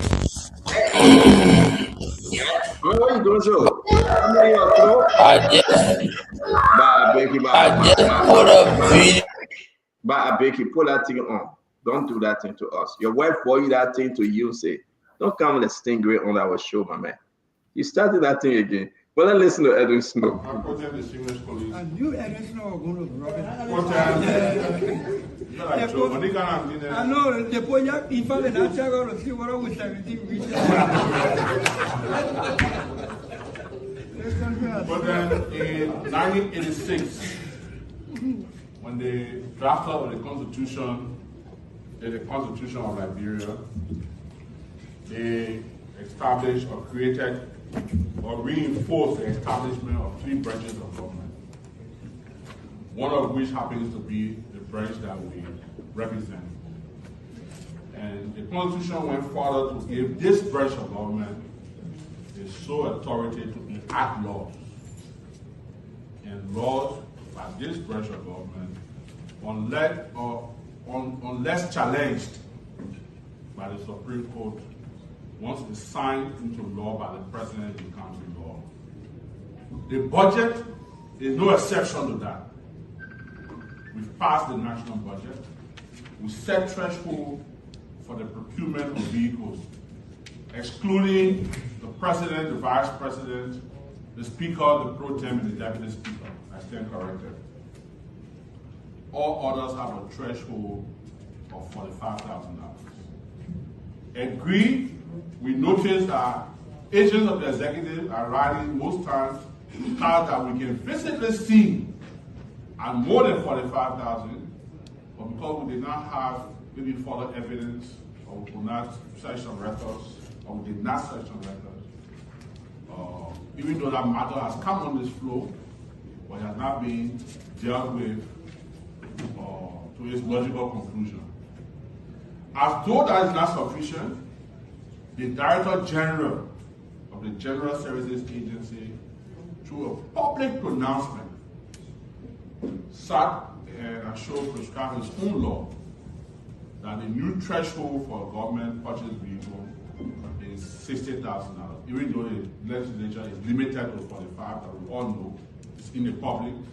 We go under the microscope for that, but has set his own to 60,000.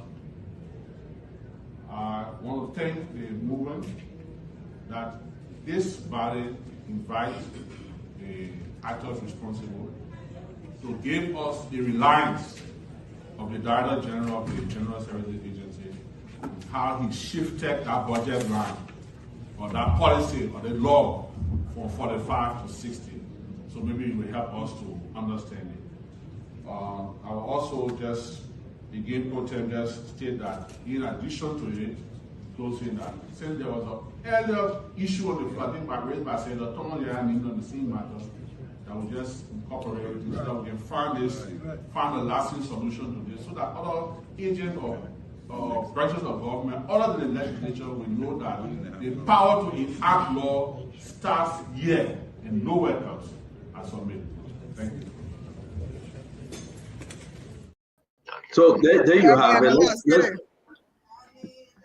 All right, there you have it. Let's do our closing. It is 10 minutes to 1 a.m. in Liberia. But that's Senator Eden. You got something on, Glendy?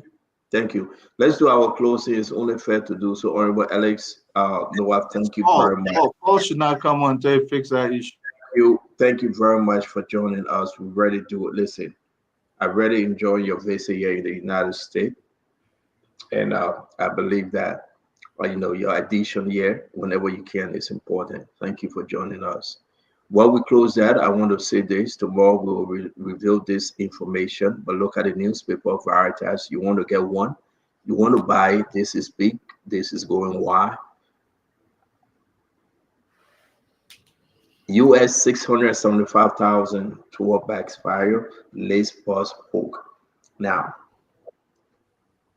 I'm going to place a call to City, Judah City. He said it.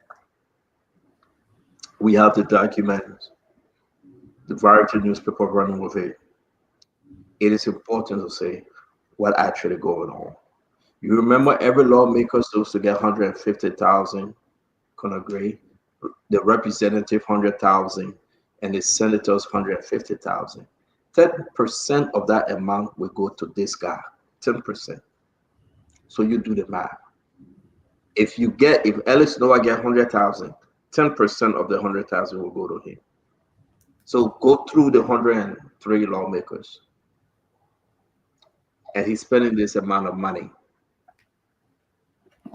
Let's close, and I hope you can incorporate this in your closing. I believe it was a good show, and thank you guys for joining us. We'll see you tomorrow by God's grace from my end. Dr. Richardson, you go first, please. Yeah, I've been talking about austerity measures. So when I hear Senator Snow speak in the House of Senate and talk about there are cars that people are buying for more than $45,000, and this is being backed by some of the executive branch members who are saying, oh, now they changed the rules that you can pay for a car that is use more than $45,000 on a car. I mean, Liberia is a poor country, a very, very poor country. So I'm sick when I hear them telling me that they're spending that much money on a car when people can't get decent medication, pain medication in a hospital. When someone like my colleague Paul Kennedy can come in and argue almost on a regular basis about a bridge that needs to be fixed, going to his hometown. So we really need to consider how we are spending the Liberian people money.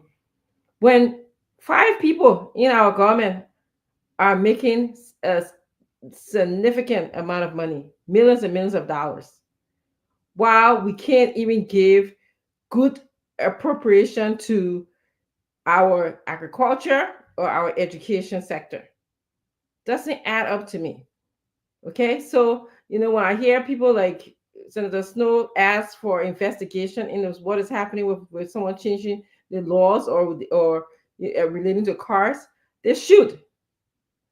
And I also think, as we speak about this, if people like Representative Noah and those people that use the court system to get their money back, their payment back, if they don't get their payment back, let the controller be held into contempt. Because there is this tendency of people in Liberia to say they don't respect the law. Not to I think that's Mr. Kennedy. I brought this up while you were in the back because I wanted to bring. They will say, "Oh, nothing will come out of the law. They be shot. Everybody be shot in the country." And I hope that you guys push this to the limits using the law. Okay. When we talk about we all of us agree that there's something going on with the mindset of the people in our country. The police, the army, they are a product of the society. If you ask me, you know, if I put on my psychology hat, they've been traumatized. For people to sit there and be, you know, cheering when people are fighting and flocking each other, you know, it bothers me. I can't even when I see an accident, I cringe on the highway. You know, immediately I have a reaction to slow down because I know that something's wrong. But people were coming. There was a crowd. You know, it was like there's a party going on. So something is wrong. So from the top to the bottom, I'm not blaming the AFL. I'm not blaming the LMP, although there's investigation. The government, President Boka, needs to speak to the people of Liberia. As I've always said, these issues need to be addressed. As Glendy has said, we cannot sweep them under the rug. Liberia cannot be on autopilot. Is not the kind of country they can just say, okay, on autopilot. I have some hope for the United States because it's a systemic country. You know, it been a systemic country. So even when it sway a little bit, you know, your pendulum will swing again. But for Liberia, you cannot do that. Okay? You cannot do that. The president has to be on top of things. And that's what I have to say. Thank you, Stanton.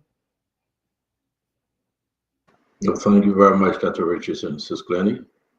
So it was a great show today. Also wanted to mention today that something happened in Bond County, Cotton University. We just had our homecoming, and today there was fire on the girls' dormitory. There were funds that were being raised to renovate, I think 2019. A portion of the girls' dormitory got burned. The president of the Alumni Association in Liberia, Marie White, the homecoming was specifically to raise about $100,000 to renovate the dormitory. And barely a week after the homecoming, there was fire again on campus. So I know people get depleted, people get discouraged. You're trying to raise funding to renovate the place, and here we are again back at square zero. So my heart goes out to the students, to the parents, and to the entire administrative staff of Cotton University, along with the Alumni Association. We can't get discouraged. It's difficult, but we will do what we can again to be able to rebuild the girls' dormitory.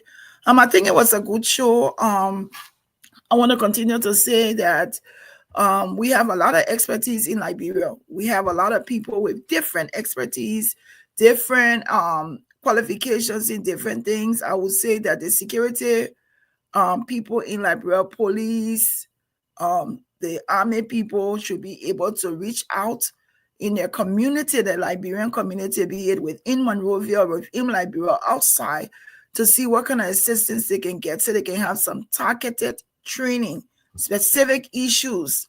Do a statistics, do a survey, see what some of the things, what some of the community people are saying about the police and the army people, and see how they can work on it to fix these issues. But it was a great show. It was good being on. Thank you. Paul, my brother, happy birthday in advance. Thank you. Thank you. Thank you very much, Sis Glendy. Paul going to be, you guys are asking, going to be 57 years old. Ed, let me great, please. That's a blatant lie. Is that 60? Am I making a mistake with your age? 92.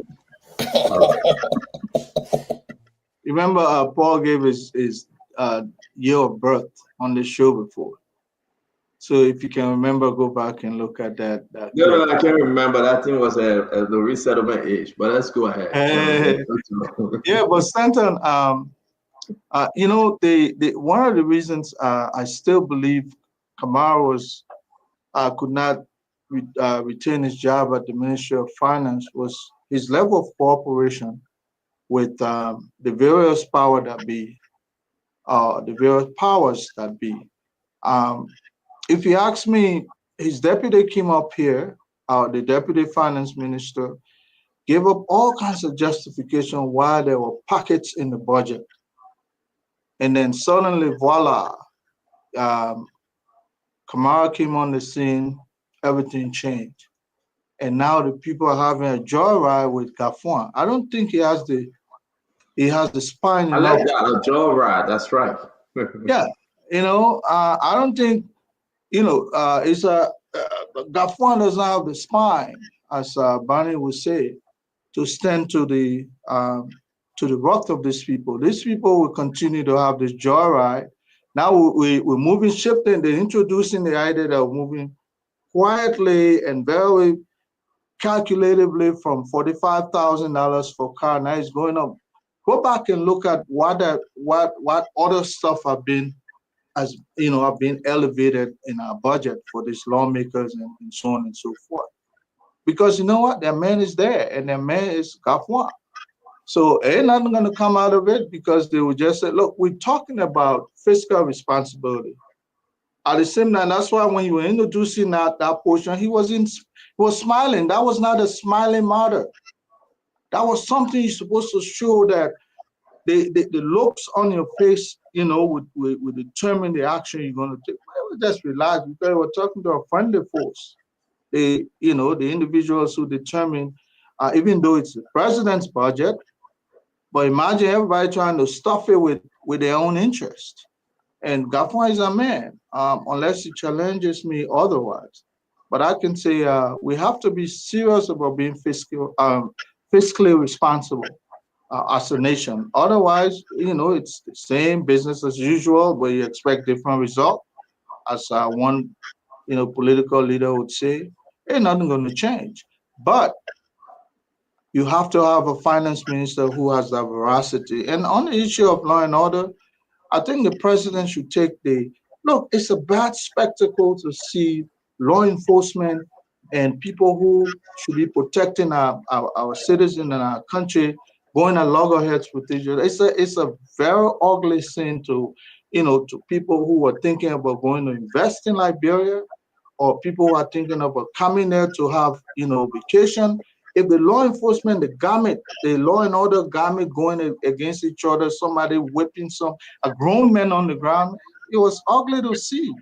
And this is not one of those things the president should be lip-tied about. I think he needs to come out and let the society feel it, that the president is taking steps to address this kinds of lawlessness. Otherwise, ain't nobody going to come to our country sooner. Because you know what? Those who are supposed to protect those people and us, they are the one going at each other. What kind of nation is that? Banana Republic. Others will dismiss it. No law and order. Unless the president stamps his feet down, Liberia is going to be a very lawless nation. Look, to be president is not an easy thing, but you must have the foresight to make sure that people abide by the rule. Period. That's all you're there for as a president. Thank you. I like what you say, man. The president he got to put everything down. But again, to each his own. Alex, Noah, my brother, talk to us, my friend. Thank you, Stanton, and thank you to all of us for the contribution for the well-being of our country. But I think to take cue from Senator Snow's session on the issue of the GSA proposal, if it is not in effectiveness already, I think I will also suggest to all of us that if the president of even the government were to say no government official will be entitled to car, I will respect that. And the reason is everything about the country is about the lawmaker. It's about the lawmaker. But let me say something on there. When we go in the house, we're told by the time you win, they will give you resettlement. They will give you this. They will give you that. I went to get a package that evening. I go see the rules. I go see how many members you are entitled to as a lawmaker in your office. I go see. So I said, but what the package now? They almost say, which package? I said, when you come, they will give you resettlement package. And she laughed. The reason I'm saying it, Paul, the tabulation, there's a tabulation for our who has a transportation, daily transportation. It's about $50 to and fro daily. Time 30 days, time 12 months, time 3 years. You get it $45,000 that each lawmaker is getting. If General Gray won more than the $45,000 car as a lawmaker, he has his own money. That's how you see some lawmaker, they have bigger cars and they get cars that they want to convenient. The reason I'm saying it, I was in DC just a few days ago, and I was around the White House. I saw all the government officials because the Prime Minister for France, Macron, was there. I saw all the government officials. I saw all those vehicles that were parking. They were these Catalan all those BB Jeeps that you can think about, your American big Jeeps. So you tell me that a lawmaker from Sando County is being given $50 per day to go to work and go home. That $50 is being tabulated for 3 years. It comes to 45,000, and they give you that 45,000 to buy a car. And people will say, "Oh, they're buying BB car. They're buying the man." You say, Dr. Richardson, the man who lives in Monrovia, car goes more than the 3 years we're talking about. If I got a Land Cruiser for Sino, at a certain point, lawmakers sleep in the mall to reach to that district because that is not. You don't need a Land Cruiser. You need a different kind of car. Exactly. So sometimes in 2 years or in 1 year and a half, given the inaccessibility of our roads and the rain season in our country, sometimes those cars spoil. But the other thing I will agree with everybody here, I think we need to create an enabling environment and put aside all of our personal interests when there are concessions to be signed, when there are companies to go to our various areas. Those are things that we need to pull forth. But again, like I said, everybody in the country will protect their political party. They will protect their political interests. And at the end of the day, everybody is being talked to. Because, mind you, there are people that the general said, for example, on the issue of the loan for the police, for example, on the issue of the LPRC 7 million, for example, there are people who said the procedure was wrong. The procedures were wrong and we agitated. But at the end of the day, the majority carried the rule. And then when people who may not monitor you at the time, they will talk to everybody. Somebody is disturbing me, please. I'm hearing somebody. And everybody is being discussed in a negative form. But again, that's a country. All we envisage is to do the right thing as the people dictates and make sure that our country, because it's shameful. Now, sometimes I visited Nima County to Honorability's secretary resident.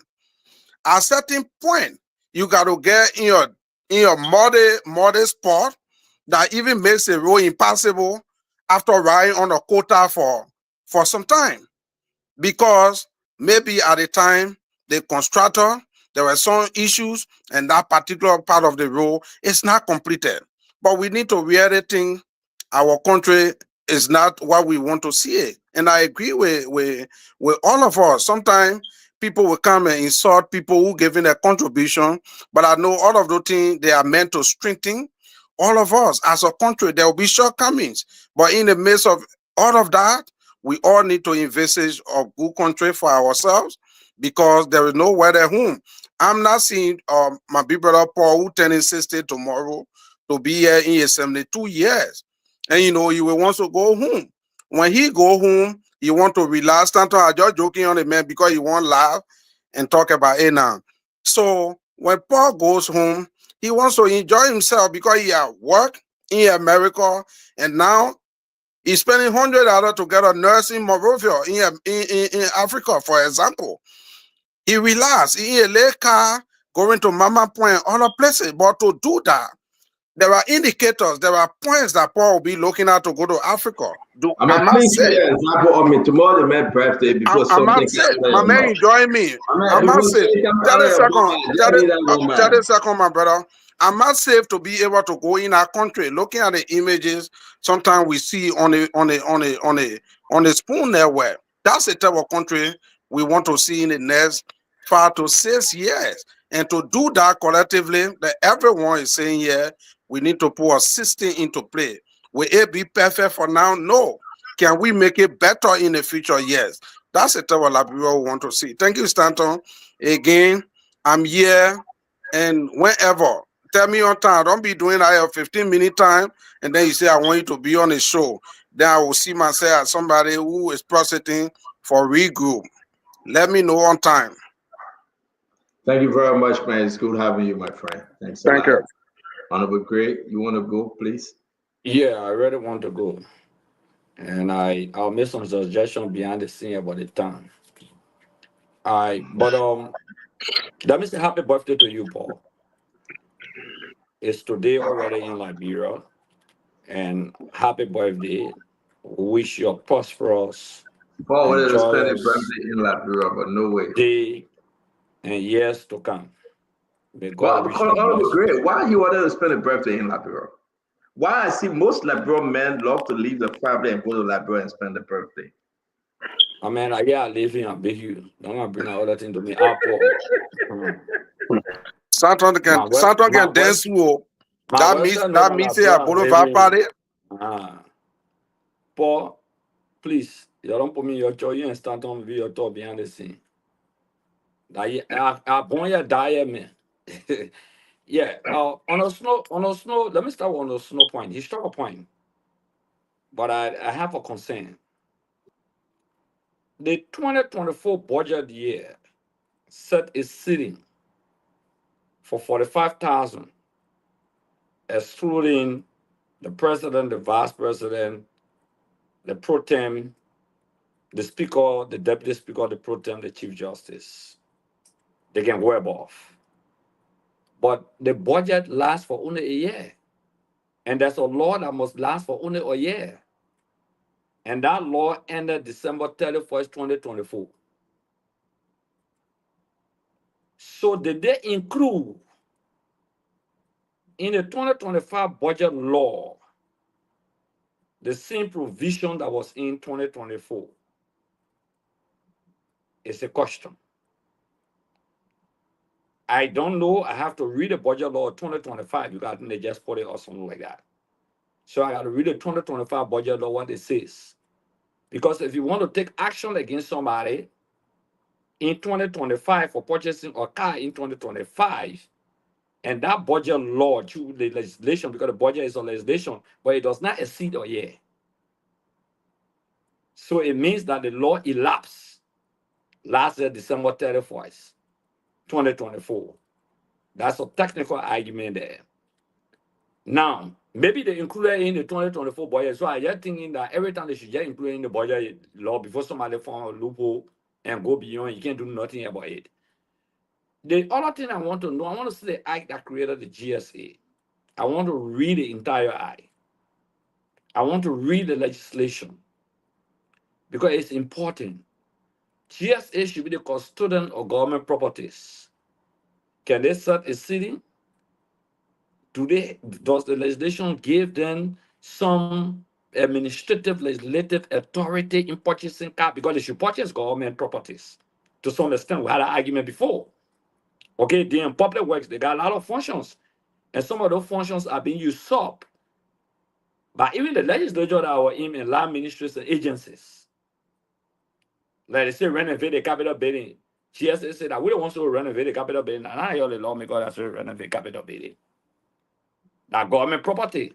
We're supposed to do the assessment, bring public work in to help us, and we do the renovation. What are you doing the renovation for?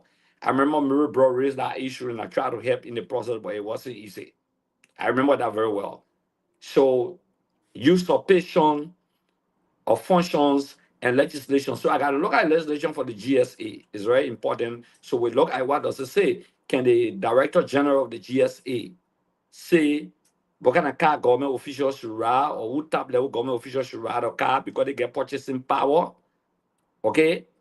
And interestingly, whether there's a legislation in where the budget law says 2025, you can do that. Because if the budget law says that you can only buy a car for 45,000, even though there may be an existing law, but they will say any law to the contrary You see, they write it down at the law at the end of the law.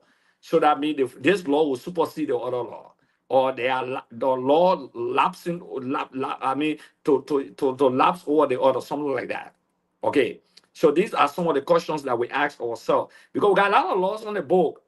You'll be shocked. Somebody was telling us during our time that they didn't see that law. The same political party chairman from the Chewy party down, there was some legislation that it should be paid by the government. That's why the party chairman used to go to cabinet meetings during the Chewy party time. Some were saying there's a legislation. You know, the RRA and LPRC were not created by our legislature. The Article of Incorporation created LPRC. You'll be shocked who owned the Article of Incorporation.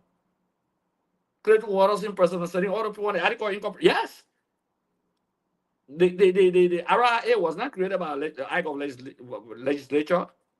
That the American government had that thing and they left, and they just left with the Liberian government. So these are some of the technicalities. I never even knew that what the place name or Semenko, that the Liberian government has share in Semenko. No one knew that until Snow became speaker.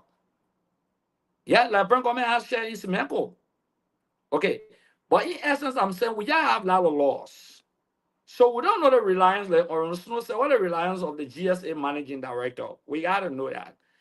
The last thing I want to say is that look, we got to accept the fact that the morale of the police is dead.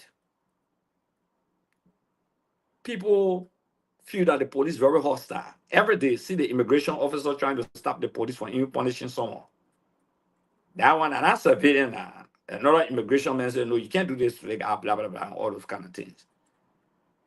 The leadership of the police, Remy says something very important, and I didn't say it, but I support it. For the army to move, whether the police wrong them or not, to bring armored personnel carrier OSA, armed men in battle readiness with the arm, OSA of the armored personnel carrier, you saw it. He said something very important as a veteran of the armed forces of the Republic of Liberia, that only the president in consultation of the legislature, especially the speaker, in those cases, that the army can be able to move. I'm not saying going to war, the legislature has to approve war. It's in the Act. I got a 2011 Act. There's some Act of the National Defense Act. Okay, I forgot about the year. It's clearly spelled out. And nothing happened on the airport on President William King. I'm hearing even now that the joint security movement for the motorcyclists now to build a different checkpoint, they want to bring the army with the police. That's what I'm hearing. Instead of the police taking full charge of that now, they say the army and the police should work together and the immigration and whatsoever to be at it. It's not good. It's not good to see army posts standing outside every day. That's not what the army is for. Okay, the guys, they ain't want a job. Believe me today. Especially that director of police, I keep saying it. They may see the police are somewhere. Look, $5 million. And somebody say the police is not sponsored. You say the class of 46, they're not on payroll, but they put $5 million in your hand with all legislative approval. You're violating the constitutional function of the legislature. Lawmakers sat down there and agree on it. $5 million. And nobody questioning it. I think, like he said, they broke the news on Spoon before. Okay? Like the LPRC situation also. Nobody questioning that. You buying uniform for the police. The police officers are in the street. You'll be shocked. We don't have to talk up. But you know, so now someone can get a police officer then someone to feed themselves. In the street, whole day, whole night. Sometimes they also during the rainy season, no, how they call the raincoats. What you expect from some of them? That be realistic. And I want to close on by saying, really, the incident that occurred, especially that police officer that got flogged, you know, he got badly wounded. Right? It's pathetic. Even though the army guy was hit and was also placed in the pickup bike, but it's pathetic that somebody was wounded brutally. Think about that and think about a civilian when the handle was civilian. But these things should not be happening in our country.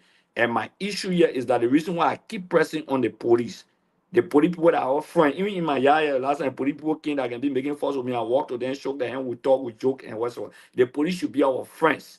But the leadership of the police is not doing well for the police. They need a conversation amongst the police. And the army should never come outside. We should never, ever in the history of this country encourage the army to come outside. 1979, when the police used excessive force, the army took advantage of that and took a coup. And so Liberian people clapping for the army, native woman born so you. Remy, you know the story better than I do. Okay? That particular scenario reminds me of the people clapping for the army. We want army. You don't know who army officer goes right here, portfolio, and you can become president tomorrow morning and take over the country. That is dangerous for the power margin of the country. Thank you very much. Thank you very much. We pray. We'll wait for 2029 to have a peaceful election like we did. Paul Kennedy, speak to us. Happy birthday to you on behalf of the entire network. Thank God you are spending the birthday year in the Americas, not in Liberia, like you did so many years ago for so many times. I'm very grateful and I thank your wife. We appreciate that I'm saying this. It's enough. Spend your birthday here with your family.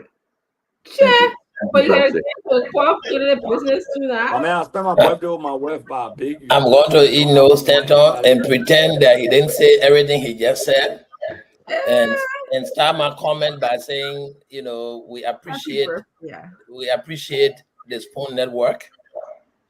This is where everybody come and talk their own. And last year you spent your birthday in Liberia. My man, can I finish my? I'm closing, please. I know. I just making a comment because we got the picture. You spent your birthday in Liberia last year. I spent my birthday for the past 8 years. I think I spent my birthday here in the U.S. twice. But one time I went to Panama, and when I came, I had to spend my birthday here.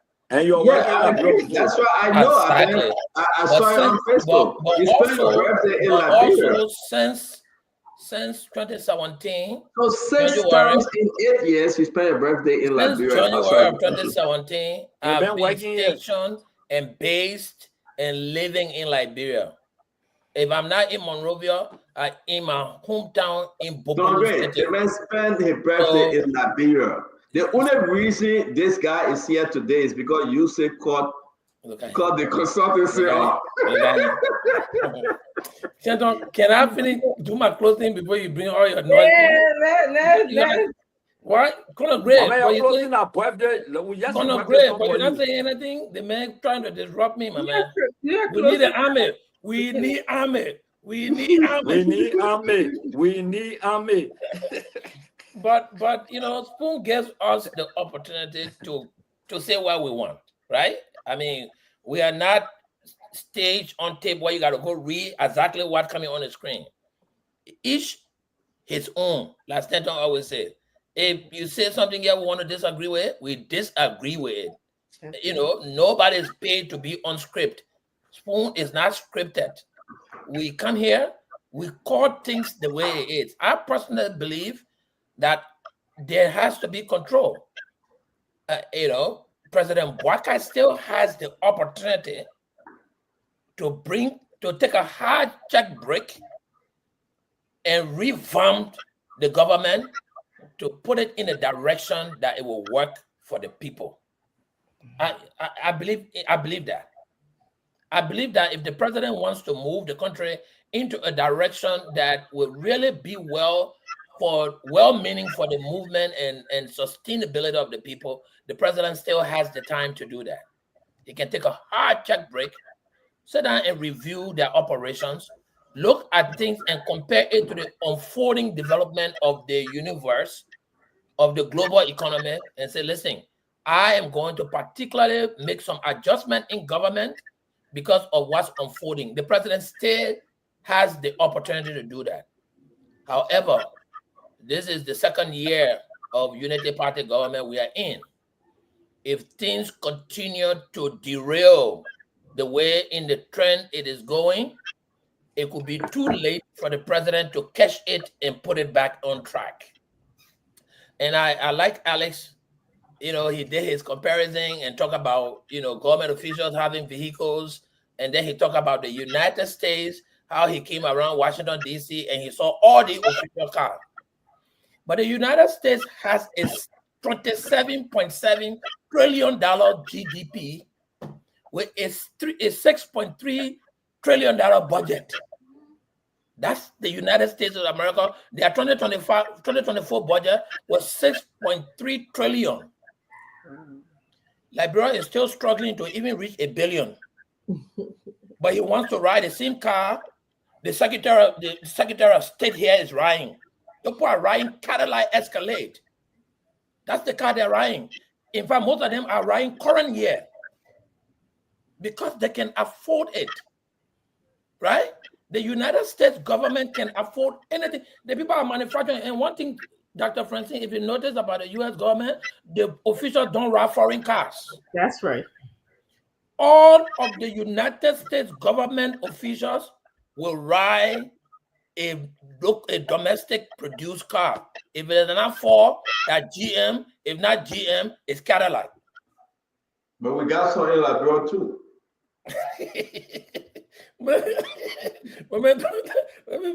but listen, the GSA, which is the General Services Agency they have here, sat down with all of the office procurement agencies and they put the specification of the car that should be driven by certain agency. The only agency that is not a part of that is in the Department of State, where the diplomatic secretary services will buy that car. They buy car for diplomat. Besides that, all of the U.S. government cars are procured under the directive of the General Services Agency, and some of the cars are assigned based in car pool. The car will be saying now the day any minister want it, they ask for it, they assign it to them. After using it, they come right back, they pack it there. The people have a system. I hope and pray that in my remaining years, I'll be able to live in Liberia to see Liberia coming up with such system that everybody will use and not abuse. You know, we are too small of an economy to always try to compare ourselves to the United States. Let's look at Guinea. Let's look at Sierra Leone. Let's look at Ghana maybe. Let's see what have worked there, because we are in the same region and we can copy some of the things that the people have done in Ghana and Guinea and Sierra Leone to apply it in our country. But to begin to sit down in Liberia and compare anything that's happening in America is unrealistic, and we cannot do that to ourselves. We don't have the might financially, and we don't have the knowledge to replicate anything that people are doing here. As far as what Senator Snow said about the purchasing of the vehicle, like Honorable Grace said, I think we should go back to figure out whether when the law expired by the budget, they had anything more in place to enforce that law continue. Whether it was a new law that was made, whether it was an amendment that was made, or something was ratified, they need to know that. But again, those are two entities that will better know what to do among themselves. As far as the breakdown of law and order in Liberia is concerned, I think the police and the military and all the law enforcement apparatus need to sit down and have, you know, basic memorandum of understanding of limitation of rights and privileges and collaboration of partnership on where and how they can all work together, knowing where somebody's function starts and where the other person or other entity function stops. Because when they do that, it will promote self-respect amongst the entity, and it will also promote, you know, small collaboration between them. But one thing they need to do also, they need to begin now to prioritize the in-service training of the men and women, the gallant men and women who sacrifice their time and services for our country. And I started hearing that, you know, they're providing insurance for them now, long-term disability insurance, accident and whatsoever insurance. Those are good things that we are hearing about our country, but the country needs to do more in that direction, especially for the people who are on armed services in our country. They need training. They are human beings. They, you know, they can misstep, they can blow up. In addition to the training, we need to increase their salary. It does not make sense to have somebody who is sitting there in the House of Representatives for one whole year, have not written any law, to be making 13, 14,000 when the policeman is making $140. It does not make sense. Liberian people, we need to look at the reformation. I mean, we have to try to reform salaries so that people who are at some certain service level are able to take home money that will benefit them and their family so that they are serving the country, but also having some fallback so that, God forbid, if anything happened to them, they and their family can be in a good position. You know, it's always disheartening to know that people who are going and staying in the cold and sitting outside and minding these government officials can barely make money to buy a gasoline for 2 days. So, Thank you. To talk hours. It was a good show, and I want to thank the network for extending a happy birthday to me. I celebrate my birthday once every 10 years, so nothing's going to happen. My daughter bought how you call it? You're born in 28. What do you mean once every 10 years? Yeah, but once every 10 My years. sister's birthday is tomorrow too. Likewise, Patricia Witherspoon, happy birthday to you. Happy birthday, We're born on the 28th too. I want to wish all of the birthday people who are going to sing the song. Because of my sister and Paul Kennedy, we say, happy birthday to you. Yeah. Happy birthday to you. Happy birthday to you, dear. Happy birthday to you. May God bless you. May God bless you. May God bless you, dear. Happy birthday to you. God bless you, Paul, and God bless my sister. God bless all those that celebrated. Hey, happy birthday, Thank Paul. you. Thank you. I didn't know Conor Gray can sing solo. That's Conor Gray can sing solo. That's skin singer. The man singing on Akara, when you coming back to the US? Never. Never. On the phone. Yeah, my man, we need to hang out. We finished singing birthday song for the Glenn King to sing your birthday song and then you're showing all of that. Happy birthday to you. You know, yeah. At least now I'm good singing and I'm good singing. Yeah. Now that you represented Graying, I know I'm hearing that Nuke sued the American government because of visa restrictions. 49 visa. No, maybe the man challenged the denial. No, maybe he challenged the denial. I'm gonna call Nukwe, and Nukwe is my man. I'm gonna call him and ask him what's up. So you deny, they can tell you get it right or deny it. You know what he said? Down with the ECOWAS invited him this week. But and we show the invite letter. They invited Tal one way. They invited Tal one way. They invited Tal one way. They invited Mama Bridge, and they invited Enders before they started getting a ticket, everything, and flying on Saturday. But we show the video now, so probably I can't make. No, we showed when Edwin Snow appeared the other day. Oh yeah, but now the ticket issue, they get a man a ticket. Yeah, they gave you a ticket. The man will travel, my man. That is majority of black people doing a majority thing. They got them Bible stand on the man. Just point at man. But the majority of black argument was that when they issued the invitation to Tar and the rest of the folks, they had not done their internal elections. So, those guys were in service already. This is it makes sense. According to them, it makes sense for them to get it. But this is when we say they will talk tired. Let's wait and see. It's a battle in the air. Honorable Great, thank you very much, Conor Great. Thank you, Paul, as always. Nelson, can you come on? We had a great show. We want to say thanks to you guys and see you tomorrow. So Stanton, let me pick a beef with that immigration guy. You know that he violated his uniform code. Sometimes you can do that. Sometimes you can do that to save life. Well, nobody was being slaughtered. Oh, well, you don't know. You don't know what was going to happen next. You don't know what was going to happen next, Conor Gray. It was not supposed to. Conor Gray, let me say this. In a unique system, I will agree with you. But Gray, man, something is seriously happening with what is going on in the security sector in the country. And I like what you say. President Bouaga have to take a very stern position here and give it to Gregory. You either put up or shut up, and I'm going to get rid of you. There's no time for games. Everywhere you go, man, Gregory people then beating on people. Yeah, That's man. nonsense. I mean, I don't support them for that. I agree with what you say. People will take something in their own hand, and then the worst will happen. What happened with the AFL and the Liberal National Police? That was small one.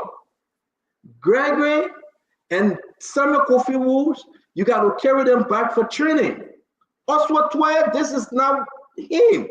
This is not Samuel Kofi Wolves.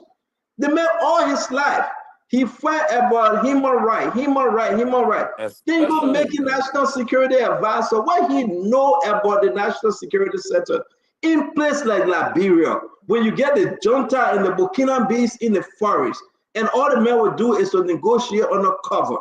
When you know about national security matter, send the man to Rome. Send him to Rome. But it is embarrassing for our country. And Joseph Yeman Bouaga, I will say this tomorrow. Joseph Yeman Bouaga hair going to be low like this for a very long time because his people are making him happy. Man, if you do good thing, you see smile on the president's face. When last you see smile on Joseph Yeman Bouaga face? When last? They have been enjoying Papoluba. My man, may God save our state, man. Something got to happen. The Babe not Babe like Babalu yesterday. What are you talking about? No, you were being Babalu today. He's saying Babalu.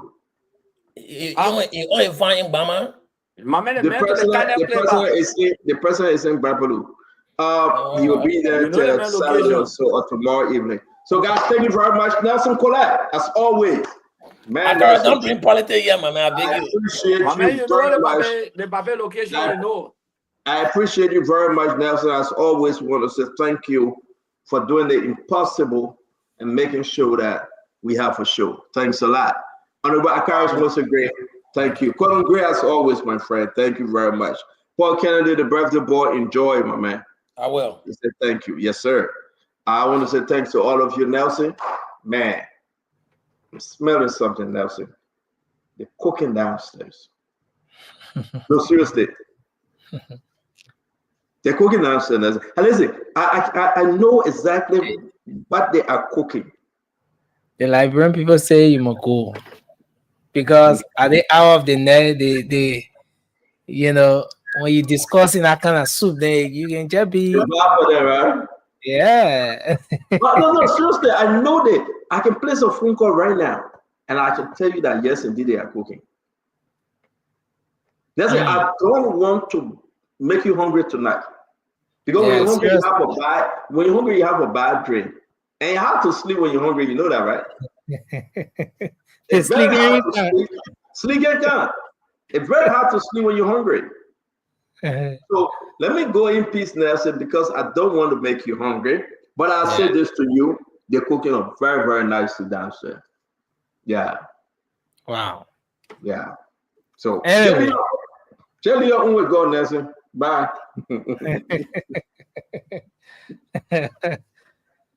Well, folks, we want to appreciate all of you for being here tonight. It's been a great show. Thanks to everyone for joining us tonight. The many of you who have been sharing your thoughts in the comment section, we appreciate you. Our thousands of followers across the country on radio, joining us whether on Spoon FM 107.5, on Fabric Radio 101.1, and all the other frequencies across the country on Trust FM in Bomi County, Premier FM in Bong, Trend Radio in Grand Crew, Radio Yaramani, Seklipi in Nimba County, and all the other radio stations. We appreciate you for joining us, and thanks to all of those radio stations for relaying as well.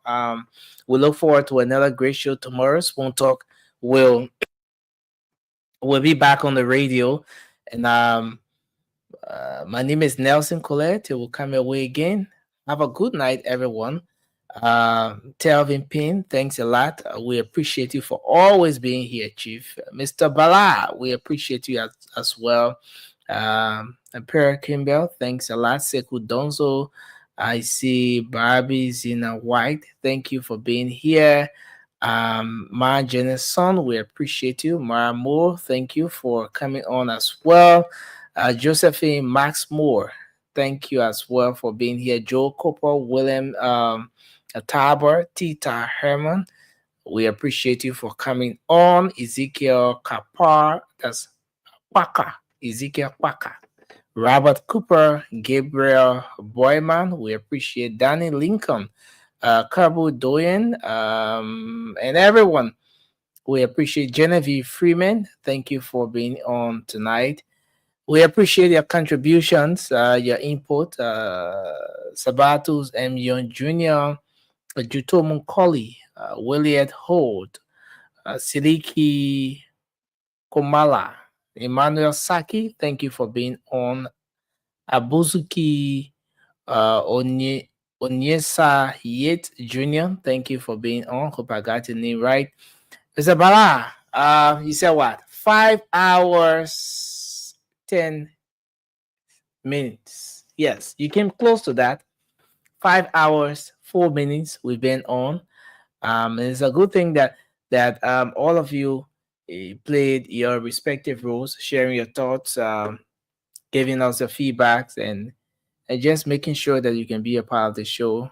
Josh Morris Jr., Jonathan Sawyer, we appreciate all of you. You can join us tomorrow for another show.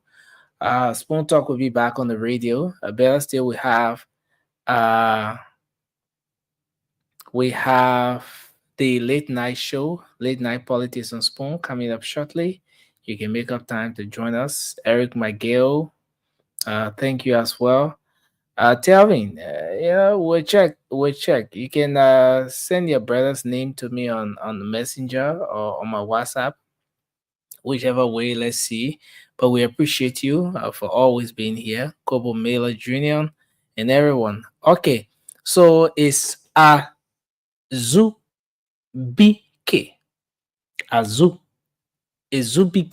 Azubike, or Azubike. Azubiki, thank you for joining us. I like the way you broke it down for me. Azubiki Yates, we appreciate you. And thanks to everyone. We look forward to being here tomorrow. Until then, have a good night. You can make up time to join us shortly on the late night show, the late night politics on Spoon. I'll be here very shortly with the rest of the team. Bye-bye for now, guys.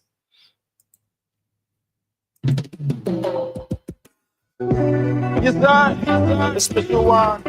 With the CEO, stand coming with the spoon. And your boy.